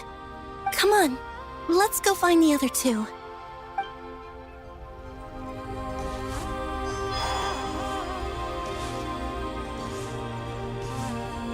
It seems you have reached a decision.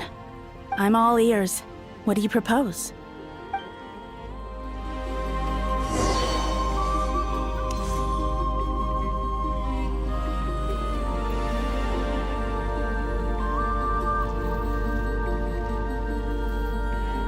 Have you figured it out, Columbina?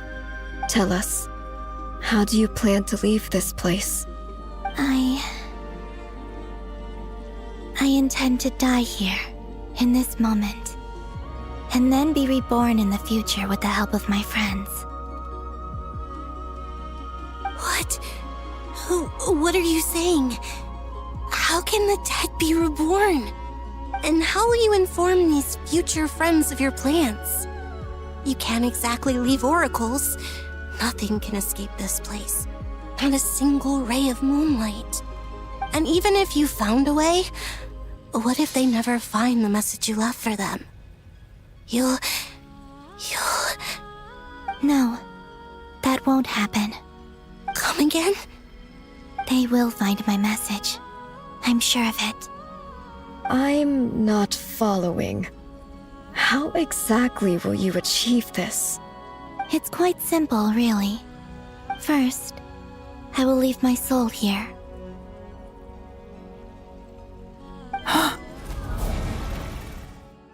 I see it.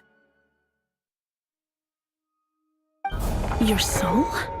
You mean you're a divinity? Yes. I once left a portion of my soul in the future. One so small that this prison barely noticed anything. In this very moment, she can resonate with my soul across time. When the time comes, I believe that she can serve as an anchor to pull my soul from here back to the future reality. Just as gravity connects the world to the moon. Exactly. In the future, where I came from, the moon has been cast beyond the false sky, but I can still feel that it is there. In a similar way, I can feel a connection to the soul fragment I left behind even now. My friends can use it to detect my presence. But how do you just leave your soul here? Is that even possible? On my way here, I met an ordinary mortal who entered this place long before I did. Her body is long gone, but her soul remains. And before that, I encountered an old enemy whose entire soul survives here intact, while the power that once corrupted his body has faded away.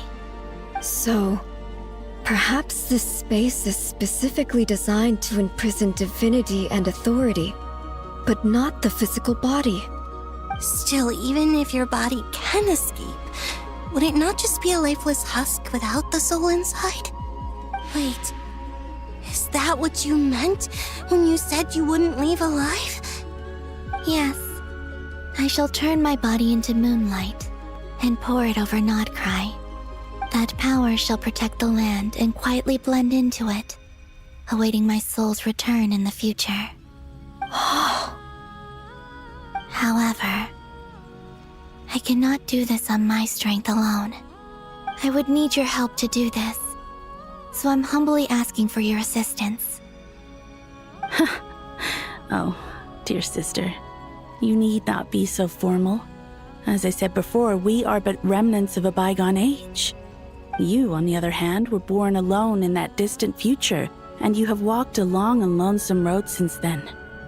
How could I bear to let your story end here in this dungeon? Don't forget, we are your sisters, your family.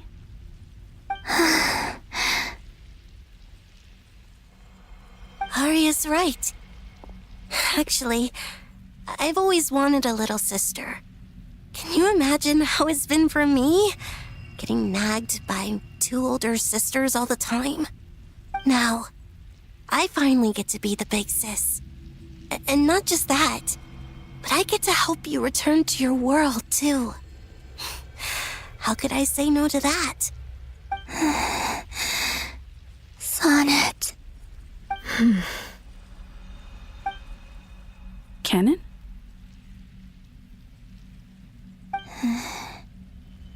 I'm sorry. I know this is a bold request. The Frost Moon is rightfully yours, and it remains intact. Oh, no, please, don't misunderstand me, Columbina. I was just thinking back on the years that the three of us once spent together. You cannot imagine how happy I am to hear of the future world you describe. The Frost Moon Scions, your lovely, kindly friends. For the three of us, whose purpose in life was to maintain the peace in Teyvat. It is a great relief to know that the people of this world live in such an abundant future. If your plan can save them and save Nod-Krai, I will gladly give you all that I can. Besides, the three of us have been together since the day we were born. I could never abandon them to live on alone without them. Canon. Still, I do have one question I would like to ask you before we proceed. Certainly. What is it? Why do you cover your eyes?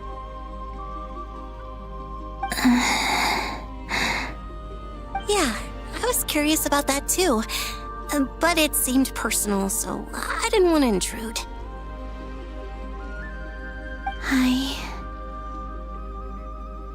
There was a time when I refused to look upon the world. I believed it was full of nothing but lies and falsehoods. I wished to hide my feelings, seal my heart, until I could return to my true home. I see. Perhaps that decision saved you from ever having to see the false sky again. But at the same time, you likely missed out on many true and precious things, like the smiles on your friends' faces. Promise me this, Columbina. When you return to the future, open your eyes, take a look at the world around you, and see your friends. I'm sure that you know this already, given that you long to return, but that is your true home. Give me your hand, Columbina. Arya, Sonnet, you too. Okay. All right.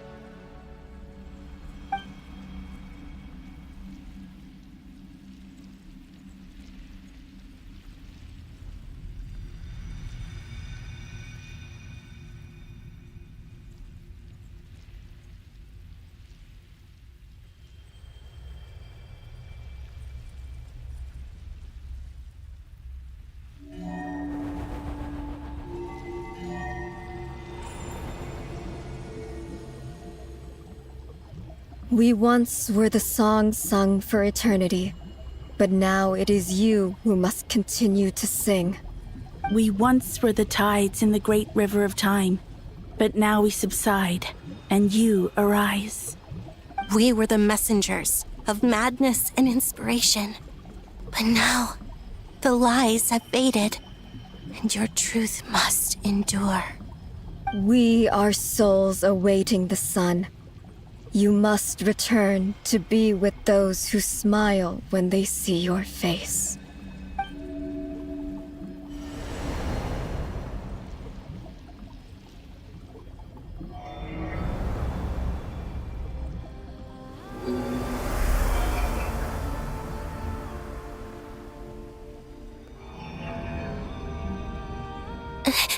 Is it done? Yes. We have transferred the authority over all 3 moons to Columbina Hyposelenia. From this moment on, she is the Tri-Lune Goddess, the one and only moon goddess of this world.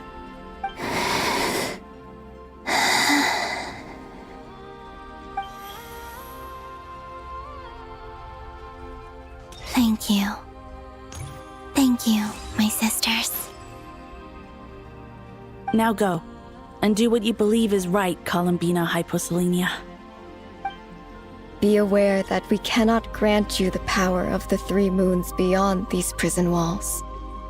The conflict that arose over their remains following our disappearance will still take place. I understand. Sisters, oh, my body. It feels...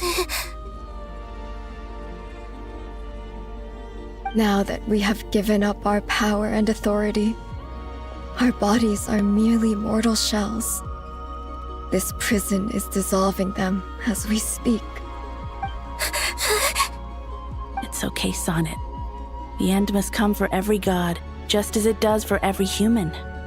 That's all this is. The final destination of our lives. Canon and I will be by your side the whole way. We have one final request, Columbina. Could you use the 3 moons' power to send us back into the real world? Now that we have lost our powers, I doubt this space will seek to hold us further. It's just... we would like to spend our final moments together in the only place we ever called home. Of course. Gladly.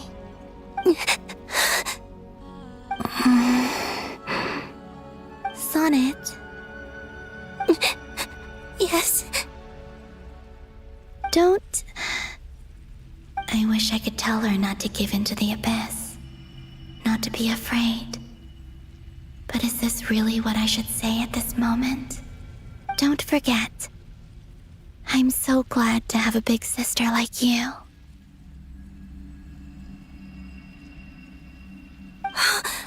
No, Hypo. Thank you. I'm okay. I'm not afraid. As long as my sisters are with me, I won't be afraid.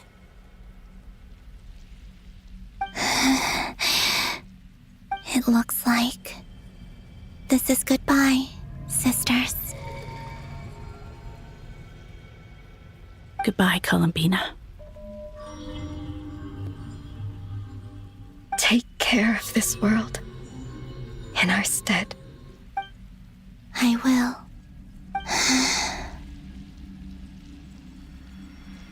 And now, it's time for me to bid farewell to my body, too. May it become the moonlight that keeps Nod-Krai company through the long years ahead. So this is why Nod-Krai was not always home to Kuvaki. It only appeared after I poured my body out upon this land, and only this land. Kuvaki responds to me because it is me, my body, answering the call of my soul. And the golden energy I've encountered on my way here was, in fact, that very soul, which I am about to leave here to guide me. O power Trilune, eternal moonlight. I, Columbina Hyposelenia, lay aside my body. Let it be cast into the dark night to illuminate the future. May it be a companion to all who dwell beneath the moon.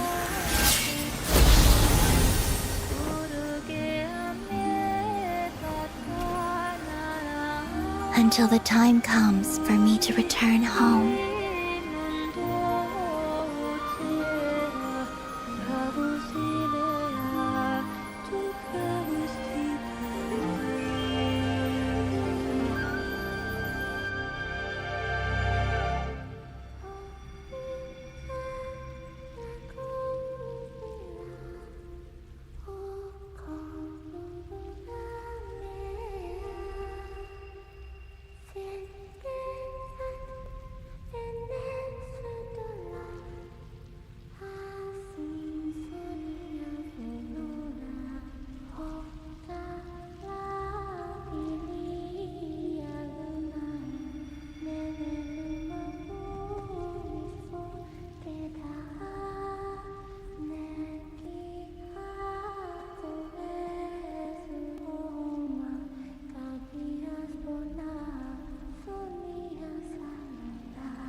Were we even allowed to see that?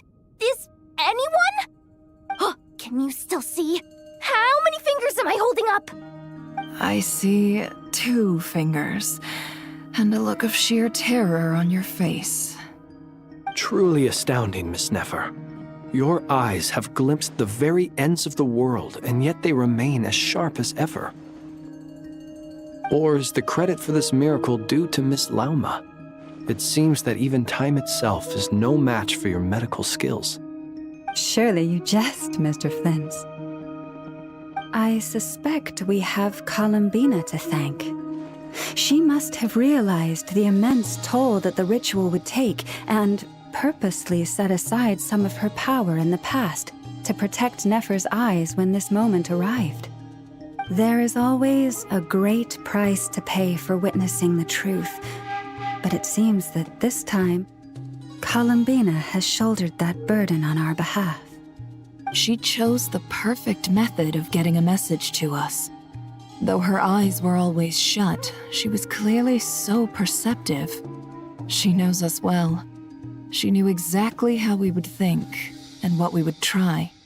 Despite being separated by time and space, we're seeing the same possibilities and seizing the same opportunities. We still don't even know if she's okay right now. But as long as there's a chance we can do something, we'll fight to make it happen. We'll get you back somehow, Columbina.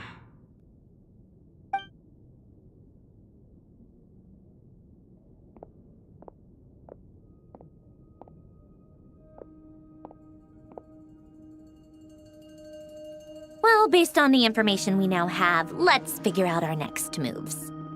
Thanks to these gentlemen, we have a much clearer picture of the situation with Dottore. The civilian population has been moved to safety, so we no longer need to hold back. Miss Androne, how are the calculations going? So far, so good. I'll keep seeing how far I can push the system, though. Can't have Hatman being powered down for nothing. There's still a long road ahead. Where should we begin?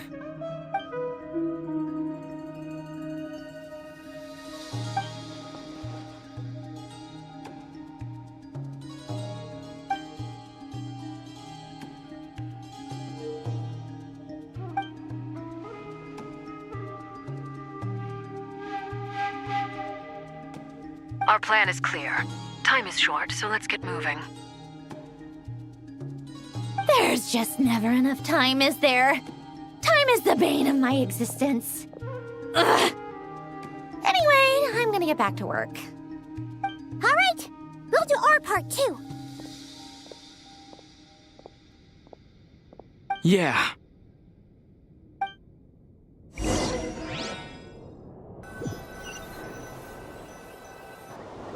Albedo's theory says that elemental energy can dilute the Light Realm's power. But I'm no expert in building elemental defenses. Sounds like something out of the Advanced Elemental Theory section of the library. Whew.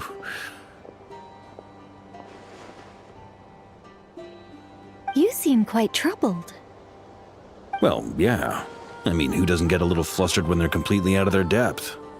You were the very picture of confidence back when you approached the Hexen Circle. Eh, I could have been faking it through that whole meeting for all you know. Who's to say I'm not just a ball of nerves in a charming and gregarious package? Oh gosh, really? I'm so sorry, I had no idea. Well, you're all the braver for it. Still, I was much more in my comfort zone than I am here. At least in Mondstadt, you can cry for help from a cliff top and actually stand a chance of summoning Barbados himself. Things have never looked bleaker than they do now. If we don't pull this off, Tevat's doomed, isn't it? Oh, you think so? Actually, yes. Yes, it probably is. It's a shame. Don't put too much pressure on yourself.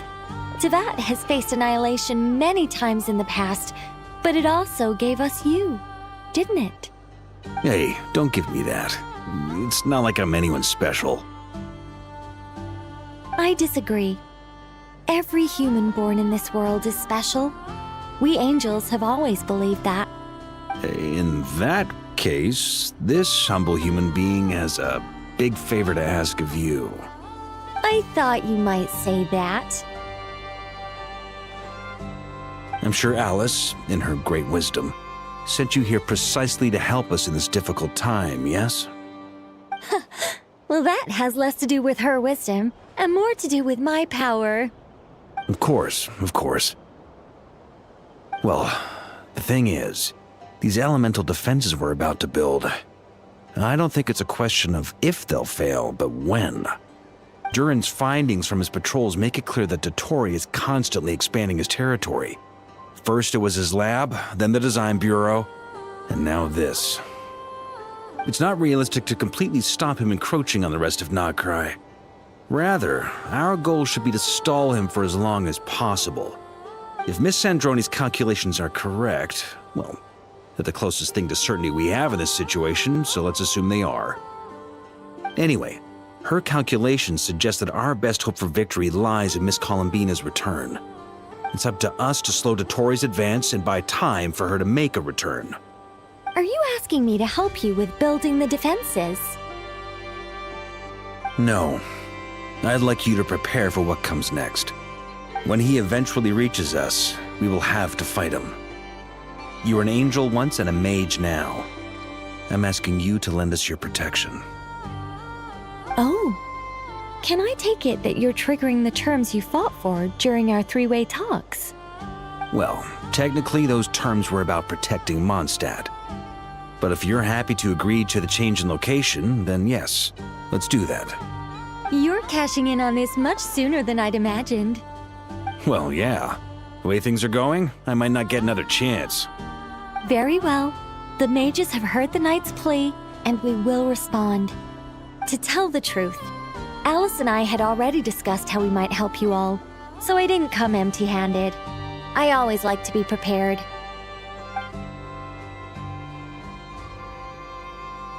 This is... wow. Yeah. This is great. Seriously, thank you. It's been many long years since I had a chance to dazzle humanity with a little divine intervention. To humbly serve as a reliable and responsible guide. Anyway, Knight of Boreas, please accept this gift in recognition of your great virtue. Go now. May the angel's blessing deliver you safely to your destination.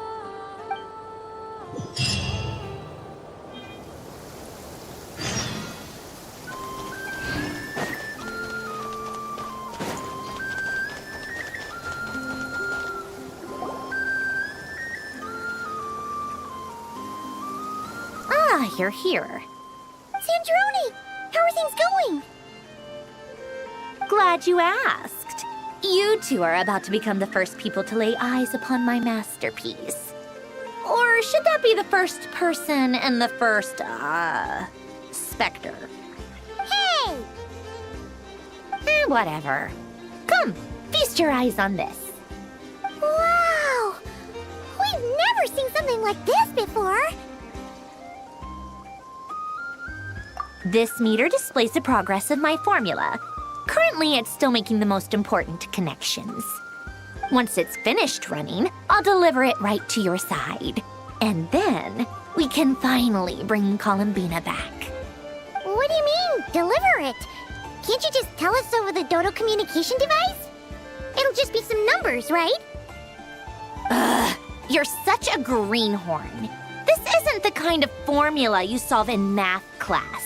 It's a highly complex algorithm capable of constructing a framework of rules. Whatever.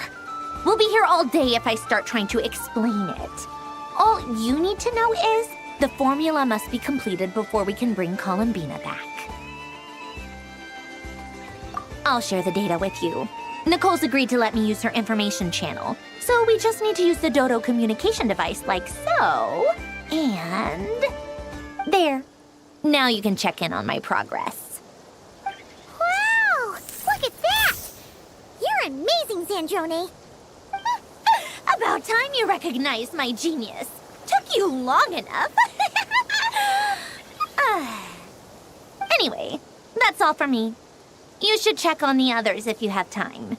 Make sure we don't have any weak links in the chain. That might sound harsh to you, but close supervision is a common practice in a Fatui. Not looking to catch anyone out. I just care about everything going smoothly. That's all. I'm kinda stuck here while the formula's running, so I need you to be my second pair of eyes in the meantime.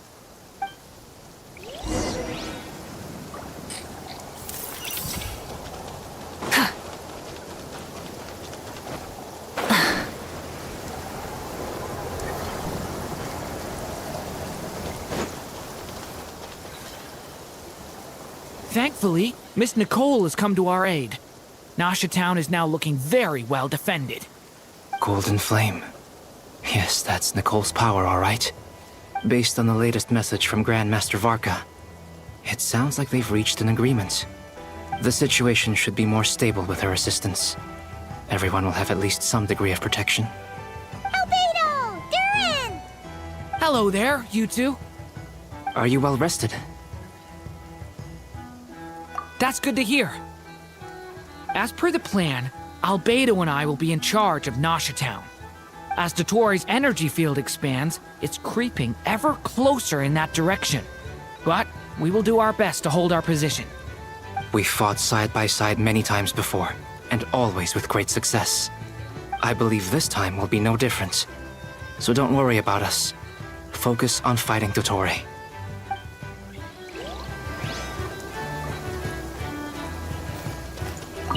As Dottore's energy field expands, it's creeping ever closer in that direction. But we will do our best to hold our position. We fought side by side many times before, and always with great success. I believe this time will be no different. So don't worry about us. Focus on fighting Dottore.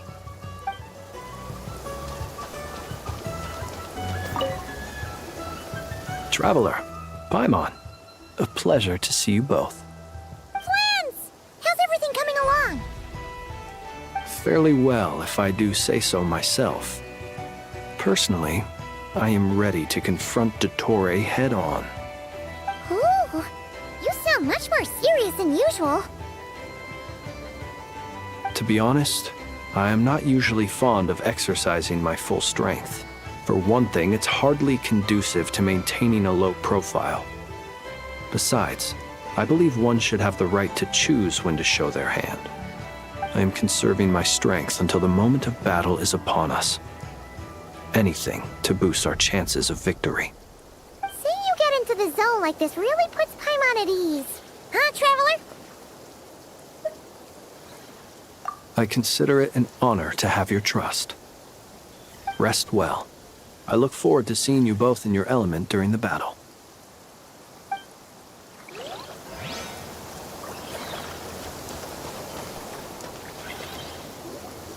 Yes, Miss Moonchanter? What are you staring at? You always address me in the strangest ways. Lady Moonchanter one minute, Miss Moonchanter the next. Yes, and? Are either of those incorrect? Not as such. It's just that I simply call you Nefer nowadays. Uh-huh. That's my name. What's your point? The point is I don't add any honorifics or titles. Meaning what? That maybe we're on friendlier terms now than we used to be. Is that how you see it? And I thought I was the one with eye damage. Never! Wilma! Paimon, Traveler.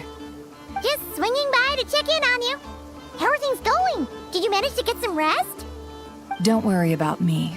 I won't slow us down. And I give my all to ensure our victory. Ah, yes. Allow me to give you two a quick checkup. All done. You're both in good shape. You're welcome. You'll have your work cut out for you in this battle against Dottore, so make sure to get some rest in first. Paimon will keep an eye on him, don't you worry.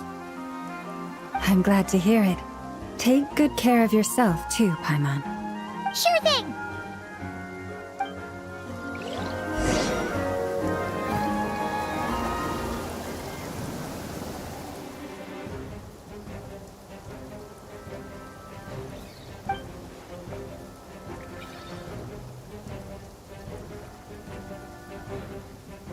Here they come. That's quite a horde. As we expected. Get ready, everyone! Take your positions and prepare to engage. Let's begin. I'm at the ready.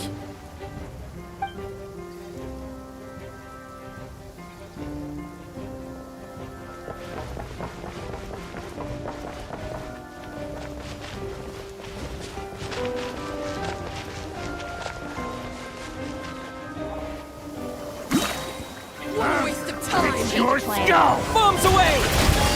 Time for the big one! Beware the creatures of the night. It's a grave situation. Be silent. Observe.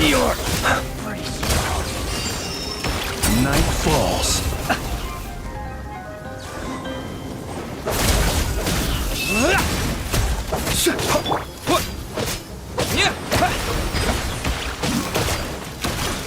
Be silent.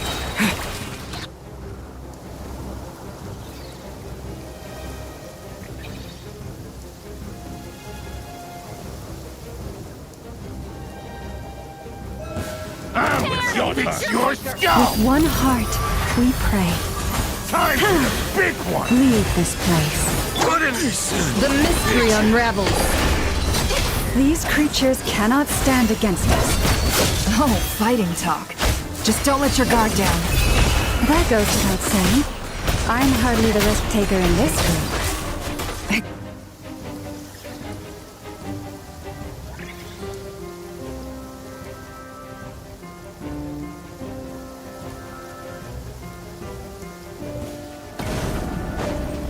Moment of birth.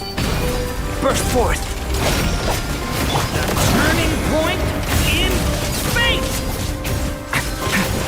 Devouring claw! That was easier than I thought. Naturally. What do you mean? Is it because as created beings go,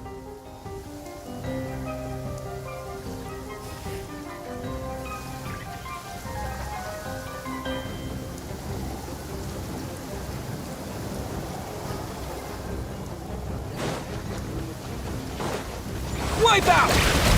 Water jet! By the Frostmoon of old, you poor lost land.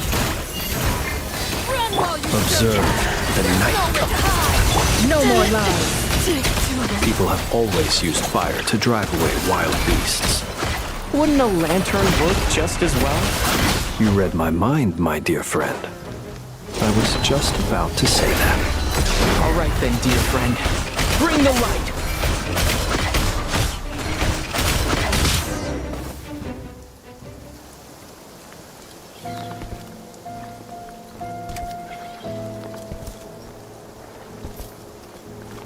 You're looking well. I trust you've had a good couple of days. Dottore. It's actually a good thing, in my view.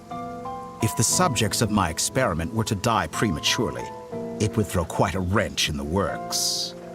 And so, I must thank you all for your resilience. We are no longer on the same level, but you are nonetheless worthy of my respect. A creator god should be merciful and gracious after all. And in any case, it is only right that before I end your lives, the world is informed of the arrival of their new god.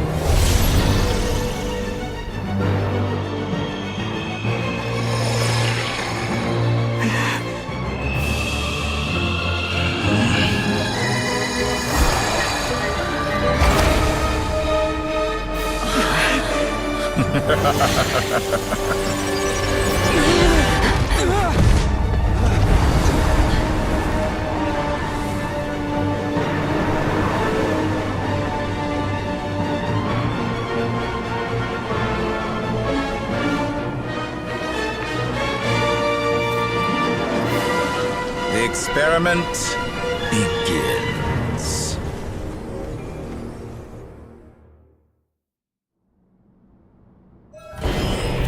With the marrow of the three moons in my hand, behold the false moon's fall!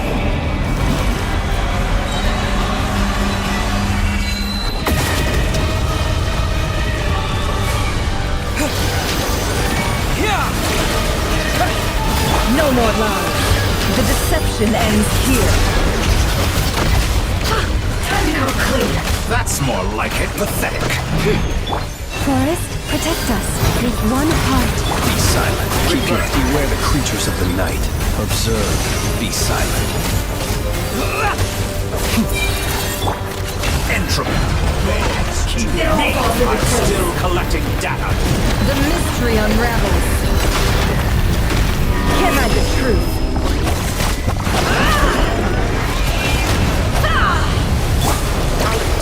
Bombs away! Leave this place. By the Frostmoon of old. First, like an ant in my palm. Oh, I've been moved inside another space. And it's sealed off. Looking at the structure of it, Seems like Dottore intends to trap us here. There's no exit. Our endurance is about to be put to the test. Go! Forrest, protect us. Pathetic. It all adds up. Excellent. You barely managed to touch my level. Me! Can't hide the truth. Leave this party. No more lies. Seek within. Reverse.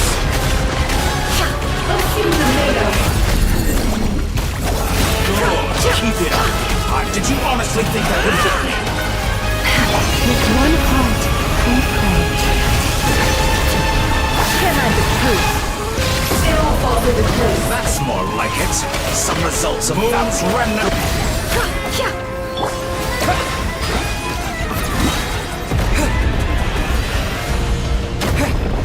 With the marrow of the 3 moons in my hand, behold the false moon's fall!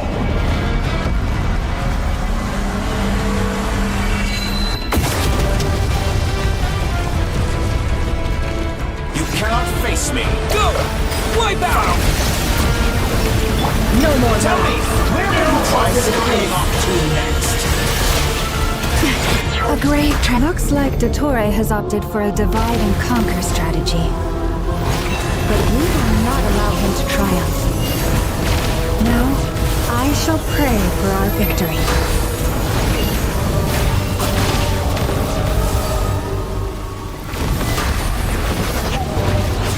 Intro. Water jet! Me!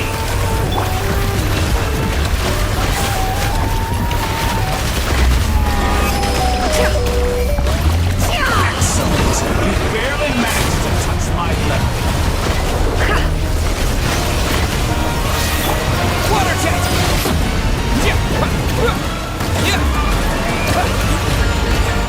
Can't hide the truth. Outdone! Water jet! No more lies.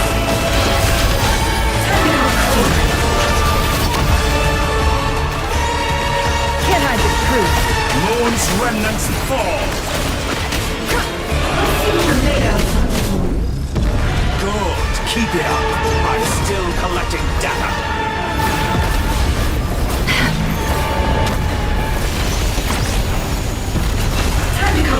Be annihilated, that which cannot stand against me. Absurd. What's this supposed to be?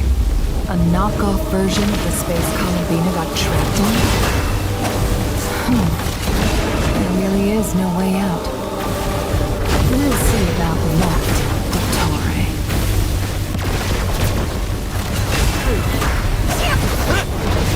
How dull. My apologies. I had not intended to take your teammates from you. But you have a choice. Obey, and I can release them. An excellent deal, if you ask me. Won't you consider it?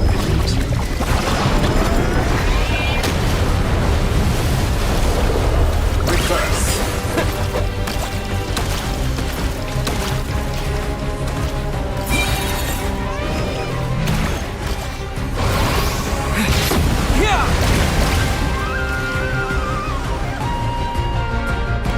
I'm aware you've been working on some little tricks to surprise me with, but it appears that none of them have come to fruition.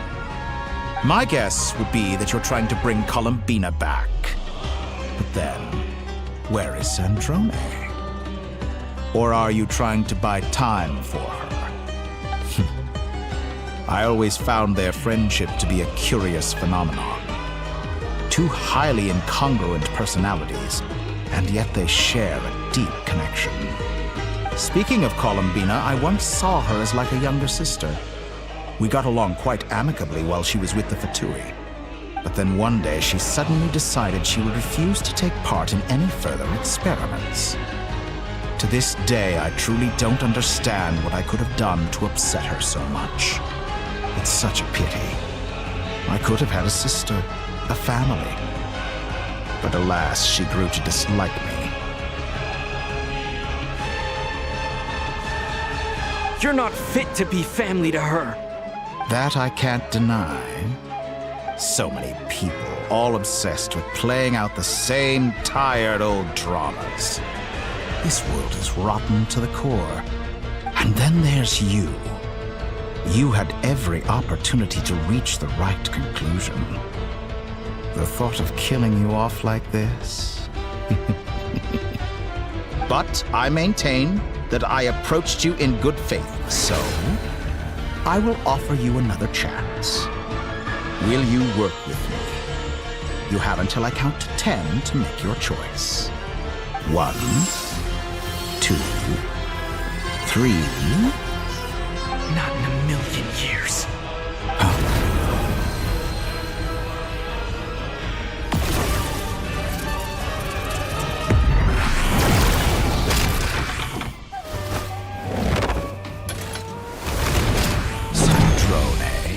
What a pleasant surprise. I didn't think you'd join us all the way up here. You're as sick and twisted as ever. Don't fool yourself into thinking anyone's grateful for the chances you're offering them. Sandrone? But the formula hasn't finished running yet. Funnily enough, I was just discussing a collaboration opportunity with the Traveler, and then I see you, who I must say is a good example of an opportunity gone to waste. Gone to waste? I said that everyone would get one chance, and you've used yours to march right back into the lion's den. So yes, it's an utterly wasted opportunity. And what makes you think I believe a word that comes out of your mouth? I was planning on disposing of your little formula after wrapping up more urgent business here. But since you've taken the trouble of serving it to me on a silver platter, I can simply bring it forward in the schedule.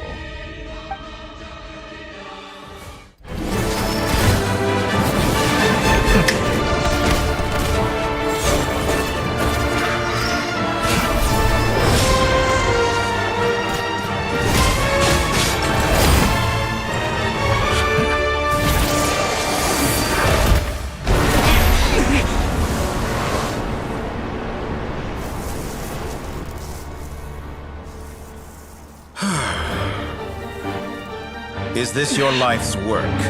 This piece of trash?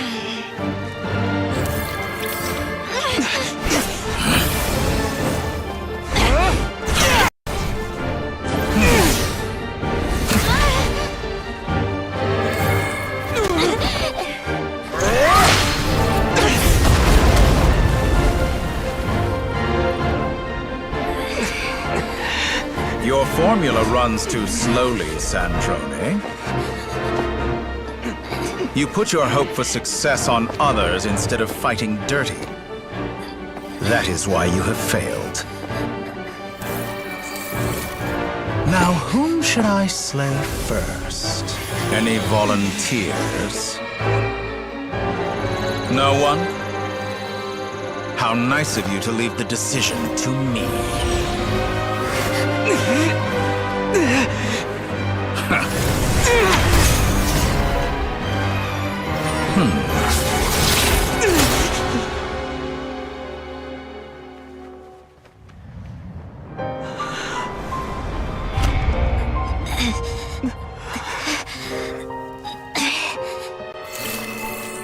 Oh, how unexpected.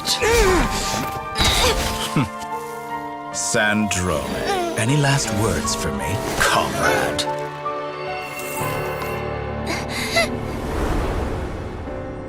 Is there anything you wish for? Not really. But I've always known what I don't want. Go to hell, Dottore.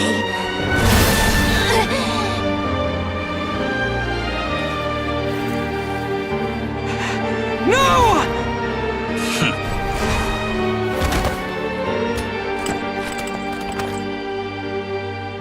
And now, you have failed.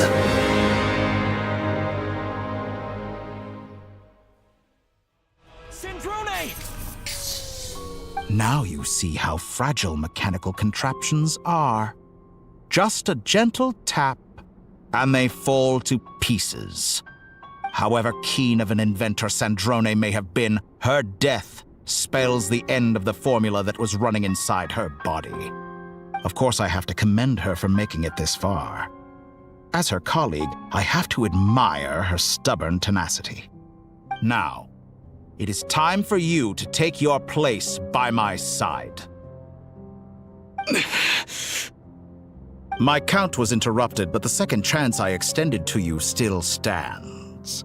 Once again, you are welcome to join me. By now, I'm sure you have gained a greater appreciation for the power and authority I wield. What is stopping you from embracing a new world of endless possibilities? Not in the mood to talk? As you wish. You seem less talkative than usual today. I'll change the topic to something more apropos. Sandrone was always like this, never trusting anyone, always so reluctant to share her research with them. Objectively speaking, she had her strengths. It is remarkable how she extracted and even optimized the world formula from so much data. But her inability to trust was her undoing. Had she allowed someone else to monitor or run the formula for her, you might still have a chance at victory even now. But regrettably, she was a stubborn fool. As much as it pains me, she had to go. Dottore, maybe this is news to you, but people can change. Columbina surprised you when she escaped. And I think Sandrone would surprise you too. Change? You can twist the truth however you want, but I see it clear as day. You're the one who can't trust other people. Is that how you see me? By this point, what can you hope to do about it?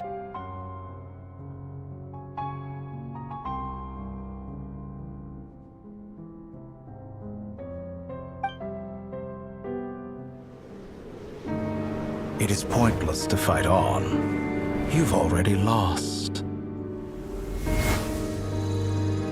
Wrong. You can't win this, Dottore.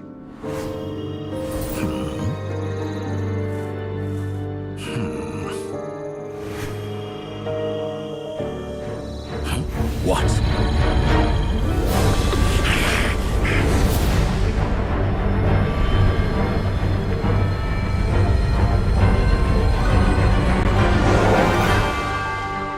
My formula can get us 90% of the way. It will connect you to Columbina. Then, I will bring the formula's output to the Traveler's side. For the last 10%, do whatever it takes. Just bring the moon down.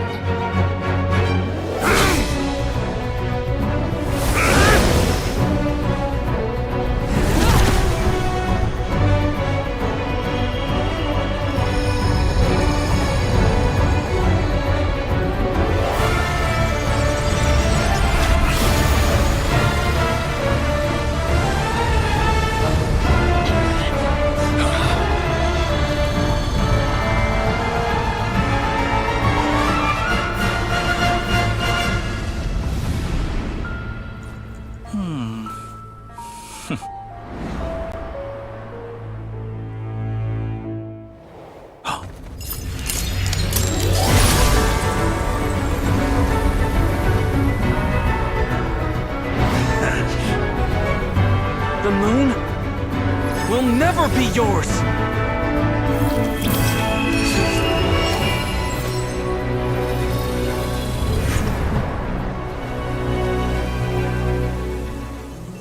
I turn my body into moonlight and pour it over Nod-Krai. My soul, I leave here to inform my future friends.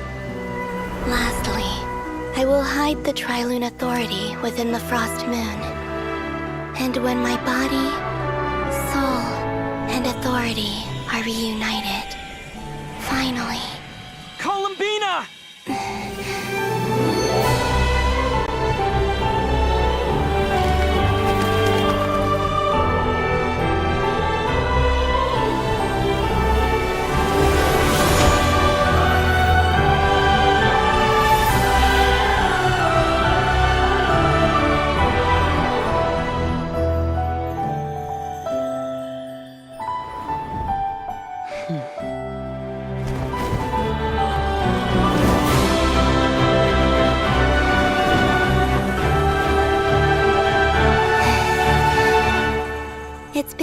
long, I'm back.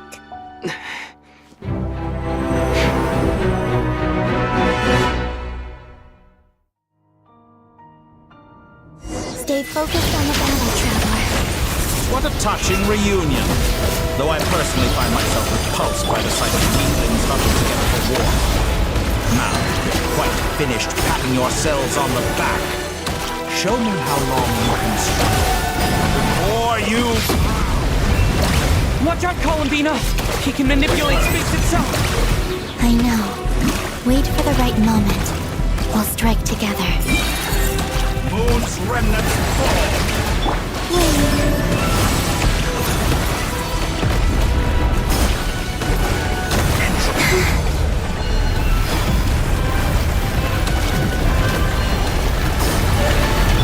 Water jet!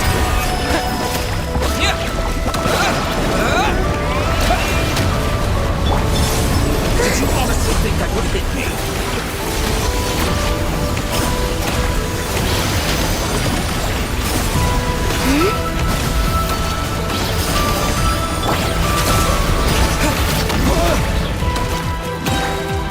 Wipe out!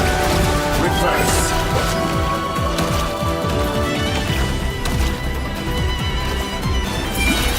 Enough! I'm go first, like an ant in my palm.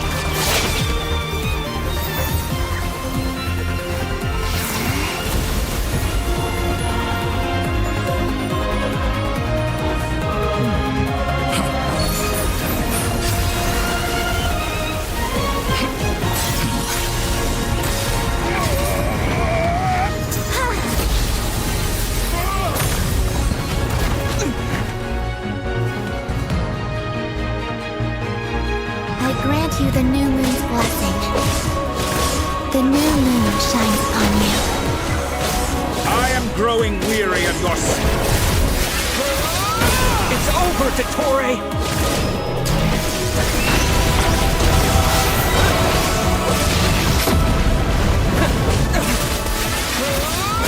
Time to pay for your heinous crimes! No longer must the world cower in the cold night.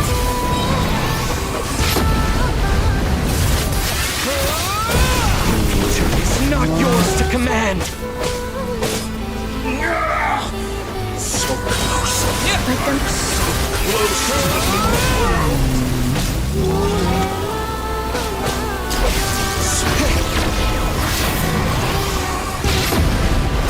Everlasting.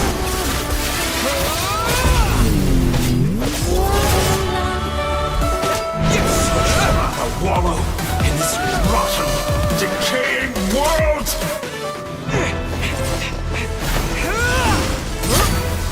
Willfully blind. How can you be so satisfied with your fate?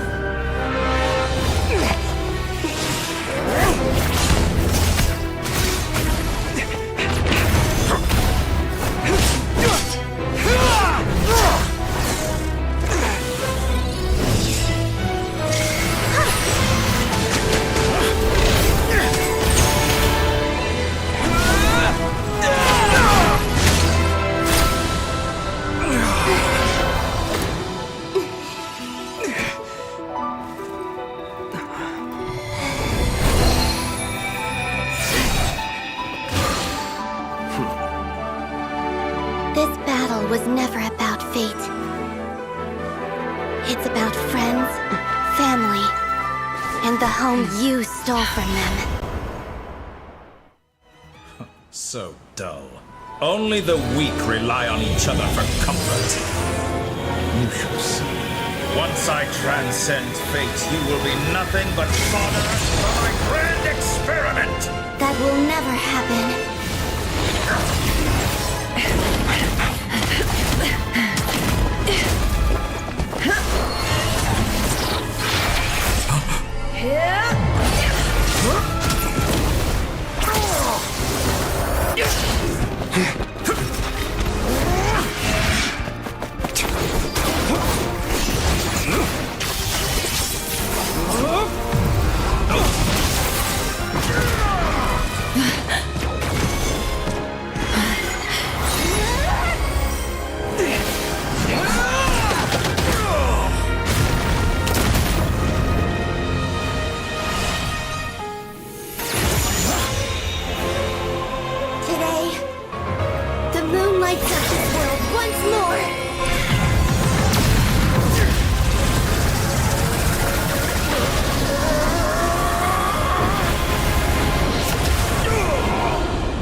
No.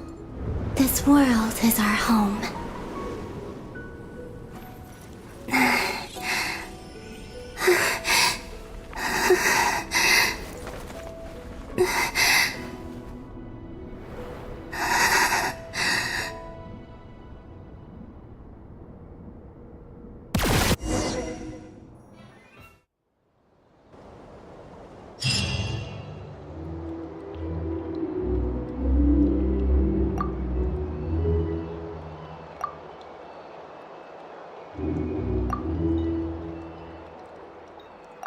No, you're doing it wrong.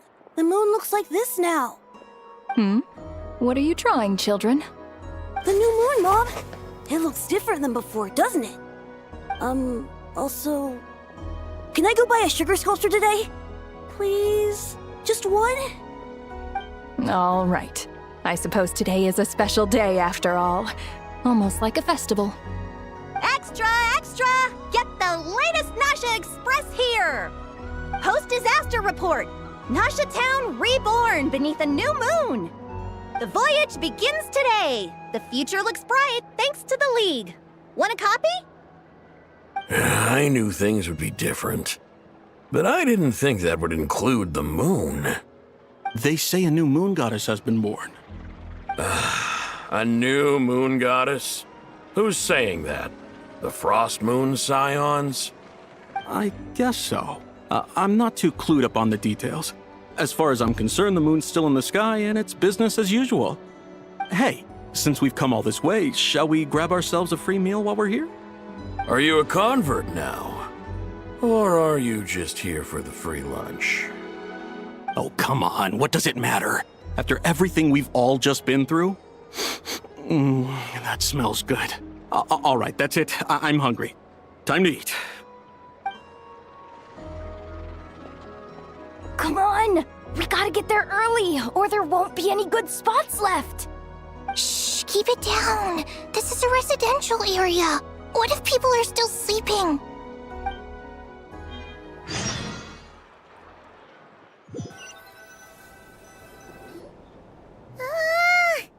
Why is it so noisy outside? It's okay. Paimon was pretty much awake anyway. It's been so long since we last had a chance to relax, huh? Feels like time is moving slower than usual. What about you? Did you rest well? Still winding down from everything that's happened?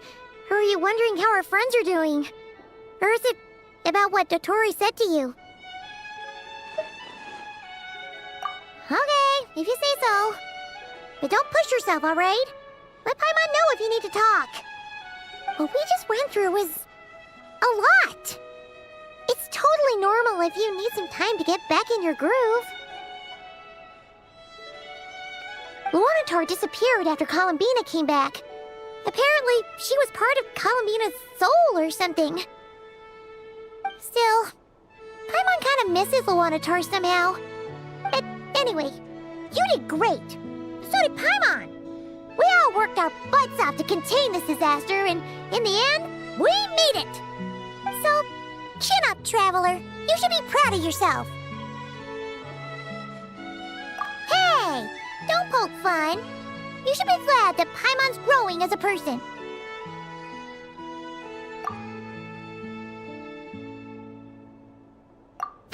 Paimon didn't think you'd mention it. You have no idea how anxious Paimon was. She was worried sick about you.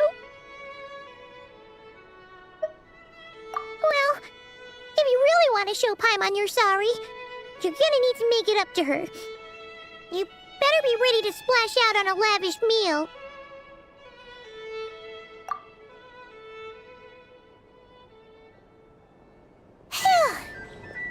Okay. Paimon's full now. Huh? Oh, well... Hey there, Traveler and Paimon! Good morning! Morning, Yehoda! Here for some breakfast? Oh, I've already eaten. Just need some water. I was mostly worried you might forget what day it was today. So, I came over to remind you. Careful there, Paimon. Too much food will make you drowsy. Don't let anyone catch you hiding at the back and nodding off during the league meeting. You should probably be saying that to Aino. She's the baby of the group, if anyone. True.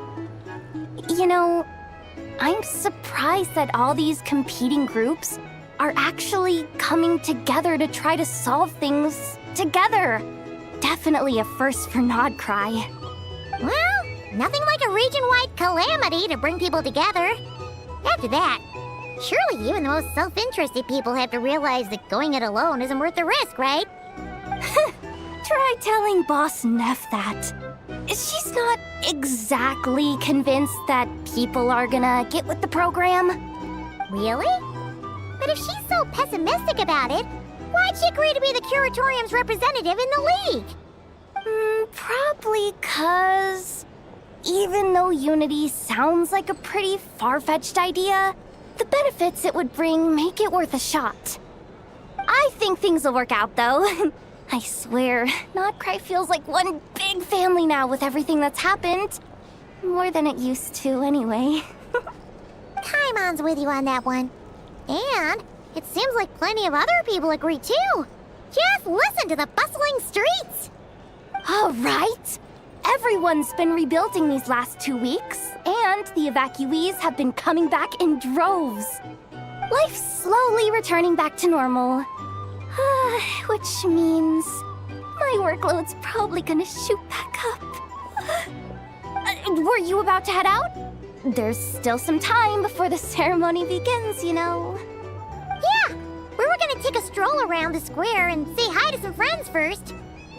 Sounds good. See you later then.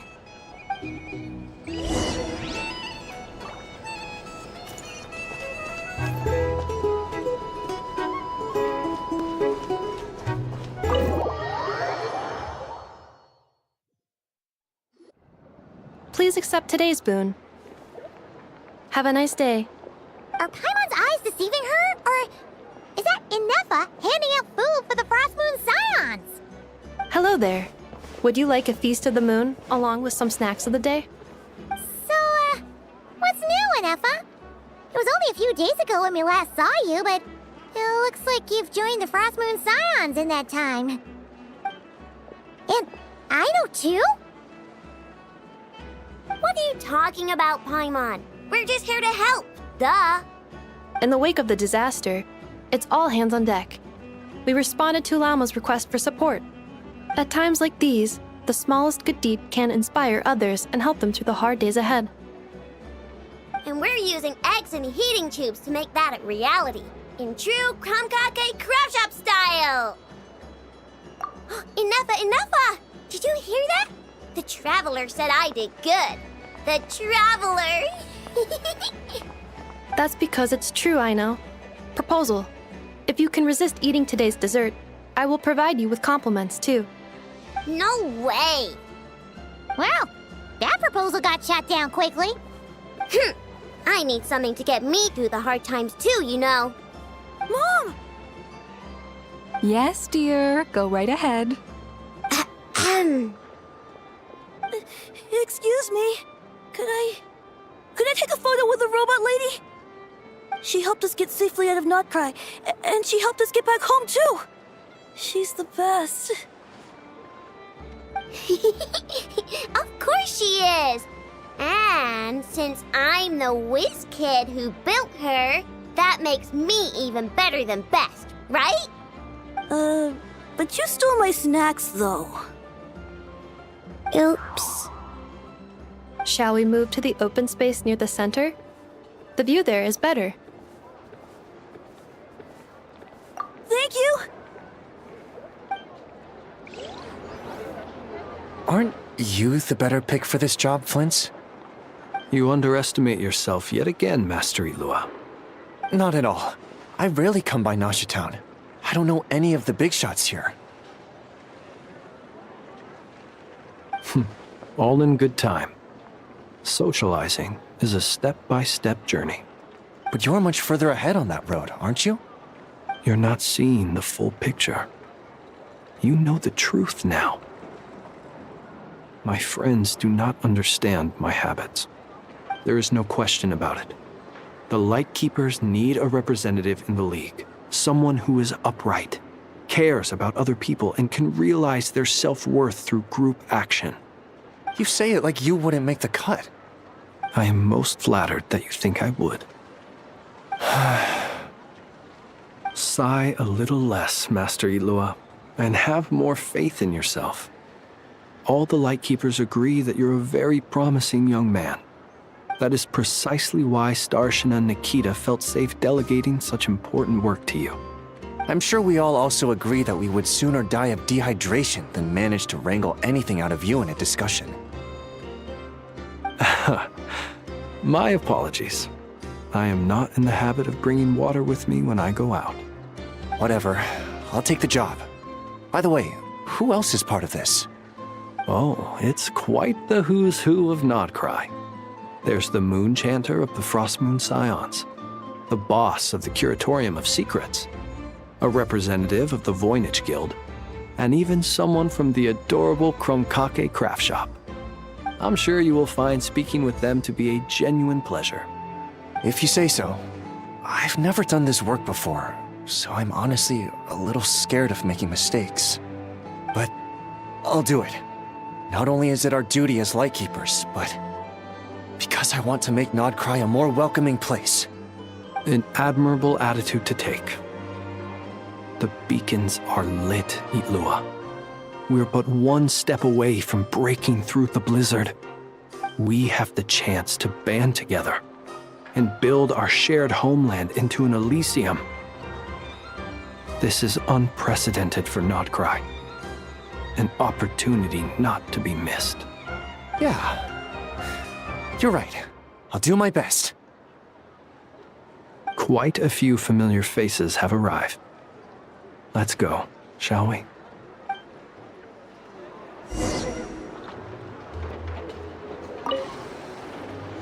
You look so cool when you fly, Miss Robot, and when you use your spear, too! And even though you took my snacks, it's pretty cool that you can build stuff like this. You've got so many inventions. It's amazing! Also... Micah, we need to go now. 1 second! Please take this feast of the moon, as well as some snacks.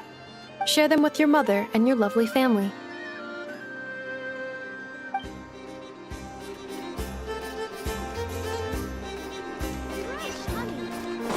Try and stop me!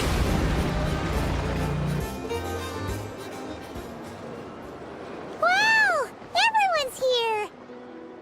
You seem well rested.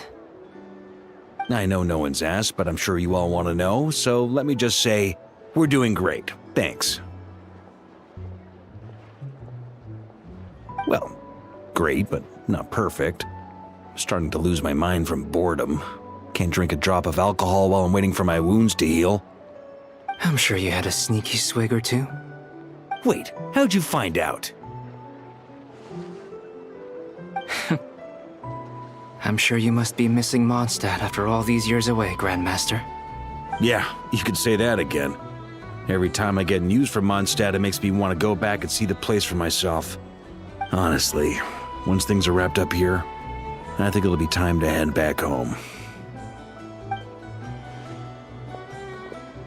Hey, looks like someone's taking the stage. Can everyone see okay? Anyone need a boost? I'll just listen from the back. It's fine. You're taking this pretty seriously, huh, Durin? Well, it's not every day that I get the chance to see how people speak in official settings. Soak it up like a sponge. I'll make sure you get a chance to practice for yourself later down the line. Actually, I know just the thing. You can debrief the Knights of Favonius for me.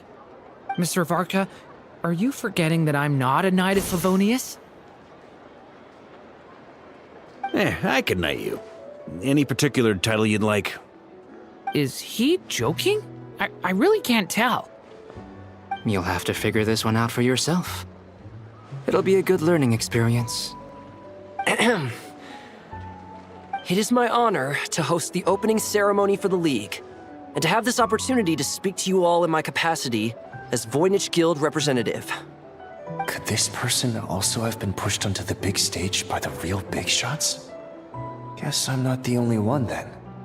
We come here today, having weathered the trials and hardships of yesterday, and having learned from them the importance of unity and cooperation. All right, here we go. Uh-oh, looks like Aino's off in Dreamland already.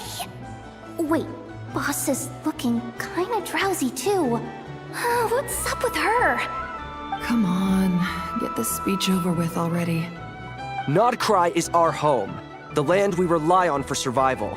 And as we chart a course for the future, may we persevere through the storms ahead as we sail towards a new era of prosperity, freedom, and hope.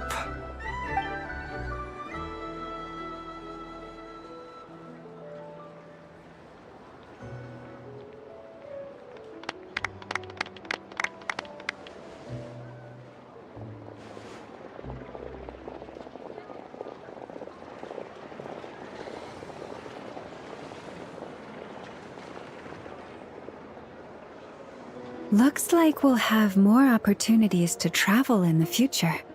I'm sure you'll cope, Lady Moonchanter, given how fleet of foot you are. Unfortunately, I suspect I'll be too busy at the Curatorium to act as your host. We have a busy schedule, not to mention an international network of contacts to manage. It'll be all right. I'll just check your schedule with Yehoda well in advance. And if she's not available, I can simply ask Ashru. You... So giving my employees extra workload isn't enough for you? You're really going to drag my cat into this too? I thought you'd approve. Aren't you forever increasing your employees' workloads? That's a bold statement. Are all the Frostmoon Scions feeling more audacious now that your moon goddess has returned? Columbina's return has brought joy to all who care about her.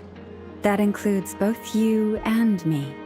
As for the Frostmoon Scions, we are learning how to thrive independently, without relying on the moon goddess. It is up to us to make our home a more livable place. Joining the League is one of the steps we are trying towards that end. I like the word try. It's nice and non-committal. You can opt out at any time and still say you tried. You don't see a bright future for the Frostmoon Scions? Or did you mean the League? I'm just not as optimistic as you.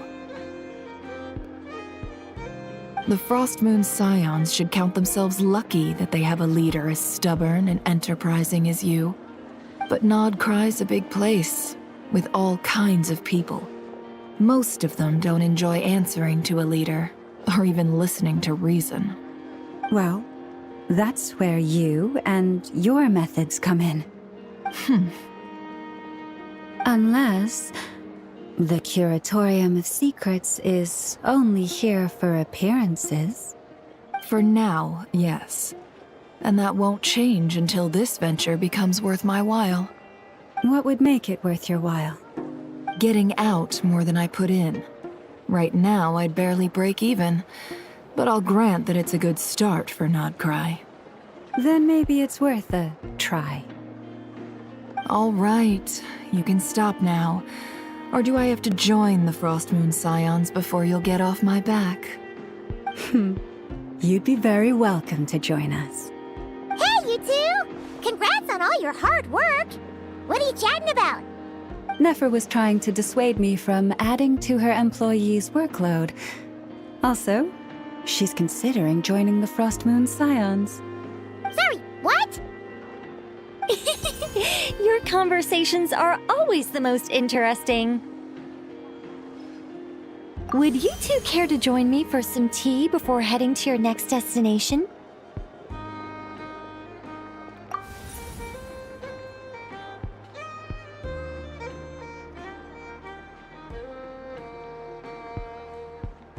Nicole?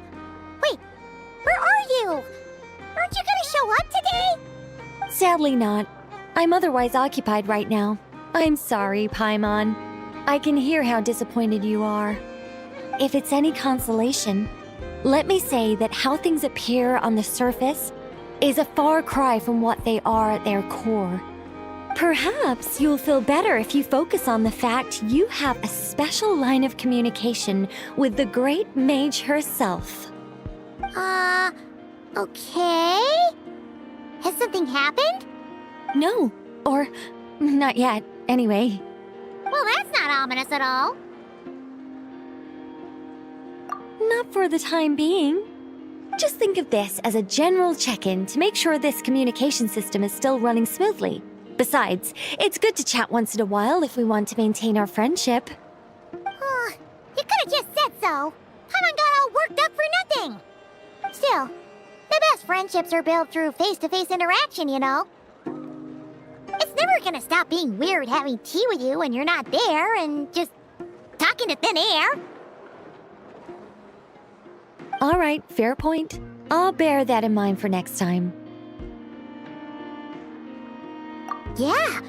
Any update on that crisis at the world's borders? Alice just informed me that they had their work cut out for them. And now everyone's thoroughly exhausted. But they did finally get things back under control. Still, we can't let our guard down yet. The disruption caused by this disaster has made Teyvat easier to detect from the outside universe. She plans to wait for things to stabilize, then reschedule her Mondstadt vacation plans. As for me, I agree with Hat Guy's perspective. This is a time when many new variables are emerging, and the situation is changing constantly. Plus, most of this change is for the worse. We have to remain vigilant and ensure that the embers of chaos are not rekindled. I did notice that the energy in Nod-Krai changed somewhat after the War of Funerary Flame, but since it was still aligned with the Light Realm, I never gave it a second thought. It looks like I'll have to examine the connections between phenomena I observe more closely in the future. Just doing my duty. It's more or less second nature by now. Of course. To give you the full picture, I'd have to start with the substance from which angels were formed. Never mind. Paimon's right. Showing off my knowledge would be much more satisfying in person. By the way, you did receive the gifts from the Hexen Circle, yes? I'm not trying to claim credit or anything, but my pride demands that I at least mention it. They're quite similar to the protective talisman that Alice gave Dory, but with some very special enhancements. Oh! So that's what kept our friends safe when Dotori trapped them.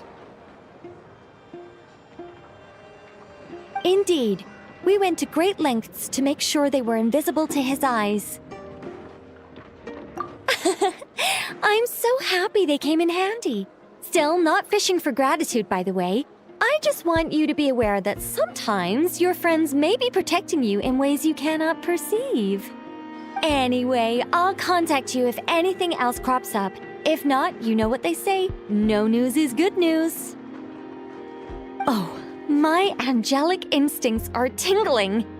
They say you should head to the docks next. Your friends are about to board their ship home. Perfect. Nothing warms the soul like piping hot food.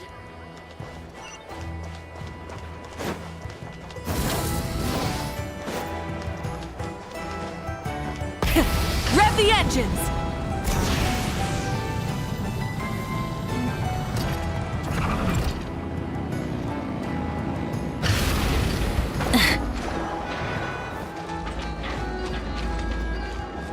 Full throttle!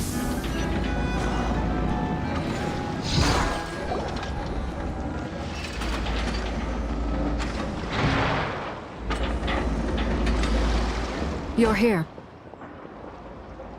You're here too, Hat Guy! Are you heading back together? No. I'm bound for Sumeru, and she for Fontaine. We just happened to cross paths at the harbor. Everything seems fine. Sandrone may have an abominable temper, but she's always been very responsible with important calculations.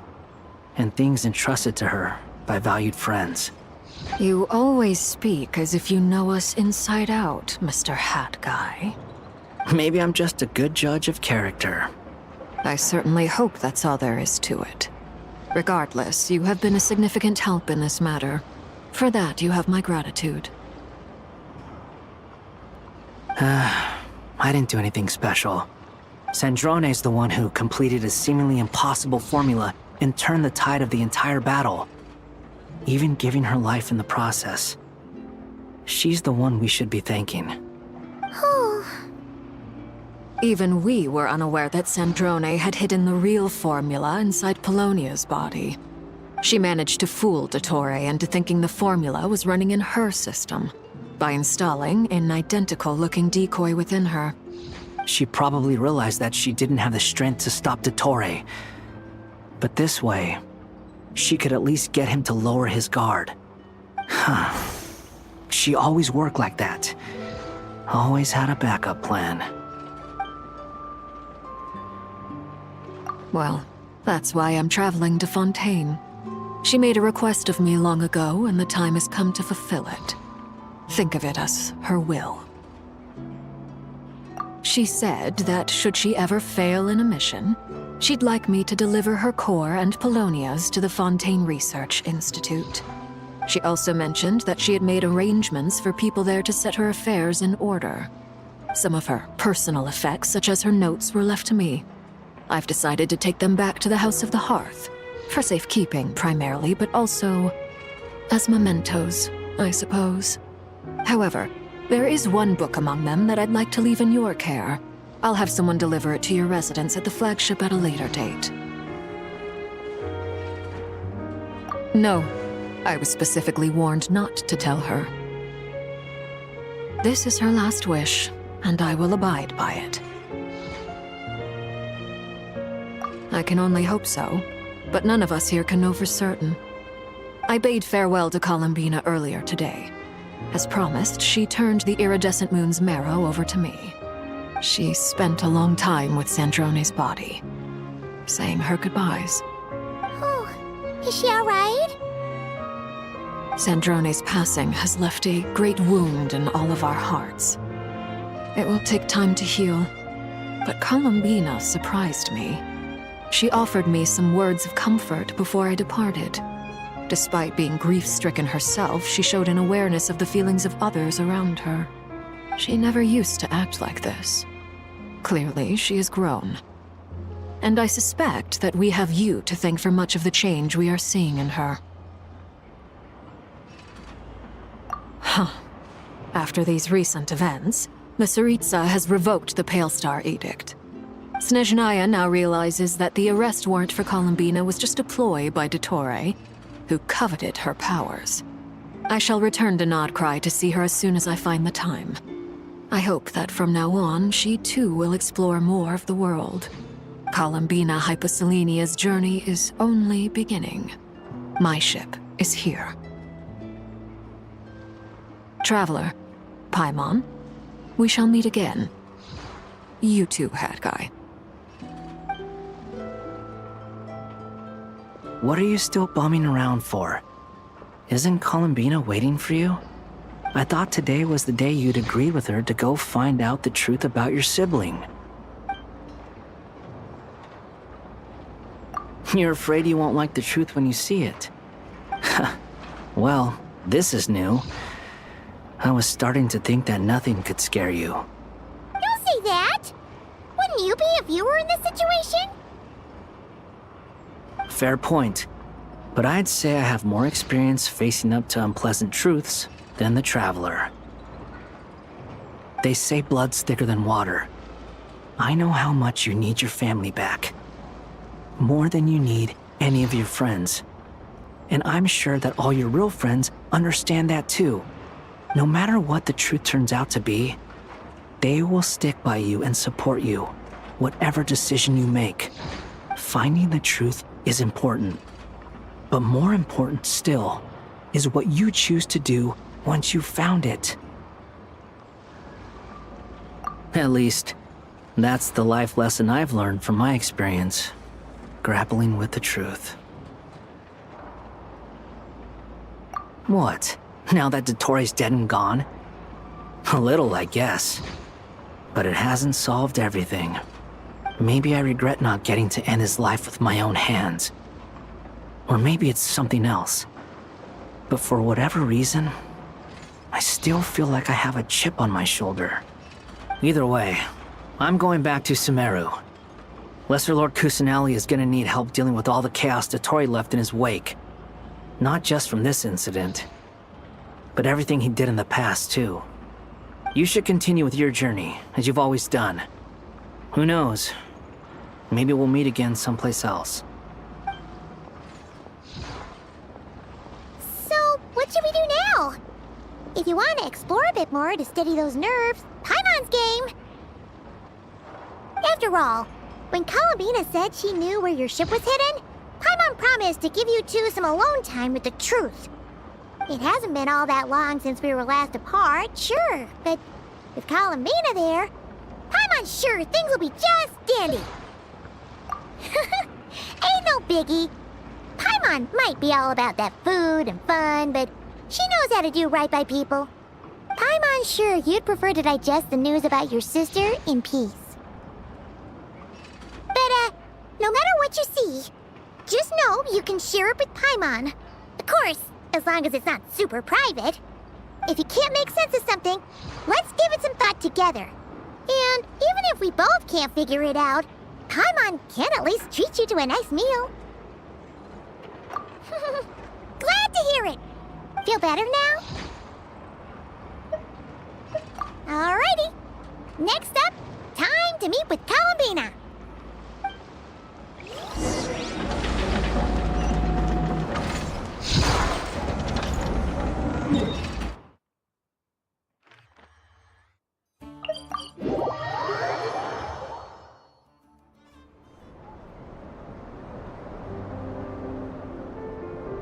Columbina, we're here!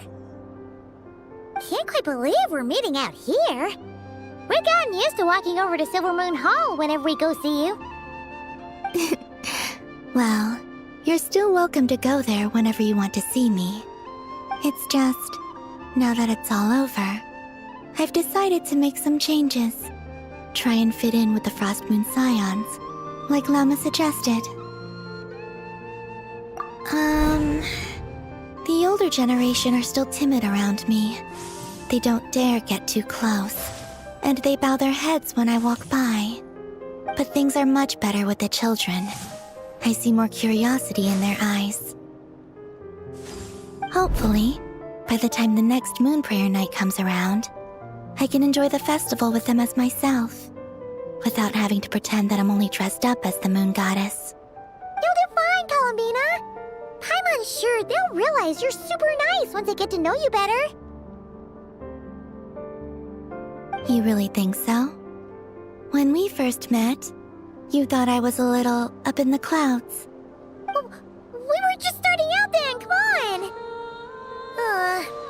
So Lama told you, huh? I'm only teasing. I know that I have you to thank for pulling me back down to solid ground. It feels good to finally stand firm on the earth where I was born. Oh, that's great!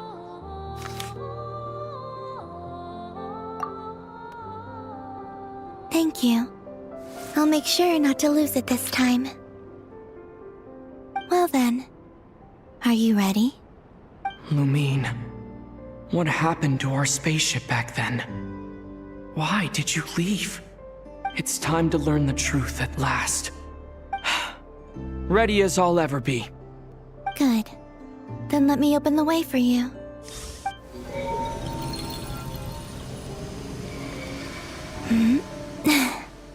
Where does this lead? To our shared destination. Huh? Do you remember me telling you about my missing prologue back when we just met? I said that my story began on the moon.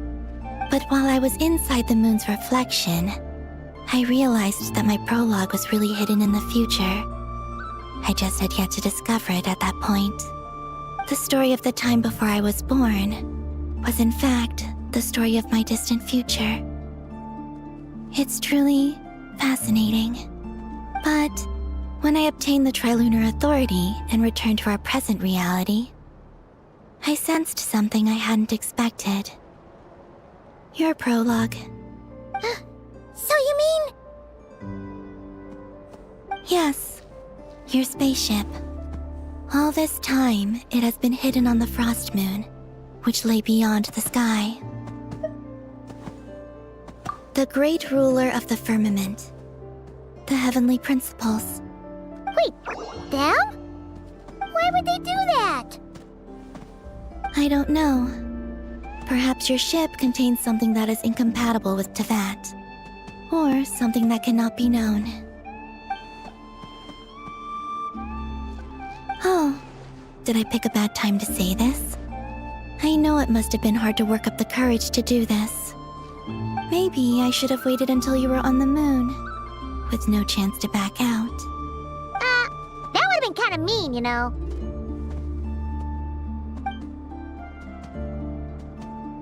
Take me there. Oh? Whatever is hiding in that ship, it belongs to me and Lumine. Those memories belong to us. No one else has the right to decide whether I should or shouldn't know about it. Not even the heavenly principles. Very well. Then let's go. You two take care, alright?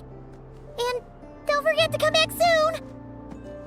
Rest assured, Paimon. We will. Traveler, after you. Thinking about the story that we'll find hidden on the moon? Yes. And hoping that it has a happy ending. Stories like that don't exist, you know? You don't believe in happy endings?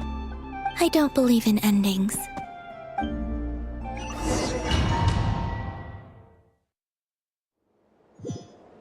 Where am I?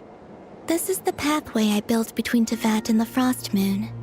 The moon is very far away from us, so it could be a long journey.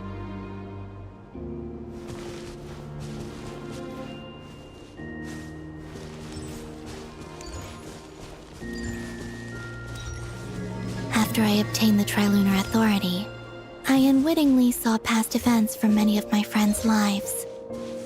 One was Lauma.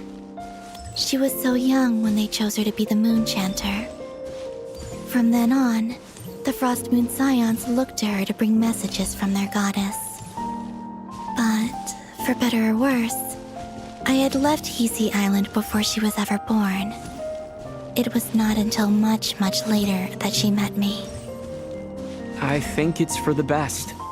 Because of the way things turned out, you had the opportunity to become friends. You're right. In that sense, I think we were both very lucky.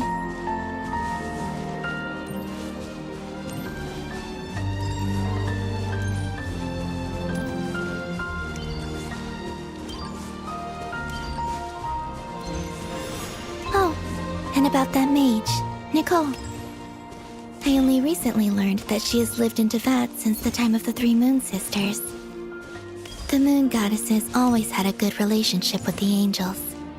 I suppose our friendship continues that tradition.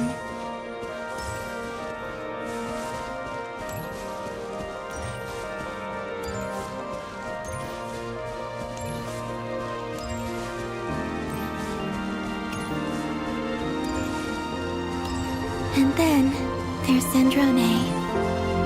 I never knew that much about her, beyond the fact that she was created by someone called the Lord Artificer. She, too, suffered for a long time before joining the Fatui.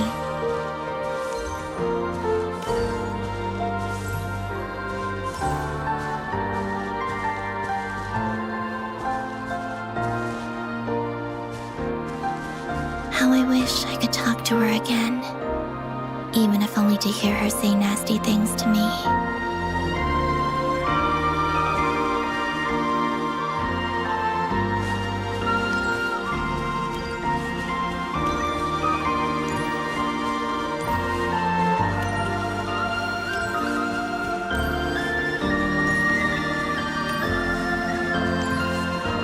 Also, saw your sibling's story.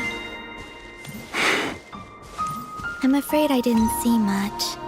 It seems that she rarely came to the surface, where the moonlight shines. But I did notice that back when you first set out on your journey, she would often appear nearby, gazing at you from afar with a guilty look in her eyes. Lumine. Let us speak no more of the past. I probably shouldn't reveal so much about my friends. It's not my place. Let the moonlight carry us forth. We are very close now.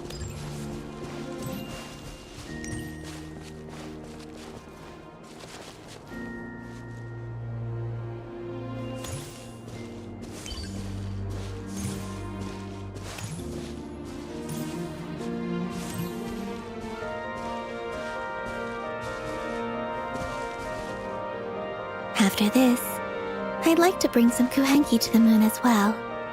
If they're willing, of course. What about your other friends? Will you bring them to visit too? Certainly.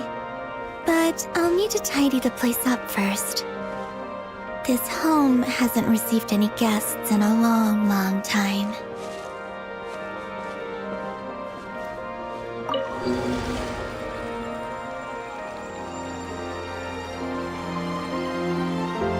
I remember writing something similar with you on Moon Prayer Night. I believe it was called... Dodoko's whirligig. Yes, that was it. You asked me if I was afraid to return to the moon, and I said that I was. The idea that I had gained something precious, only to lose it so quickly. That frightened me. But I'm not afraid anymore. Besides, this time, we're traveling together.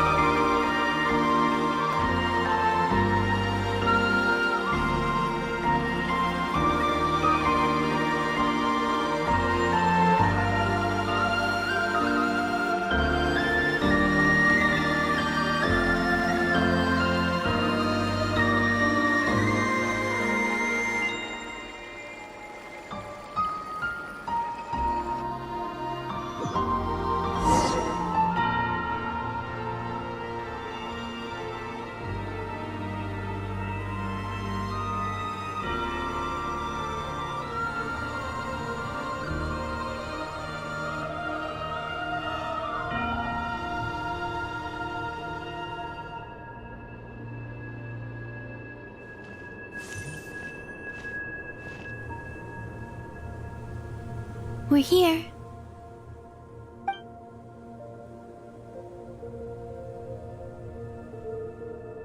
Over there.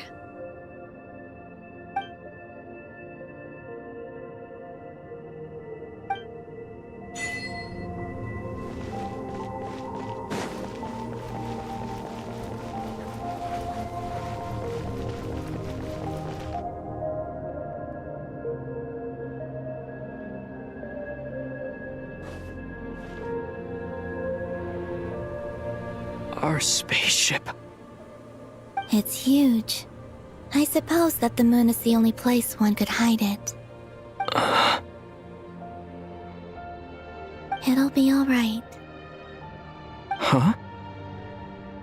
The way you feel in this moment, I went through it too, on Moon Prayer Night. The door was right in front of me, but I struggled to find the courage to step through. Solitude for me once meant living a life in which even I was absent. Before I met you, that was the only life I knew. But that night, solitude meant throwing away the life I had gained after meeting all of you. Columbina. Go. Retrieve the part of your life that was once lost. Trust me, you will lose nothing by doing so. Look, Tavad is right there. All of our friends are down there, waiting for us. You're right. Thanks, Columbina.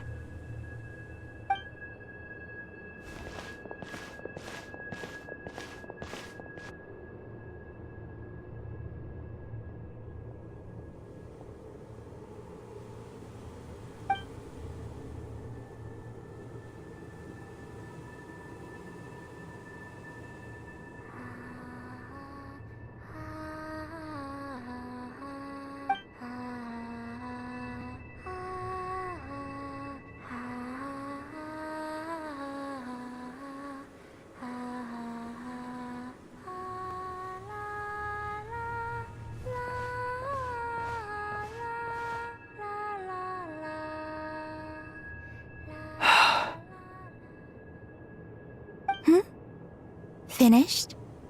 Yeah. Why did you take your eye mask off? Well, since my return, I've decided to take more opportunities to see the world with my own eyes. Besides, I've always wondered how Tevat looks from the moon. And what do you think? It's beautiful. I could spend a whole day here just gazing at it. What about you? What do you think of the truth you found? I haven't looked at another person's expression in a long time, but I think yours is saying it was neither good nor bad. Keep this up, and it won't be long before you give Nephra a run for her money.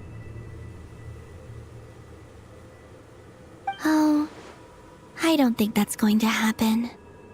I'm much more used to sensing what's going on around me with Kuvaki. I think I'll save my eyes for seeing special moments I really want to remember. I read the spaceship's flight logs. I always assumed that this was my first time in Tevat. I thought that Lumine and I must have been hibernating in space for centuries on end. But the logs show that our spaceship flew over the skies of Tevat once before. A long, long time ago. Flew over? So you didn't land? No, the ship barely came to a stop before flying on again. After that, it continued traveling through space for a long time. Some of the data is corrupted, but I suspect that it kept flying for thousands of years. It was only after that that the ship made a forced landing in Nod-Krai. When Lumine found me, she came from outside the ship. Could this mean that she left the ship long before I did? Maybe even during our first pass over Tevat. Are you alright? Yes, I can feel that the truth is coming together, one small piece at a time. I remember Lumine telling me that when she first arrived in Conria, she could not recall the past.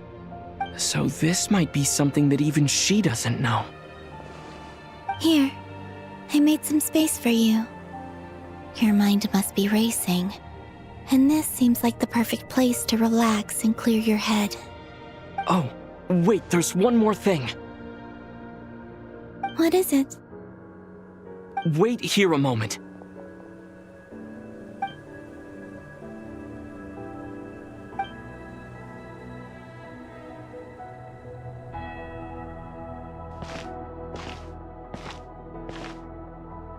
Hey, Columbina.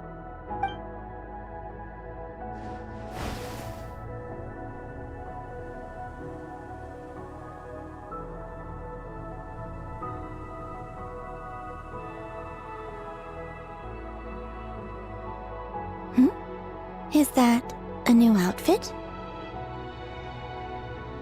An old one, technically. It's been in a cabinet inside the ship this whole time. It's a matching pair with Lumine's. She always liked this set more. Huh. I don't think there's a huge difference. Really? Yes, it's still the same you. You're the same person, no matter what clothes you wear. Only Columbina would make an observation like that. Traveler, do you consider Tevat your home? Home is wherever Lumine is. But then after all the time I've spent here, and everything I've been through, yes, I'd say it's my home. Would you change your answer if Tevat changed appearance? I mean, if the truth about Tevat turned out to be different than what you thought. I don't know, but I don't think so. The truth is not what matters most to me about Tevat. When I was first born, I longed for a home. And when you get something before you're mature enough to understand the world, you just take it at face value. I thought that a home was a transaction. You give me what I want, and I'll do the same for you. But you and your friends taught me what a true home should look like. You never asked for anything, yet you gave so generously to me. That's because your friendship matters to us. It was worth it. In the past, I thought that my birth in Nod-Krai must have been a mistake. But after journeying to the distant past where the story began, I realized that it was I who chose Nod-Krai to be my future home. Now, I am glad that I made that choice. I'm sure your friends are just as glad. In fact, I intend to make the same choice today as I did back then. What do you mean?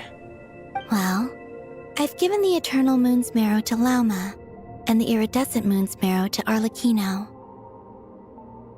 And now, I shall return my Kuvagi to Nod-Krai again, that it may continue to protect my chosen home. Wait, but what about your body? Oh, are you worried that I'll disappear again? I won't. Not this time. The Frost Moon has now entered the fall sky, and I am the Tri-Lune goddess. I am only returning to Nod-Krai the part of me that it needs. I am giving what I can, because my home is worth it. Oh, and I have something for you, too. For me? Yes. Come closer.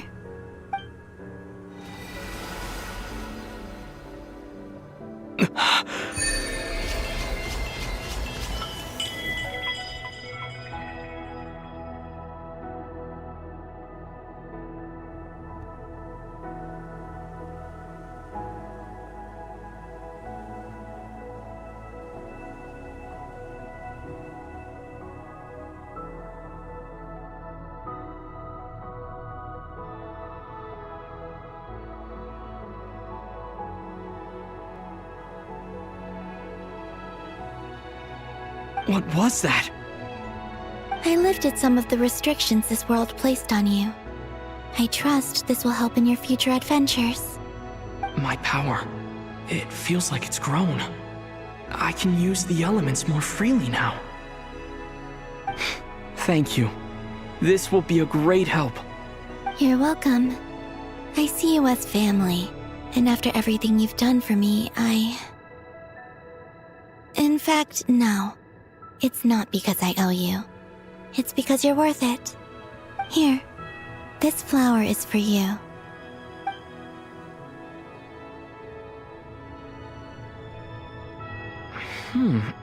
Isn't this a moon prayer blossom? Yes. Don't worry. You will never see these flowers lose their color again. I'm finally discovering the joy of giving. How I wish I'd learned this sooner. Hey, better late than never. What are you thinking about now? Why don't you take a guess? You get 1 shot. I don't think I'll get it in one guess. But I'm sure it's a happy thought. That's kind of a sneaky answer. I can't say you got it wrong. Down into that, the moon seems so far away. I felt it might always lie beyond my reach. But on the moon, everything feels so close by. The haze that once enshrouded the skies has finally been dispersed. I feel like a traveler on a winter's night, starting a new chapter in my tale by the warmth of a bonfire. I don't have a lot of luggage, but I do have a lot of hope for the future. Well, what's next? Next? To start with, I want to stay here just a little longer. After that, let's return home and continue our journey.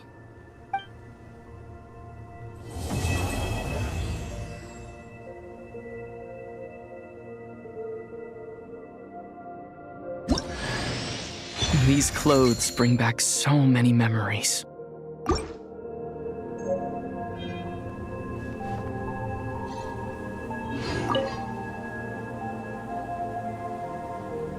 The journey goes on, for you and for me. Like I said, this is not the end. I don't believe there has to be an ending. Oh, is that your next destination? Most people would probably tell you to pack some warm clothes. But I experience things differently than most people, so I can't know how cold it is. In fact, it is home to quite a wondrous heat source. I think they call it Kreshnik's torch. Every city in Snezhnaya is built around one of those. I sensed the energy it gave off as I was passing by on a railway train. It felt grand and distant. I also recommend the Korolievsky troupe in Snezhnograd. They give performances quite regularly, and entry was free for harbingers. I liked them a lot.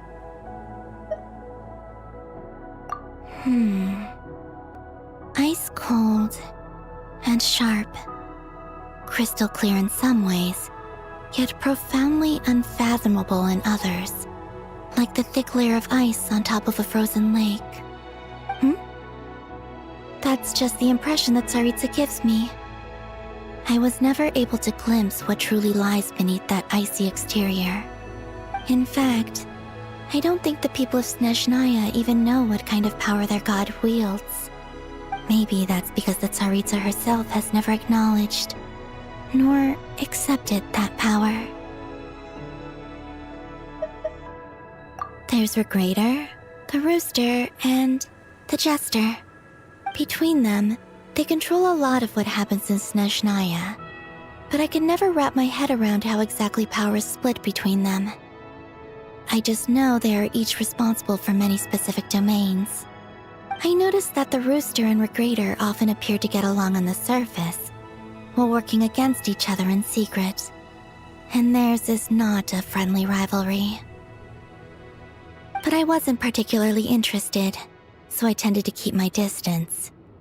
Now that I think about it, the term Mistelton often seemed to come up in connection with Project Stuja. Once things settle down in Nod-Krai, I'd like to explore the world beyond Snezhnaya. You've told me so many stories about the other places you've been to, and all the friends you've made there.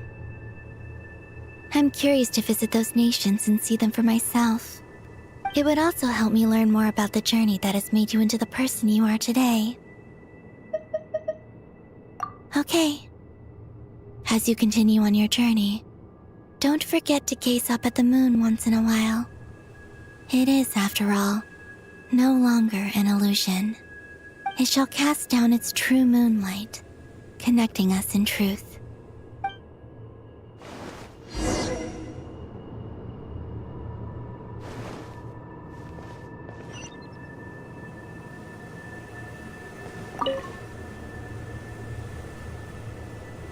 The journey goes on, for you and for me. Like I said, this is not the end. I don't believe there has to be an ending. Okay. As you continue on your journey, don't forget to gaze up at the moon once in a while. It is, after all, no longer an illusion. It shall cast down its true moonlight, connecting us in truth.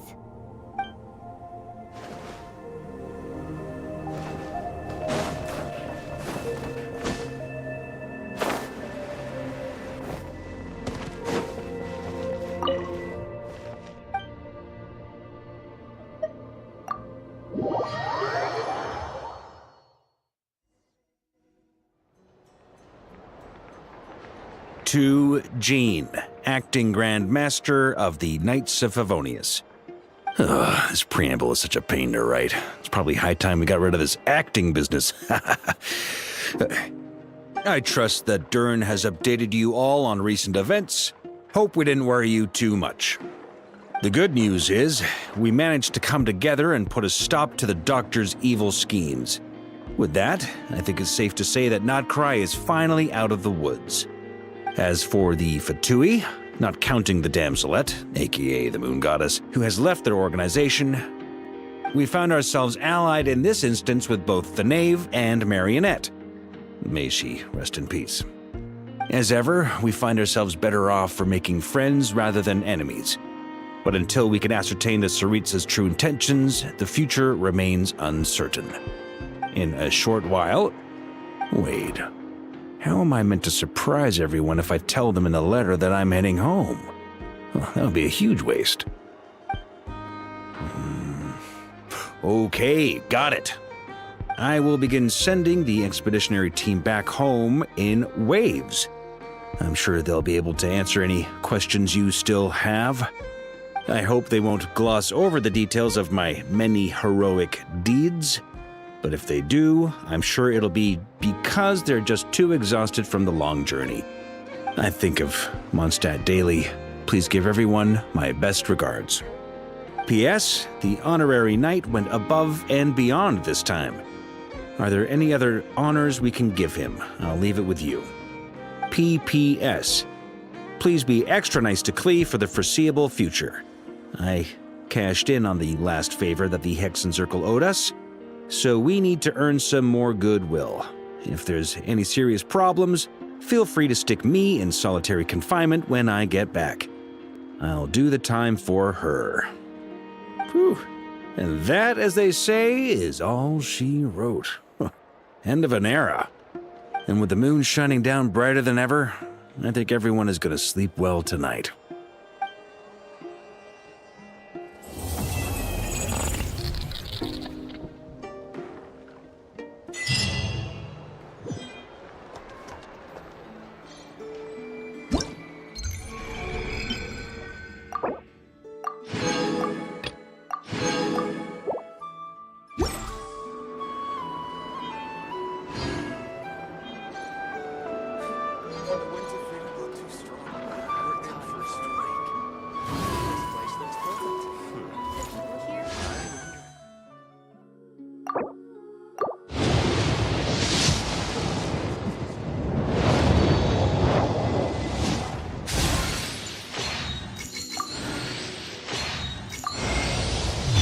Kuching, Yuhung of the Liyue Qixing. We live in an era of change, as the old order that has existed for 1,000 years is a...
You can call me Columbina, or Kutar, or Moon Goddess.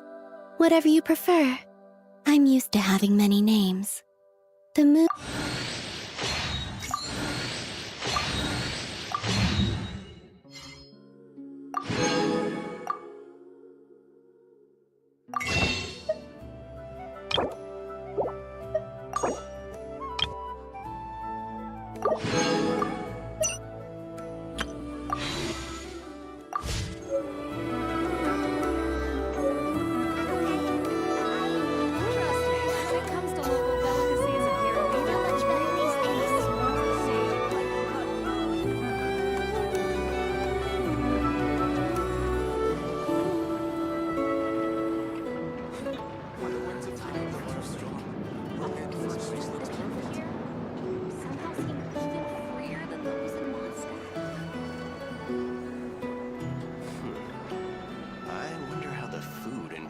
tastes. Trust me.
here somehow seem even freer than those in I wonder how the food in Pyramida tastes.